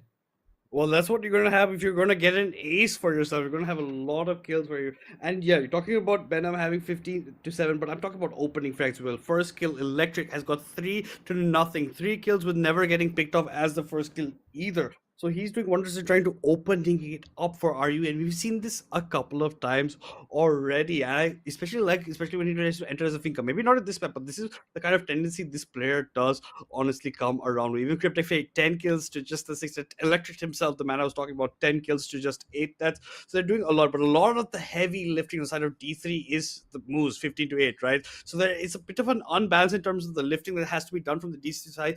If the rest of the players come to life and try to help out moves in this general trajectory, I definitely think that D3 have the possibility of taking us to this overtime, and maybe just showing us what they can do over there. Because the way we had predicted before we came up from the rehost, we were saying that RUE was looking like they're trying to run away with this map, but D3 have definitely more fight left in them to stop us in a track, to say, no, you are wrong, we're definitely trying to go take this to overtime, try to do our luck over there. And RUE, this is the chance to close this out without any more pressure, because you go to overtime, even if you end up winning, you're going to map for their exhaustion will definitely start to set in for these players. The endurance is the battle that will be taking place between which player can actually play consistently good the longest amount of time. Yeah, and that is going to be frankly speaking, a little of that real battle over here, to be specifically saying, because if Deadeye Esports are able to push this to overtime, that will be something of a little bit of not exactly a shocker, but right up a reality check on the face of you as well. If you're going to give away so many opportunities for the opponent team to capitalize on, they are not going to miss any chance to reverse sweep this entire process. And why should not they? Because they are at the 2-0 scoreline. They can just end this entire series, win this second qualifier coming up for the side of South Asia Elite Community Series, be the team to take the larger chunk of the prize pool up to here, and just go for the win. But for now, folks, we will find out right up here in round number 12. Round number 12 on our way, the round of ones. Let's see which side actually ends up getting the one. Contains pretty much the outcome of how this entire series is looking. Reminder of the guys who are just joining, it is D3 Esports leading this best of 5 to 2-0 against RUE. RUE finally with the comeback, but from above, Moose takes quite a bit of damage trying to set up the gridlocks, and he even gets finished off by Tony Plays. Moose chose to actually step back into the vision, try to fight back. A little bit of an ego battle that unfortunately did not work out, and unfortunately for Tony Blaze, he comes out on top, gets that opening frag for his team, gets another first kill against his name, and moves out of the count. Not much backstab available for D3, but it's a very huge setback very early into the round. You have to crawl around, you have to cause a bit of distraction, trying to get a pick-offs onto RUE at this point, just given how the opening segments of round number 12 have gone over here. Library control should be on the books for D3 Esports. That's exactly what they're trying to look like. You have the high mines coming in, you have the Flourish drones popping out, you have Tony Place completely visible to the opponents, but he is not going down. He's going to be binding his time over there. Look at Electric, he's going to walk into the crosses of next Kratos, picks up the kill onto Tony Place. So instantly the turnaround of fortune. D3 now with the man advantage into this round. RUE did not play the round better after the first kill that was obtained by them, and now the secondary hard breachers from the Grim, they are looking to open up the wall. They're looking to cross a lot of gaps in the defense of RUE, and RUE have to hang on for dear life if they don't want to go into overtime. Yeah, Fortnite's 2-4. Oh, looking really bad for the side of RUE in terms of the man advantage. Big shot from Kratos being on the Ash, and so what you expect from Ash main like that, but first and doing his combined hand launcher being deployed. A very risky maneuver though. He goes onto the wall, he swings by his combined hand launcher, nobody fights him on the same angle from the side of defense, he's able to do it smoothly. Venom takes a lot of the damage, Prefab's gonna be on the play as well. Rux knows the situation. Now, every other possible information has been given away. Rex finds the pick on Venom, and certainly, folks, we are going. Oh, gotta wait for it. Shake gets the pick on next. 1v3 now. 47 left on the clock. The plant is on. Rux takes a lot of the damage. He's rightly on pixel HP. This might be a move for Ninja Freak, I guess. On the other hand, Shake is going to take the pick on Taurus. Gets the find. Trying to find it now. Gonna happen. Kratos swings by from the 90 hallway. From the library hallway, apologies. And that is going to be Deadeye Esports making the time for overtime. Overtime. We don't have Blackjack, but are you ready to rumble as we heading into overtime over here? It's gonna be first overtime of our grand finals in map number 3 over here. D3 Esports kind of look like down and out of the count, but at just that number 9 moment they get up, don't let it go to all the 10 seconds. They are up off the map. They are looking to make an impact. They are looking to try and close out the series over here. They're trying to make it a clean 3-0. And if RUE have anything to say about it, if they're to take us to map number 4, they have to kind of think about what went wrong in those last couple of rounds, because they're going to be back on that defensive side. They're going to be all the way in the basement, the side that did not work out for them. So I'm not quite sure what is running in through their minds. They might have even maybe opted for a 1F side. The mirror is open, you can make some plays like that, but no, they're going to be, you know, strict about their discipline in terms of what they have as a game plan. They're going to follow it through, even though it has not worked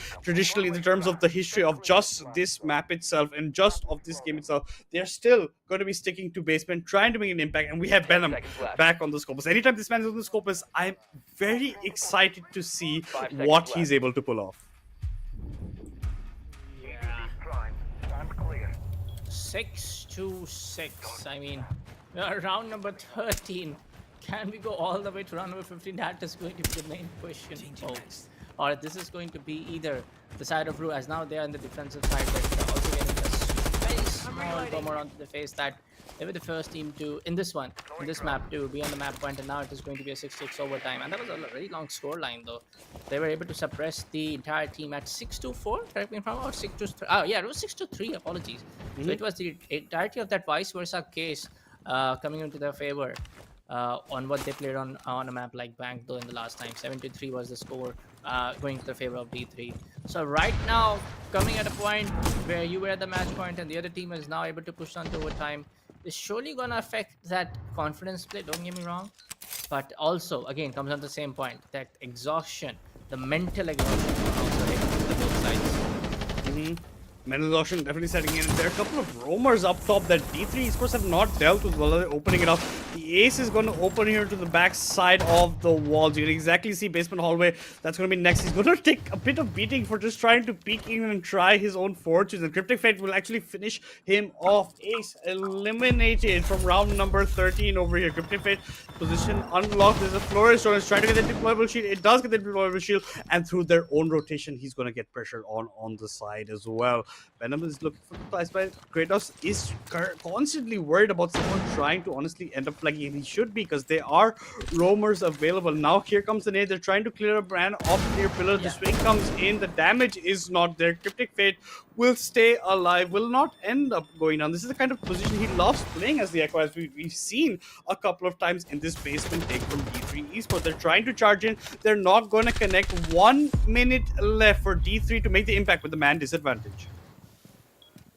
Let's go, boys. This is going to be a very, very important first minute. Whoever gets it's going to get the overtime map point on their side, and it will be a very different tale from it, because it is going to be a kind of like a reset also in terms of the overall score, but also for the fact that whoever gets it is going to push them through either map 4 or either a 3-0. Oh, looks like it's going to be decided on back-to-back picks, and that's going to be the One Cup Khan pick as well. But on the other hand, as soon as Xperi Moose gets a double, making it to 1v3 now. It's going to be the question if Moose can pull this off of 1v5. I mean, he has done an ace, not exactly an ace clutch, but he has definitely pulled off this series' first ace. So I'm not doubting his entire skill caliber, but in situations like this, when we don't have the carrier control on your side, entire toxic waves are blocking your pathways, it's going to be a huge angle to take care of. This looks like a victory coming in for the side of RUE, to be honest.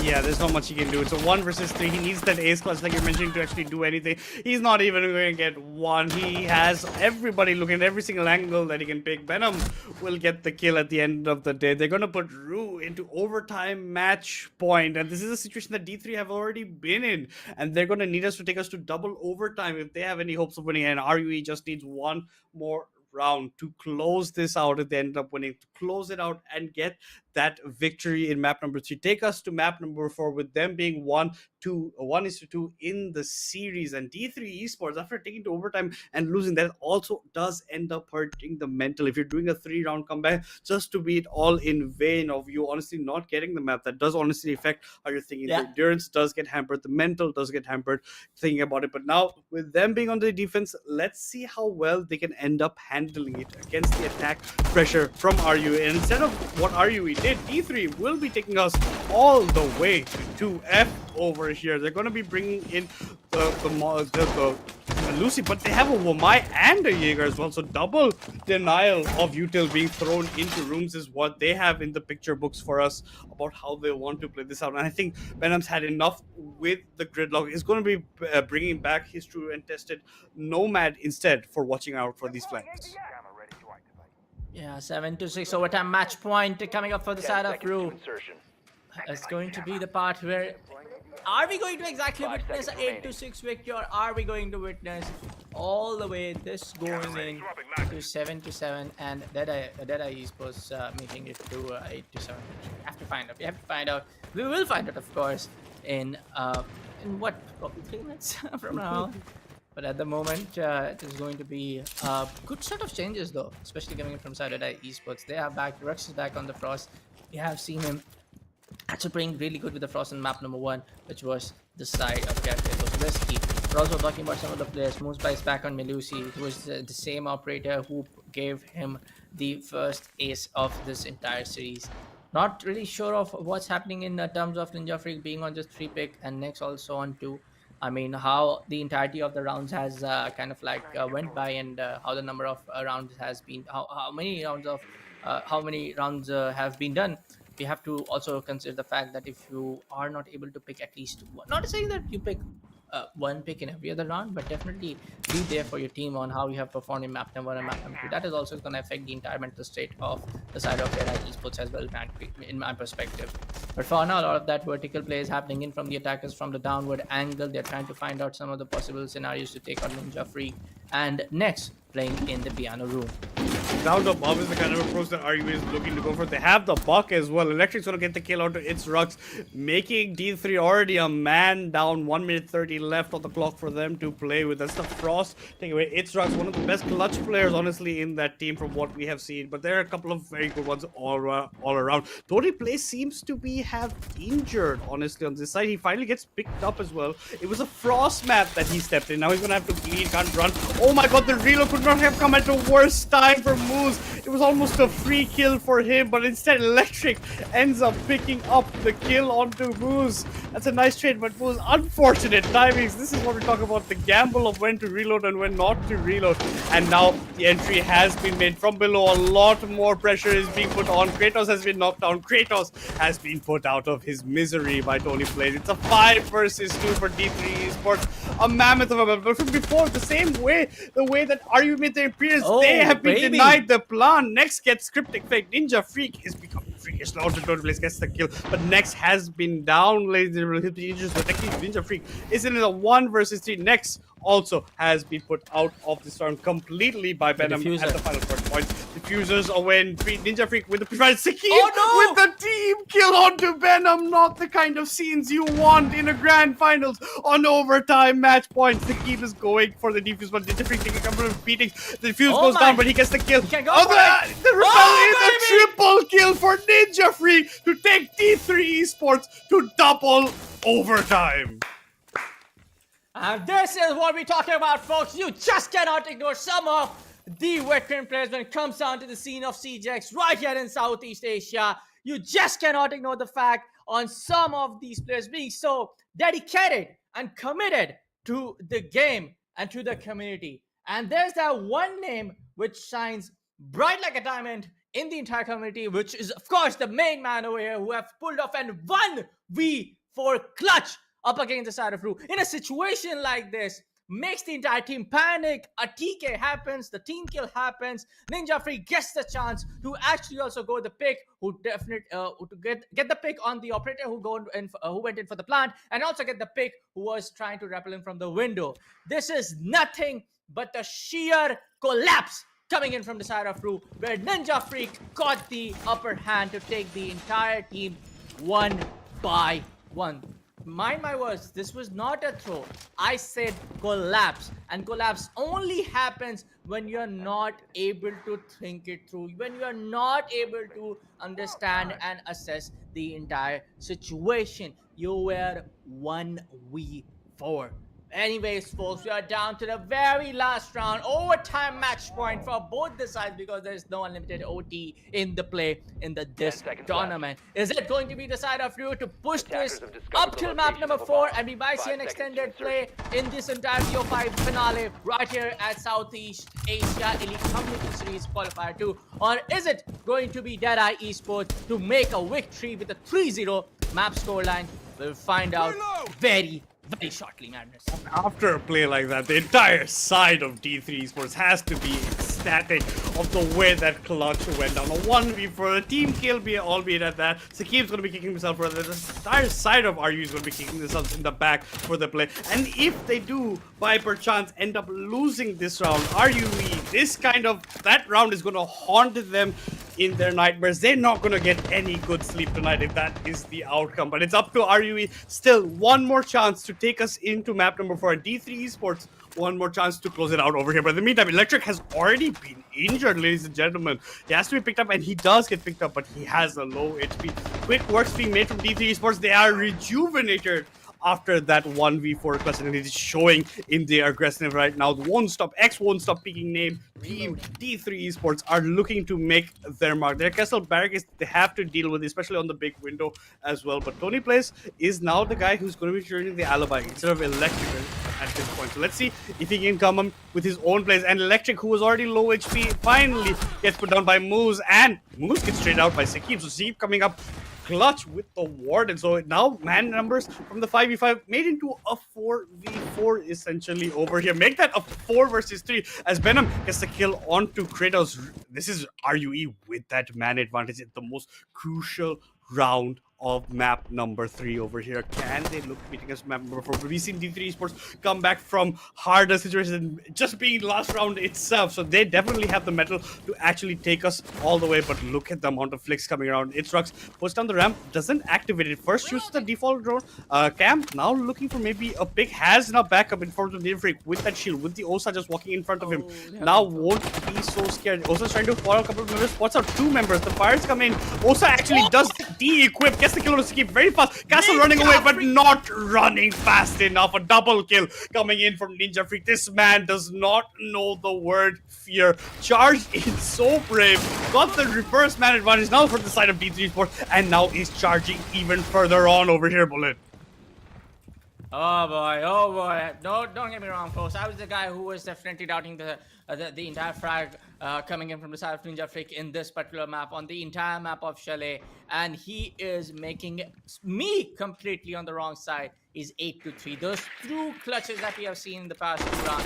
These back-to-back frag, with him being on Osa with the talent shield is something that you don't expect. You expect to make it the way. He gets the pick. Oh, not really exactly the same though. It's going to be a 1v2. Can Ninja Freak pull this off though? Tony gets the final. Not the final. It's going to be a 1v1. This time is not on the hat. Tony just need to waste the time. Rux doesn't have the HP. And Tony pushes this way all the way to map number 4 for the side of RUE. Very close and very unneatly placed from both sides in the end. But this time around, will be the side of RUE to take a victory on map number 3 on the map of Chalet. Very shaky one, very dicey one from both the sides, but it was so very close for the side of Red Eye Esports as well to shut this down in a 3-0 scoreline. And with that, folks, it's going to be map number 4 in play to decide whether it's going to be a 2-2 scoreline or whether it's going to be a 3-1 scoreline from the side of Dead Eye Esports. Yeah, it took a double overtime to end up winning it, and that man in the middle of your screen is the guy that you have to thank for it. Tony Plays comes in with his own huge shot in a 1 versus 3. The time also definitely was on his side, but that has been the match. We are going to go back to the caster desk. Blackjack will be joining us yet again over here. As Blackjack, you saw that match. There were so many plays going, a couple of throws here and there, a lot of opportunities grasped at by the opposing teams, given that they were provided to them. So they're definitely going to be taking that and run away with it. And just talk to me about how we actually reached this double overtime, because that round itself, Blackjack, pretty much defined how this map 3 was looking. Well, first and foremost, I do hope that everything's all right, because I was having a couple of mic troubles over the break. But with all that said, if you want to ask me what this match has kind of been as a whole, I would like to draw everyone's attention to that last round, I should say, that we just had. And I just have one question. You're in a 3v1. You know where the alibi is. The alibi has just taken one of your teammates away. You are Osa, right? You have a shield. You just used that shield to perform a fantastic triple push on the top floor, down the back stairs, Solarium stairs, into kitchen. You had someone backing you up the whole time. They get traded. You still have your shield. Why are you running? Why are you running? Shield down, gun down, when you know that the alibi is 5 feet from you?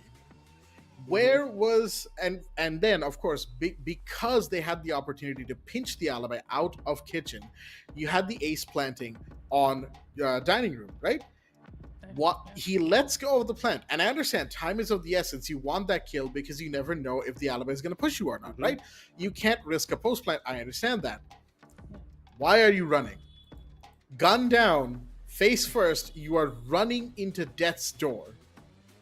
That, unfortunately, kind of defines D3 or Dead Eye Esports in the entirety of map number 3, if you ask me, right? Gun down, face first, ego peeking everything they possibly can until the last second. And unfortunately, it's those mistakes that have compounded over and over on top of each other to where they are now here forced to go to map number 4, where they really should have wrapped this up, right? Yep. Think about it this way. You are, put yourself in D3 shoes right here, right? You have just gone from 2-5 down, made a fantastic comeback, 6-6. It is overtime. You have the chance of a lifetime to have one of the games of Siege history, in South Asia at least, right? And Yeah. then you just keep making those mistakes over and over again that we saw from them in the first 7 to 9 rounds. They were peaking too much, they didn't drone themselves in, and when they were on the defense, they simply got too antsy, too overconfident, way too many times. But with all that said, frustrations aside, they will still be relatively happy with their performance in the second half of the game, right? Chalet is kind of seen to be an attacker-sided map, and a lot of the rounds that were won were admittedly when both teams were on the attack, right? And the stats will kind of reflect that. As you can see, the cost percentages are teetering on the lower end of the scale, 60% and below on average, with only 2 players being 73% and above. But if you're looking at the number of kills that were gotten across the entire map, oh boy, you are in for a treat. 18-10 to Benham, going 73% and 1-1. By far one of the standout performances, but also Moose, 18 and 12, 67% cost, which is pretty high considering the fact that D3 just lost this game, and 4-3 on entry. His entry KD is only beaten out by Electric, but he has 5 more kills and the same cost as Electric. That should tell you so much about what this match was and how incredibly close it ended up getting. But that, to me, ladies and gentlemen, is what is also the most frustrating aspect of it. D3 played it so well to push it so far, and yet the thing that was their undoing was the same mistake that they've been making since round 1 that we've been seeing in map 3 Chalet. But with that said, folks, I'm going to pass it over to Bullet here. We are going to go, or actually we're going to go into a break here because of course the match isn't done. We're going to be going into map number 4 very, very shortly indeed, and that is going to be Consulate. So for those who are ready, we hope that you've got another long dinner ahead of you, because we're going to certainly have probably another long match ahead of us. Until then, stay tuned. You made a bad bet. Play the odds and risk it all. But you're playing my game now. And I'm here to clean house.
Alrighty then, ladies and gentlemen, welcome back once again to the South Asia Elite Community Series for Rainbow Six Siege X here at Fragnation alongside Ubisoft.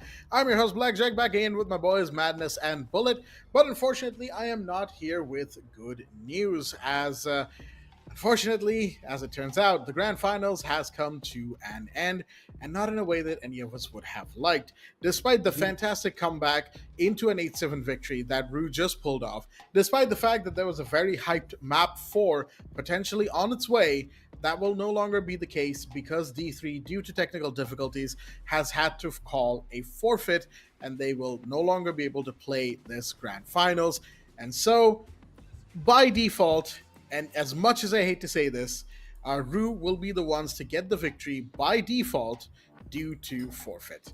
That's specifically is the due to forfeit part that I hate to say. Let me just make that clear before somebody in the chat gets all typing. But yeah, with that said, that pretty much wraps up the grand finals match. Like I said, none of us really wanted it to be this way, but it is what it is. Sometimes things like this are just unavoidable. But we've got a few more things to do before we wrap things up. If you've been here before in Qualifiers 1, you know exactly what I mean. The post-show is going to start things off with, of course, the summary of the entire matchup. And Madness, take us through it, please. Yeah, you can see it's gonna be looking more like D3's kind of side because they have the winning part, but because they're going to forfeit, RUE is going to come out on top, right? So there's a turn of events coming in. You can look at Tony plays. Some of the plays they made were pretty good, but on the KD wise, they're looking equal-like. But if you look at the side of D3, right, it's Rooks. Always a staple with the Blackbeard as well. A lot of clutch opportunity. Ninja Freak, honestly, this player experience knows matters, but then moves. Look at 37 kills already.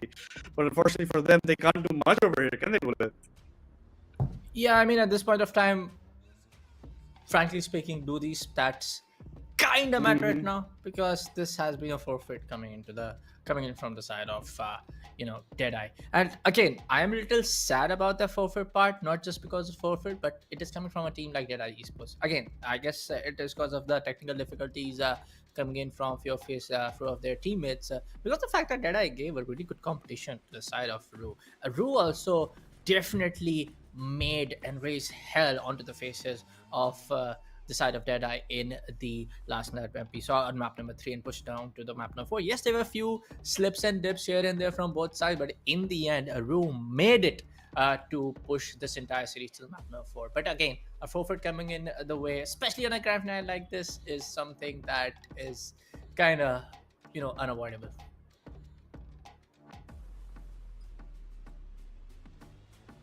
But for the moment, folks,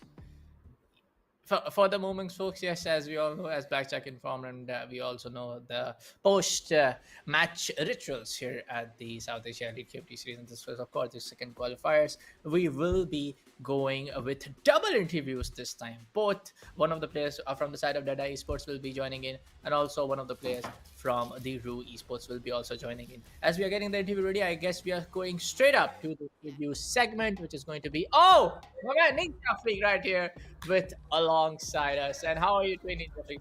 How are you doing? I'm pretty good. How are you guys doing?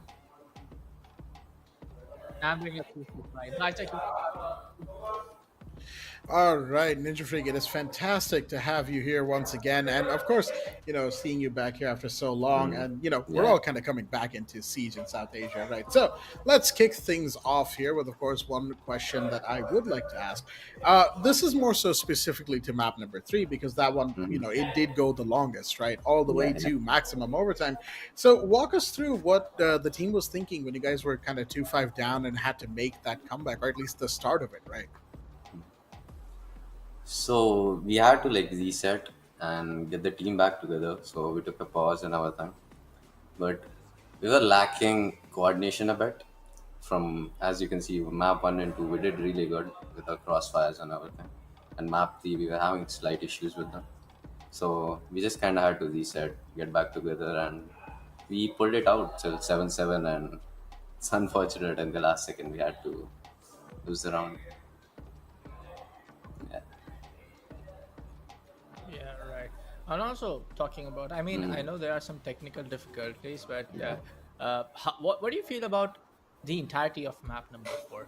I mean, there were a lot of the closing rounds which was kind of like being given away from both sides, even from your team as well and from the opponent team as well. That felt like it almost looked like it is a victory coming in for the side of your team, but it's kind of Hmm. like being given away towards the other side. What do you have to think about that? Apart from the coordination side and the crossfire angles, what do you think what really went wrong on map number 3?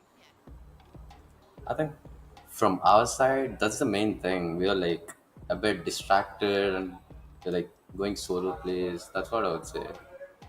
Yeah. But we are supposed to go 3-0, but just issues. Yeah. Yeah. And we are the team which we don't practice, no scrims, nothing. We just get together like 1 hour before the match and we just play. So can't complain much. Right. Well, it is the spirit of friends getting together and Yeah. playing Rainbow Six that's kind of kept our region alive, right, at the end of the day. And it's one of the things that's been at the forefront of South Asian Siege for a really long time, especially Yeah. thinking back to the years before Ubisoft stepped in and all of that. So, to kind of that end, since you've been. Well, you would be considered a veteran player for Siege in South Asia at this point, Definitely. right? What would you say to maybe anyone who might be playing Siege now, seeing the tournaments happening and seeing the esports for Siege X? What would you say to them if they were willing to get into all of this? I mean, just get your friends together, build a team. It's fun. Play tournaments. That's the only way you can grow the community. So, and we are lacking a lot of teams. There are like only like 8 to 10 teams that like play the tournament every time. So, we need new people, new crowd, so we can like grow the community, get more tournaments. Yeah. Right. And also, one of the last questions before we Mm. say you goodbye, what do you think about the overall tournament and what do you have to say for the overall feedback coming in from your side towards the entire team to the side of South Asia Elite Community Series? Well, that's first of all, it's nice that we are getting more and more tournaments that are like recognized by the Ubisoft and other developers. But yeah, I think we need more tournaments. That's all. More teams, more Yeah. tournaments. Yeah, nothing much to say about Yeah. this. Yeah, Yeah. Yeah, more tournaments will always be, of course, yeah, better for everyone in the long run, right? More matches, more mm, exposure, and more yeah. practice, which is, of course, something that everybody wants and even needs, right? Yeah. So to that end, Ninja Freak, I think might have just one more question because I think, given that it is, of course, qualifier two, and you guys have already qualified for the playoffs, kind of walk us through Mhm. because at the end of the playoffs, right, there is that light at the end of the tunnel. I think, as some have described it, of the two spots in the APAC qualifiers as a whole. So, what is your guys' Deadeye Esports' kind of mindset when it comes to aiming for those two spots potentially? So the plan is to like get the team together, but we need to have these players like be serious about this thing because, as I said, we just get back like 1 hour before the tournament and we just play together. So if we're gonna have to like play serious, we're gonna have to like schedule scrims, play like things, everything, try runs and everything. So I think we're gonna be doing that. So yeah, how to get everyone together. So, yeah, all the best to you, Ninja Freak, for the playoffs, I Thank guess, you. which is Yeah. starting off tomorrow only. So, again, you Mm. have to get your team back in this state very, very soon. Thank you so much, Ninja Freak. And of course, great clutches coming in Yeah, from dude. your side. We Mm. Everybody just lost their minds, with especially the two clutches coming in the map number 4, map number 3, to be specific. And all the best to you. We hope to see more clutches and ace from your side and your entire team in the next playlist. Thank you so much, Ninja Freak. I'll Thank see you you. in the Bye next one. bye. So that was a Ninja Freak for you guys. I guess he was playing in from a gaming cafe from what it looks like, and Madness, we are back again. So that tells you about the spirit of the game. Mhm. That tells you about the South Asia Siege community as a whole. That players are still right here to give their time to the game. The players are still right here to support the community by doing their parts, doing their part in their own devotion and dedication to the game. Hmm. Absolutely, I would completely agree with that. And playing from a cafe, that's separate dedication. I really like, Yeah. cafe times. Some of the best friends you make are in gaming cafes, exactly like that one. And he seemed pretty adamant about his play style, right? He's pretty nice about it, and he's pretty right about that. We need a couple of fresh blood in the Definitely. scene. To boost it up, we need more talent. Popping up more teams essentially, and it'll be better competition moving forward. And I completely agree with what he said over here, Blackjack. Yeah, no, I also agree, like hard agree on everything Ninja Freak pointed out. We need more teams, we need more players being encouraged to play at the top level. And the more tournaments we have, the more people will be encouraged to come up and play more and more Rainbow Six Siege, because that's what we want at the end of the day, right? The more people play, the more tournaments happen, the more tournament organizers will see, hey, there's actually motion happening for this game. Let's, bring another tournament in, and it becomes a cycle of positivity that we Yeah. all end up getting getting a lot of fun from. So that is going to be kind of the main thing that I hope to see more of as we progress through the playoffs and whatever is next for South Asian Siege in the future. The year isn't done just yet, folks. It's just October at the end of the day. Spooky season as it may be, I will say though, I do like the overall outlook Ninja Freak had, despite the issues that plagued their team today, right? Because he was very candid about that as well.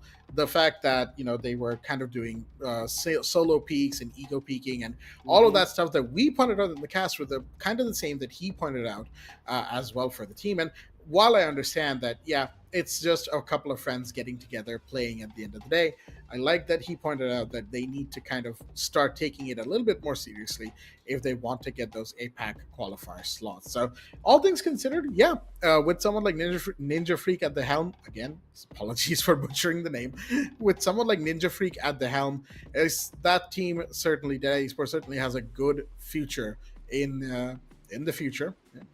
That's a sentence.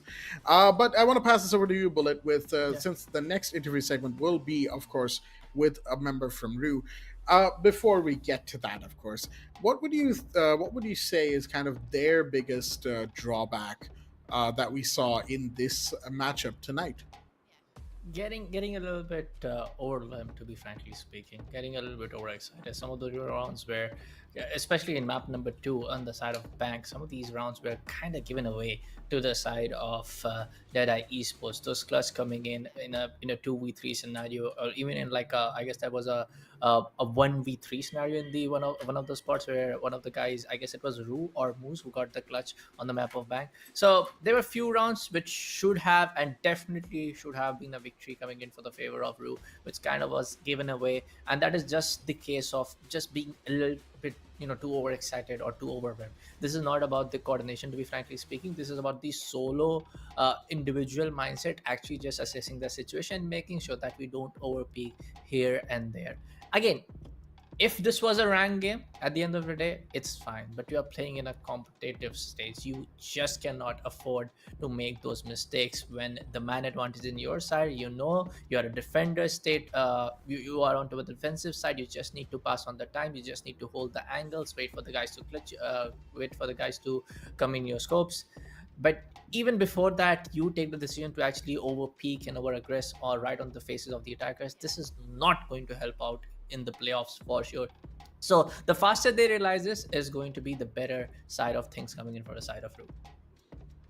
Yeah, absolutely agree. Also, they can treat this as, basically scrims, or in the terms of, getting to know your opponents good enough heading into your playoffs where you're actually everything minds. Because this was basically seen, guys, everyone you saw both in semifinal one, semifinal two, and we said it time and time again, but all four teams have qualified. So you will be seeing them on your screens heading in. Playoffs begin tomorrow, but streams will begin later next week. So you have to be watching out for that. And there'll be much more to be coming to you from that side. But I think so, along with the winners of qualifier one and like these new kind of teams coming up like over this side, it seems really nice that the kind of mixture we're going to be having actually from the players over here, Blackjack.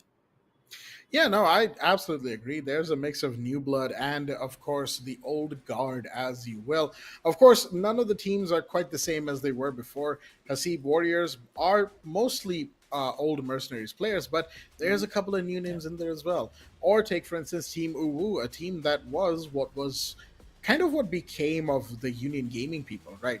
And yet now you only have like a couple of those names in there mixed in with members from other teams. One Stop Peaking as well has gone through its own fair share of changes. And that's not even counting teams like Andromeda Gaming, like RUE, like Deadeye Esports, who are also mostly new people. But with that said, folks, let's get into the next interview segment here and now. And it is going to be Sekib from the side of Team RUE. Sekib, how are you doing tonight? I'm doing good, Blackjack. What about you? I'm doing fantastic. Thank you so much. So, as we all know, the result wasn't quite what we were all hoping for, despite being favorable towards you guys. But, we're not going to focus on that too much after all. Who wants to focus on the bad parts? Let's talk about map 3 because that was quite the performance you guys put up. 5-2 early on, and yes, D3 definitely almost pulled it back, but then at the very end, you managed to clutch out a 1v3 at the very end there. Talk us through what the team was thinking throughout Chile. So, for Chalet, we went a bit more aggressive on our takes. Basically, what happened in the second map was D3 managed to find a lot of individual 1v1s, and that led to us either getting caught off guard or on our flanks, or just straight up losing our gunfight. So, for the Chalet map, basically what we said was we go with the strat that we'd run in ranked, and we try to play off the refrags. So that was basically our initial plan. And then after the rehost, though, Deadeye, as you said, made a major comeback. We lost the momentum, and we had to try and adjust according to what the mistakes that we were making. So that's basically what happened. Although they did almost win the last round. Yeah, it was definitely close, but that was about map 3. Take us to a bit map number 1 and 2 because, like, what do you think went wrong in your eyes? For map 2, honestly, we had no counter. They had us in every ways. For example, for map 2, we had a very linear push, I would say, which we tried to counter in the later rounds by splitting our attack from the main side as well as the side from stock and square. But although it was working out, they were still much better in terms of gunfights or in terms of refrags, as well as their setups was also vastly superior. For map 1, I would say we were doing fine, but it was more of a warm-up match for almost all of us, and we just came from work, so yeah. Yeah, no, totally understand that part. At the end of the day, we all have something to do, right? Something we're kind of working on, and life's as they say. But yeah, no, I actually really like the kind of honesty and optimism you guys have approached tonight's match with, despite the result being the way that it is, right? And I definitely will say big congratulations to you guys for that comeback in map number 3. I was sitting here, I was analyst for that one, so I wasn't really casting, but I was sitting here on the edge of my seat the entire time. So you definitely had me going, I'll tell you that. So now looking forward to the future, since playoffs start practically tomorrow, right? And there's going to be stream games next weekend as well. And of course, it's playoffs, so the big prize, it's not just the money, it's the Yep. 2 spots in the APAC qualifiers. So what is the team's mentality going into playoffs? What are you guys kind of focusing on? And maybe even a team or two that you might be kind of zeroing in on? We don't have any teams that we're particularly focusing on because I'm sure, as you've already noticed, that we have a lot of fundamental flaws in our teamwork as well as our coordination. So we kind of have to like iron those out first, as well as, how do I say, our teamwork especially. So let's say whenever I'm droning someone, there's a bit of a gap between someone pushing in and actually capitalizing on the opponent's position versus, you know, being able to make use of that information. Right. So if we can reduce that gap, then we can actually make use of our drones as well as, say, Electric, for example. Fantastic player, by the way. But if we can integrate better into our team as well as get used to our callouts as well as stay on the refrags, then I think he would make a fantastic addition. So we just kind of need to solidify our teamwork basically, and hopefully hope for the best. Definitely. And then heading into playoffs, I'm assuming you guys are going to be practicing now. Like, you guys have slight bit of time, not much, right? Because Yeah. playoffs are around the corner. But what else do you think needs You're talking about communication here. What else? In terms of like a map picks, do you have any changes that you would like to make? Unfortunately, no. We're gonna stick with the maps that we're comfortable with. For example, Bank is by far not our strongest suit, and I think the results can be seen there. Mm-hmm. Yeah, no. Bank, I was gonna actually make that joke later on. That Bank is certainly one of those that I don't think you guys are gonna be picking ever again. Yeah, we cannot bank Um, on that map. Yeah, every team has that one map. I can certainly sympathize with that. But so we're running short on time on this, so I'm gonna have one more question for you before we let you go. Second, this is more so from a production tournament standpoint. Given that Ubisoft has once again taken an interest in the South Asian region, we have this tournament and more to come in the future. What would you say to players that are potentially looking at this and thinking, "Oh, it's Rainbow Six Esports, I should probably get into this"? And you guys are one of those newer-ish teams, right? So, what would you say to someone who was or is in your position or was in your position who's looking to maybe get into this stuff? So a bit of correction on that statement. So although I Hmm. can technically be called new, our team members are actually all old, I guess you could say pro players. King, for Mm-hmm. example, is an ex-Valiant player. Abid is from Gamer Syndicate. Electric has been playing in Oh tournaments for a long time. yes. Yes. So Lone Wolf has been playing with them as well. So basically it's more of me joining into the atmosphere compared to them being new. And as for new players joining in, I would say just don't think about the results and actually just start. I mean, at the end of the day, it's a game that we love playing, and it's not always the results that matter. It's the, yeah, I'm gonna sound cringe, but it's the memories that matter. Like, it's the experience as well. Playing tournaments are fun, honestly, Mm-hmm. especially if True. you like the people that you're playing with. But the team that I have right now, they're all incredibly good players, and the best part is that I love playing with them. So that's what makes the tournaments fun. It's not the results, or if it was the results, we'd probably be practicing a lot more scrims right now. So yeah, Okay, that definitely makes sense. I think that's all the time we have for the interview. So thank you, Sakim, for joining in and telling us your thoughts. Hopefully, you guys do really well in the playoffs, and wish you the best of luck. thanks to both of you. Bye bye.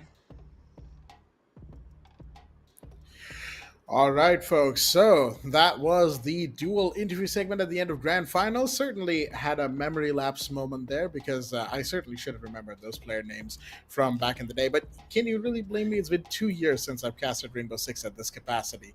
So it's been a minute, right? Yeah. It's been a hot minute. But, Yeah. as the time goes, we will improve, the players will improve, and hopefully the number of tournaments will also improve as well going forward from here. But with that said, folks, that does wrap up the grand finals. Once again, apologies for not having the full gamut of maps that we probably would have, but sometimes these issues are just unavoidable. I've been your host, Blackjack. Joining me has been Bullet and Madness. We've been your caster analyst trio for this weekend of qualifiers. And, of course, starting tomorrow is the playoffs matches. And starting next Friday or next weekend is going to be the first few streams of those qualifier matches, playoffs matches as well. So make sure to set your dates, set your times, and be back here next Friday, as that is where we will see you once again at the South Asia Elite Community Series with Fragnation, hosted at Fragnation, and of course alongside Ubisoft for Rainbow Six Siege. Until then, we're going to be signing off here for tonight. Stay tuned and good night. You made a bad bet. Play the odds and risk it all.